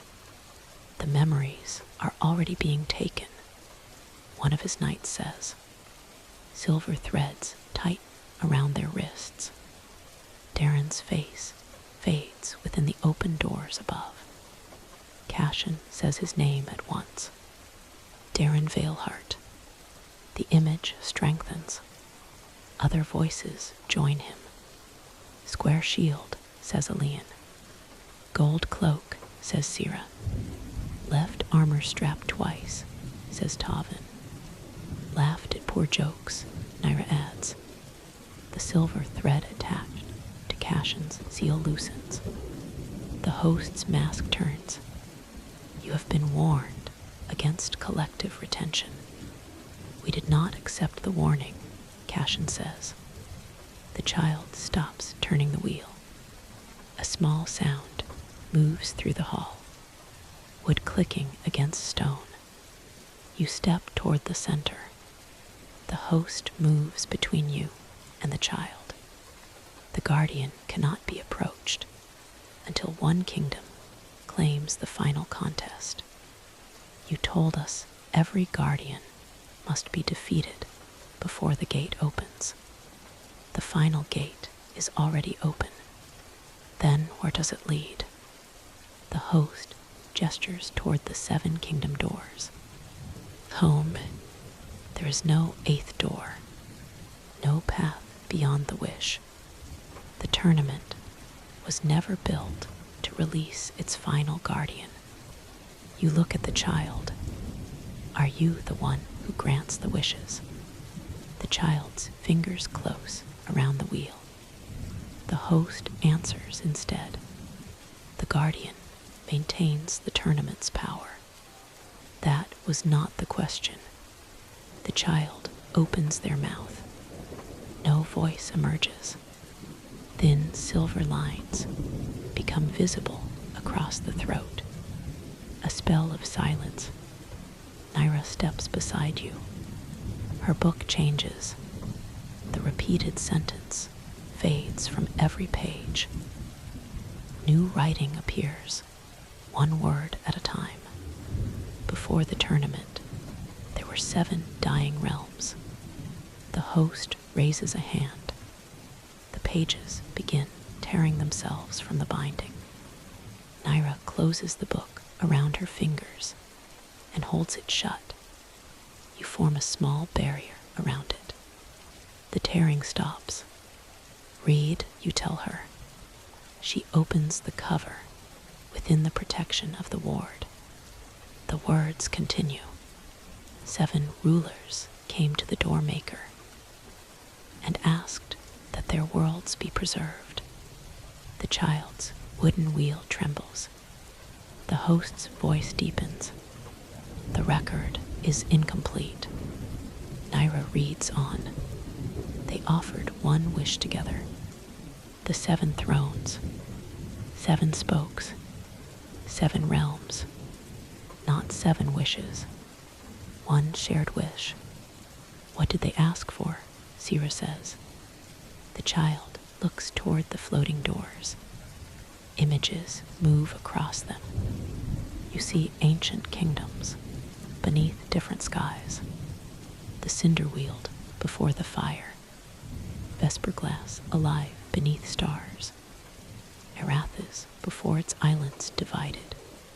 The living labyrinth as an ordinary garden. The battlefield as farmland. The black ocean with cities along its shore. A 7th land that you have not yet seen. White plains beneath a silver sun. 7 realms facing destruction from war, famine, plague, or failing magic. Their rulers gather in this hall. Between them stands the child. Not a guardian then, simply a young figure holding a wooden wheel. The 7 rulers make their wish. Let our realms endure forever. The dark sphere descends. Silver doors spread through the hall. The wish is granted. Fire preserves the cinderweald, but traps it in endless burning. Ice preserves Vesper glass, but stops its people in a single moment. Erathis survives by breaking itself into islands that can never fall while memories remain in trust. The garden learns to rearrange around every threat. The battlefield repeats its wars, so no fallen army is ever truly gone. The black ocean loses its horizon. preventing anything from reaching its end.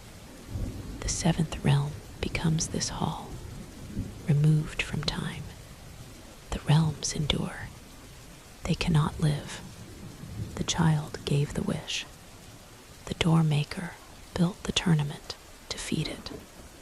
Every 100 years, competitors bring new strength, memories, desires, rivalries, and wishes through the 7 realms. The guardians harvest enough life to maintain the original command, preserve them forever. The host's robes open. Thousands of silver doors turn within the hollow body. The realms survived, it says. They were imprisoned, Naira replies. Preservation requires stability. Life requires change. The child raises the wooden wheel. A crack runs along one spoke. The dark sphere trembles. The host moves toward the child, but you step into its path. You call the child a guardian because you need us to defeat them. The host stops.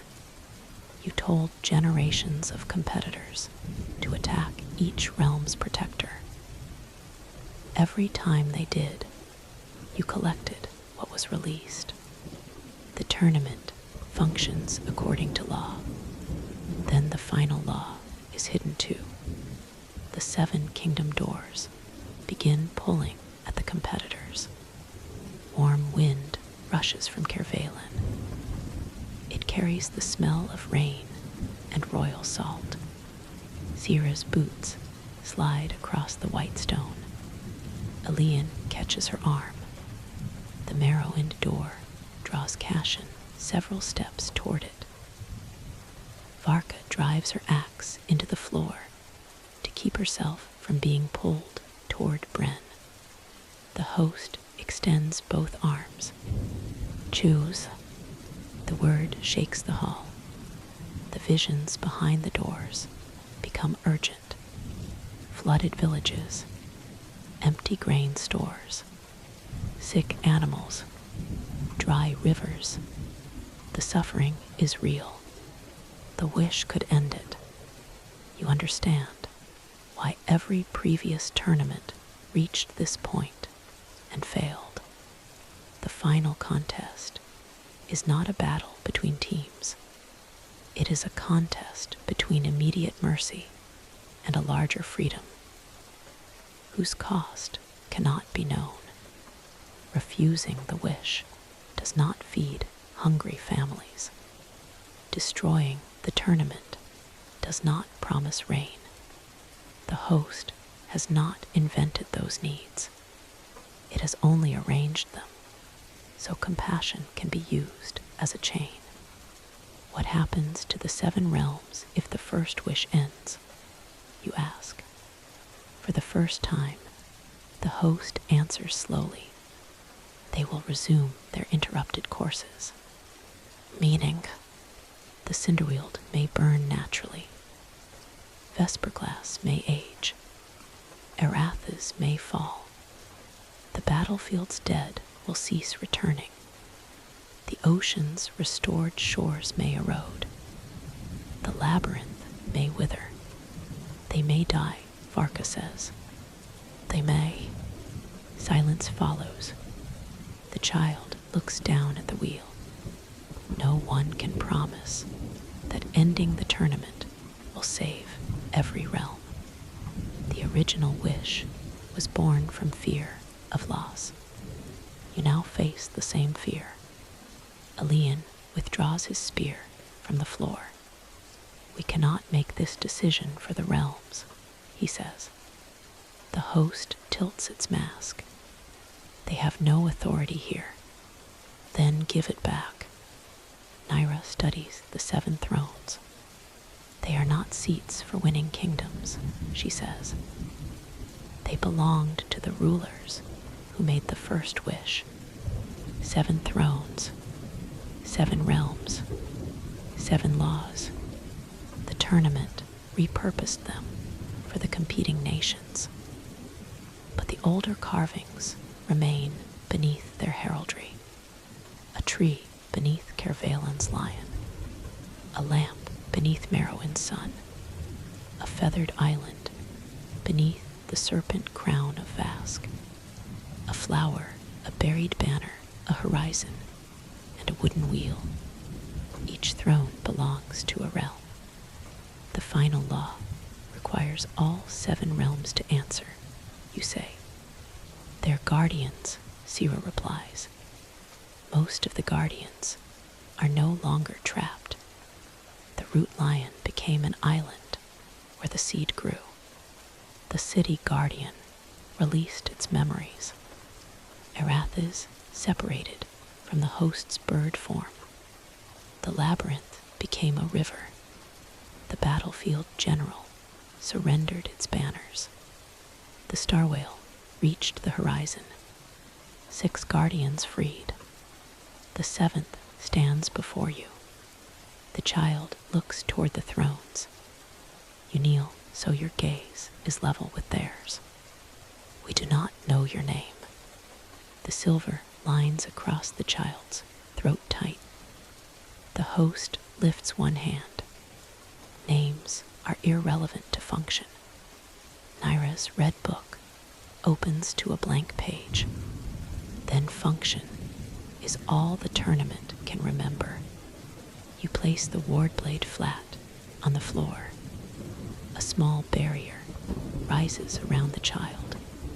The silver lines across their throat become visible within its light. They are connected to the dark sphere. You cannot cut them without knowing what they carry. So you do not cut. You make room. The barrier widens, enclosing you, the child, and every surviving competitor. Speak the names, you say. The others understand. Alian begins with the living. Siraven, Tavan Reed, Naira Vale. He says your name. Sira speaks Alian's. Tavan names Brindle. Though the marsh cat is already pushing his broad head against the ward. Cashin names his surviving knights. Elira names Kale, and the companion beside him. Every competitor names those present. Then those lost. Darren Veilhart, Raska, Aaron Vale, Lysa Vale, the warrior who knew Varka's name, the rider whose hand was held. Names recovered in Vesperglass, the labyrinth, the battlefield, and the black ocean fill the hall. Some are complete, others remain descriptions. The woman with the cracked blue flute, the monk who collected river stones, the tamer who snored beside the fire, the archer with copper birds from a century ago. The barrier strengthens around shared memory.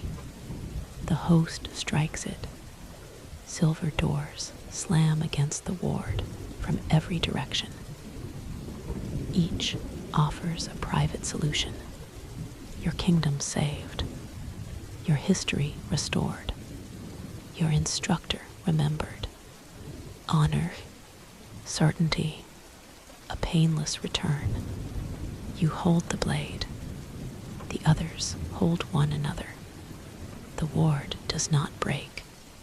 The child raises a hand toward the silver lines around their throat. Within the barrier, the threads loosen. A whisper emerges. Iron. Naira writes it in the red book. The name remains. Iron, you repeat. Every competitor speaks it. The dark sphere recoils. The child's shape changes slightly. Not older, but more present. Color returns to the skin. The wooden wheel stops trembling. Iron looks toward the 7 thrones.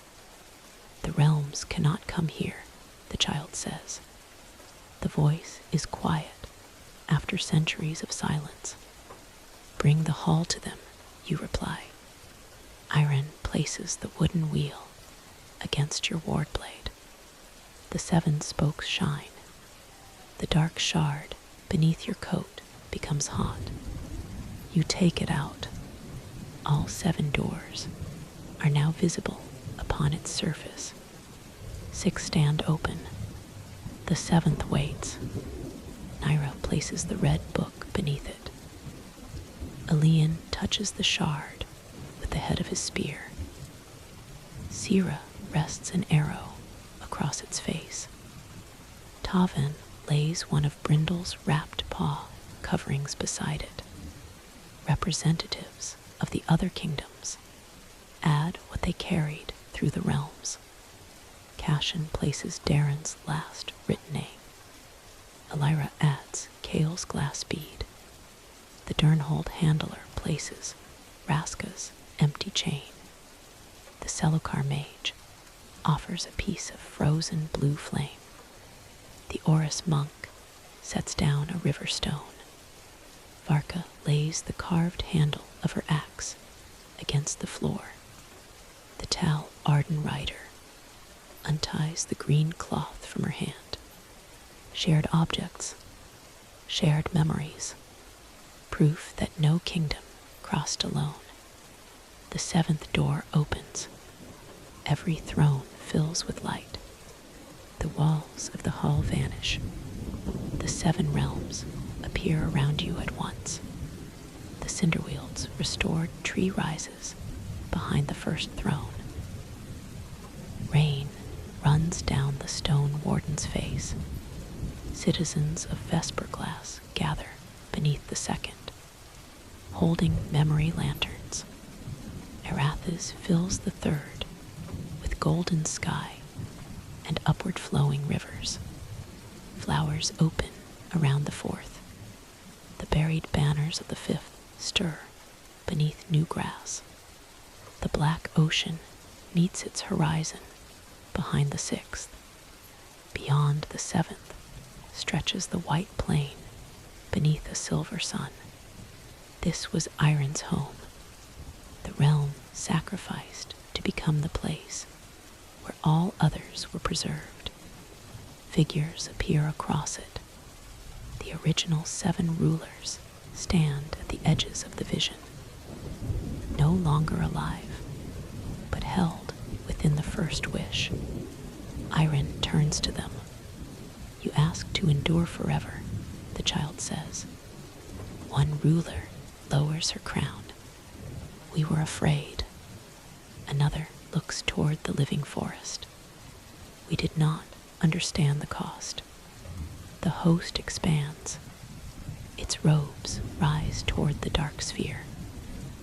Silver doors spread across the sky, trying to close every realm again. Original directive remains active, it says. Iron grips the wooden wheel. A wish cannot be withdrawn by the one who granted it. The rulers look toward the competitors. The original wish belonged to 7 realms. Its ending must be chosen by those realms. The guardian of the Cinderweald bows its antlered head within the restored tree. Vesperglass rings its 3 bells. The islands of Erathis release their chains. The garden river carries away the final thorned seeds. Green shoots rise through the ancient battlefield. The star whale sings from the horizon. Across the white plain, Iron plants the wooden wheel in the snow. 7 guardians answer. The first wish ends. The host screams. Every silver door opens at once.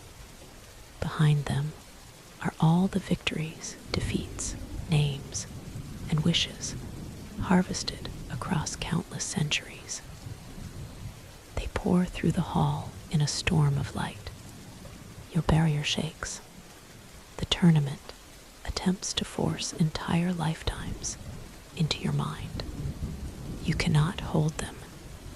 No one can. You turn the ward blade toward the 7 realms. Return them. The others join you. The barrier reverses. Memories flow away from the dark sphere and toward the places and people from which they were taken. Forgotten competitors return to family histories. Empty portraits regain faces. Songs recover missing verses. Monuments acquire names. No one remembers carving. Locked archives open. Kingdoms across the world awaken with the knowledge that their champions did not simply lose. They were taken. Aaron Vale returns to Kervalan's history. Lysa Vale returns. 5 other names appear beside theirs in the record of the erased tournament. The host collapses inward. Its porcelain mask falls to the white floor.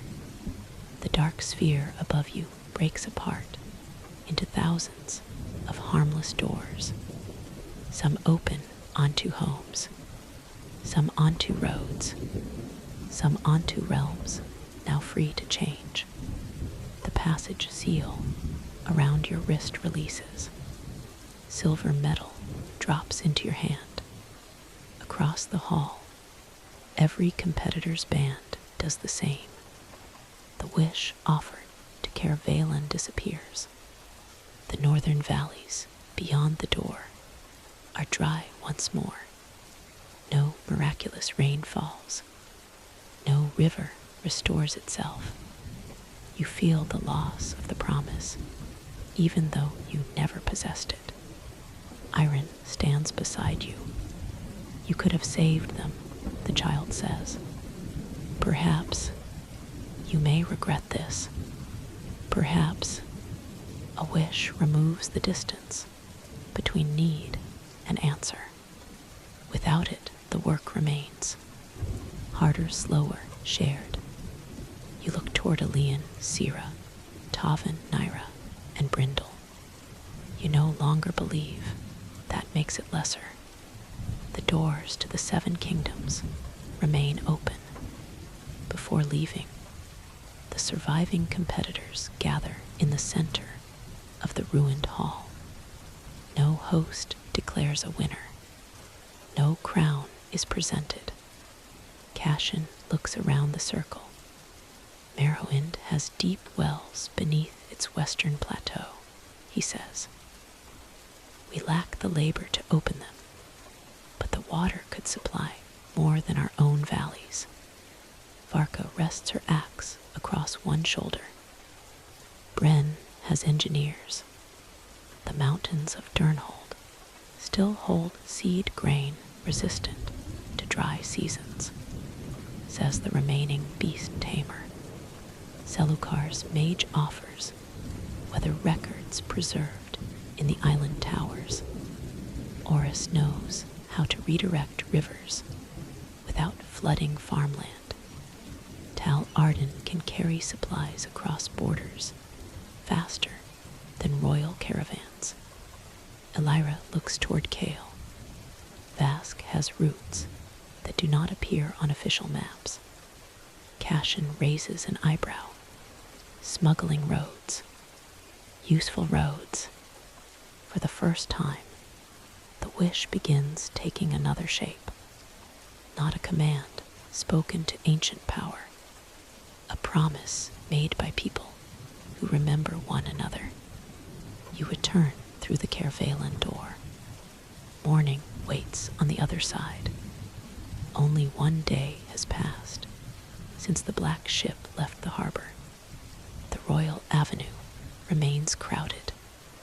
People look toward the river, expecting banners, music, and a victorious team.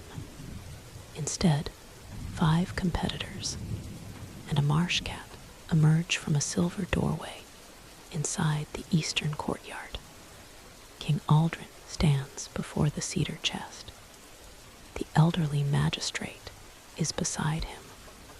Both stare at the ward blade. Then the magistrate looks past you.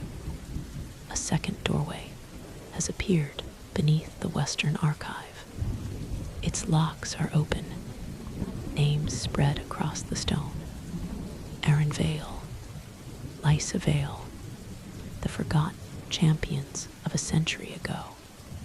The king removes his crown. Did you win? He asks.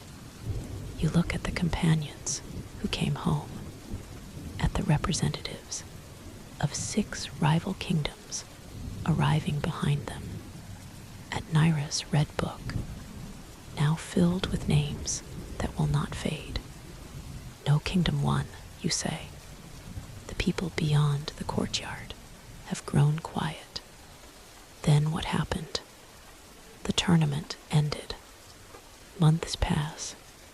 The northern blight does not vanish overnight. Merowyn's wells take weeks to open. Bren's engineers arrive with stone-cutting equipment. Durnhold sends seed grain in armored wagons. Selukars, where the readers help locate old underground streams. Oris guides new channels through the driest valleys. Tal Arden riders carry messages and medicine. Vask reveals roads that shorten the journey between kingdoms by half. The first harvest remains small. The second is better. Rain eventually comes without magic. When it falls, you stand beneath the shelter of a newly built storehouse with your team. Elian no longer wears the ceremonial cloak of the royal guard.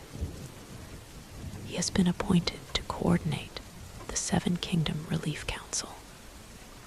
A position, he claims, involves more dangerous meetings than the tournament. Sira trains messengers to use bows for carrying lines across flooded roads. Her sister visits often. Neither is considered a replacement for the other. Tavan manages the protected routes used by animals and supply caravans. Brindle sleeps wherever he causes the greatest inconvenience. Naira becomes the first royal recollector appointed in generations. Her mother is found alive in a prison beneath the old archive, where she had preserved forbidden names by repeating them through the walls. The reunion belongs to them. You do not intrude upon it. The ward blade remains with you. Its glass channels have changed. When light passes through them, 7 faint colors appear. You continue the work you did before the tournament, protecting healers, supporting builders, holding barriers over unstable tunnels. The difference is not that crowds now recognize you, though some do. It is that you understand why the sword chose another bearer. Aaron did not preserve the weapon, so someone could win the next tournament. Aaron preserved it, so protection could continue after memory failed.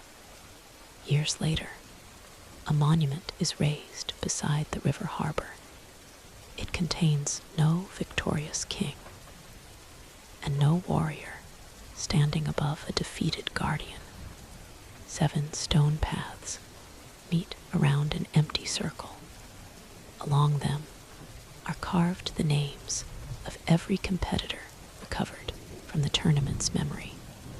Some names remain incomplete, where no name could be restored. The monument records what survived. A woman with a braid beneath her helmet. A rider remembered by a warm hand. A warrior who asked not to be forgotten. A tamer who laughed beside the fire. No empty place is hidden. On the anniversary of your return, People gather at the monument, carrying lamps. You stand with your companions near the river. Iron arrives through a small wooden door that appears beneath an arch. The child has begun traveling among the 7 freed realms, watching them change. Some forests have burned, some towers have fallen. New trees grow in the Cinderweald. Children have been born in Vesperglass. 2 islands of Arathis have settled gently upon a mountain range and become part of the earth. Nothing endures unchanged. That no longer seems like failure. Iron gives you the wooden wheel. One spoke remains cracked. What should I do with it, you ask? Remember what it was. You turn it between your hands. A wish, a prison, a key. Then you give it to the youngest child, standing near the monument. The child rolls it along the river stones and runs after it, laughing when it tips into the grass. The bells of Kervalan ring above the city. 7 slow notes travel across the rooftops. You listen until the last one fades. This time, no gate opens. No host calls your name. The river continues toward the sea, carrying rainwater from the restored valleys. Around you stand friends, rivals, survivors, and the remembered dead. No one faces the silence alone.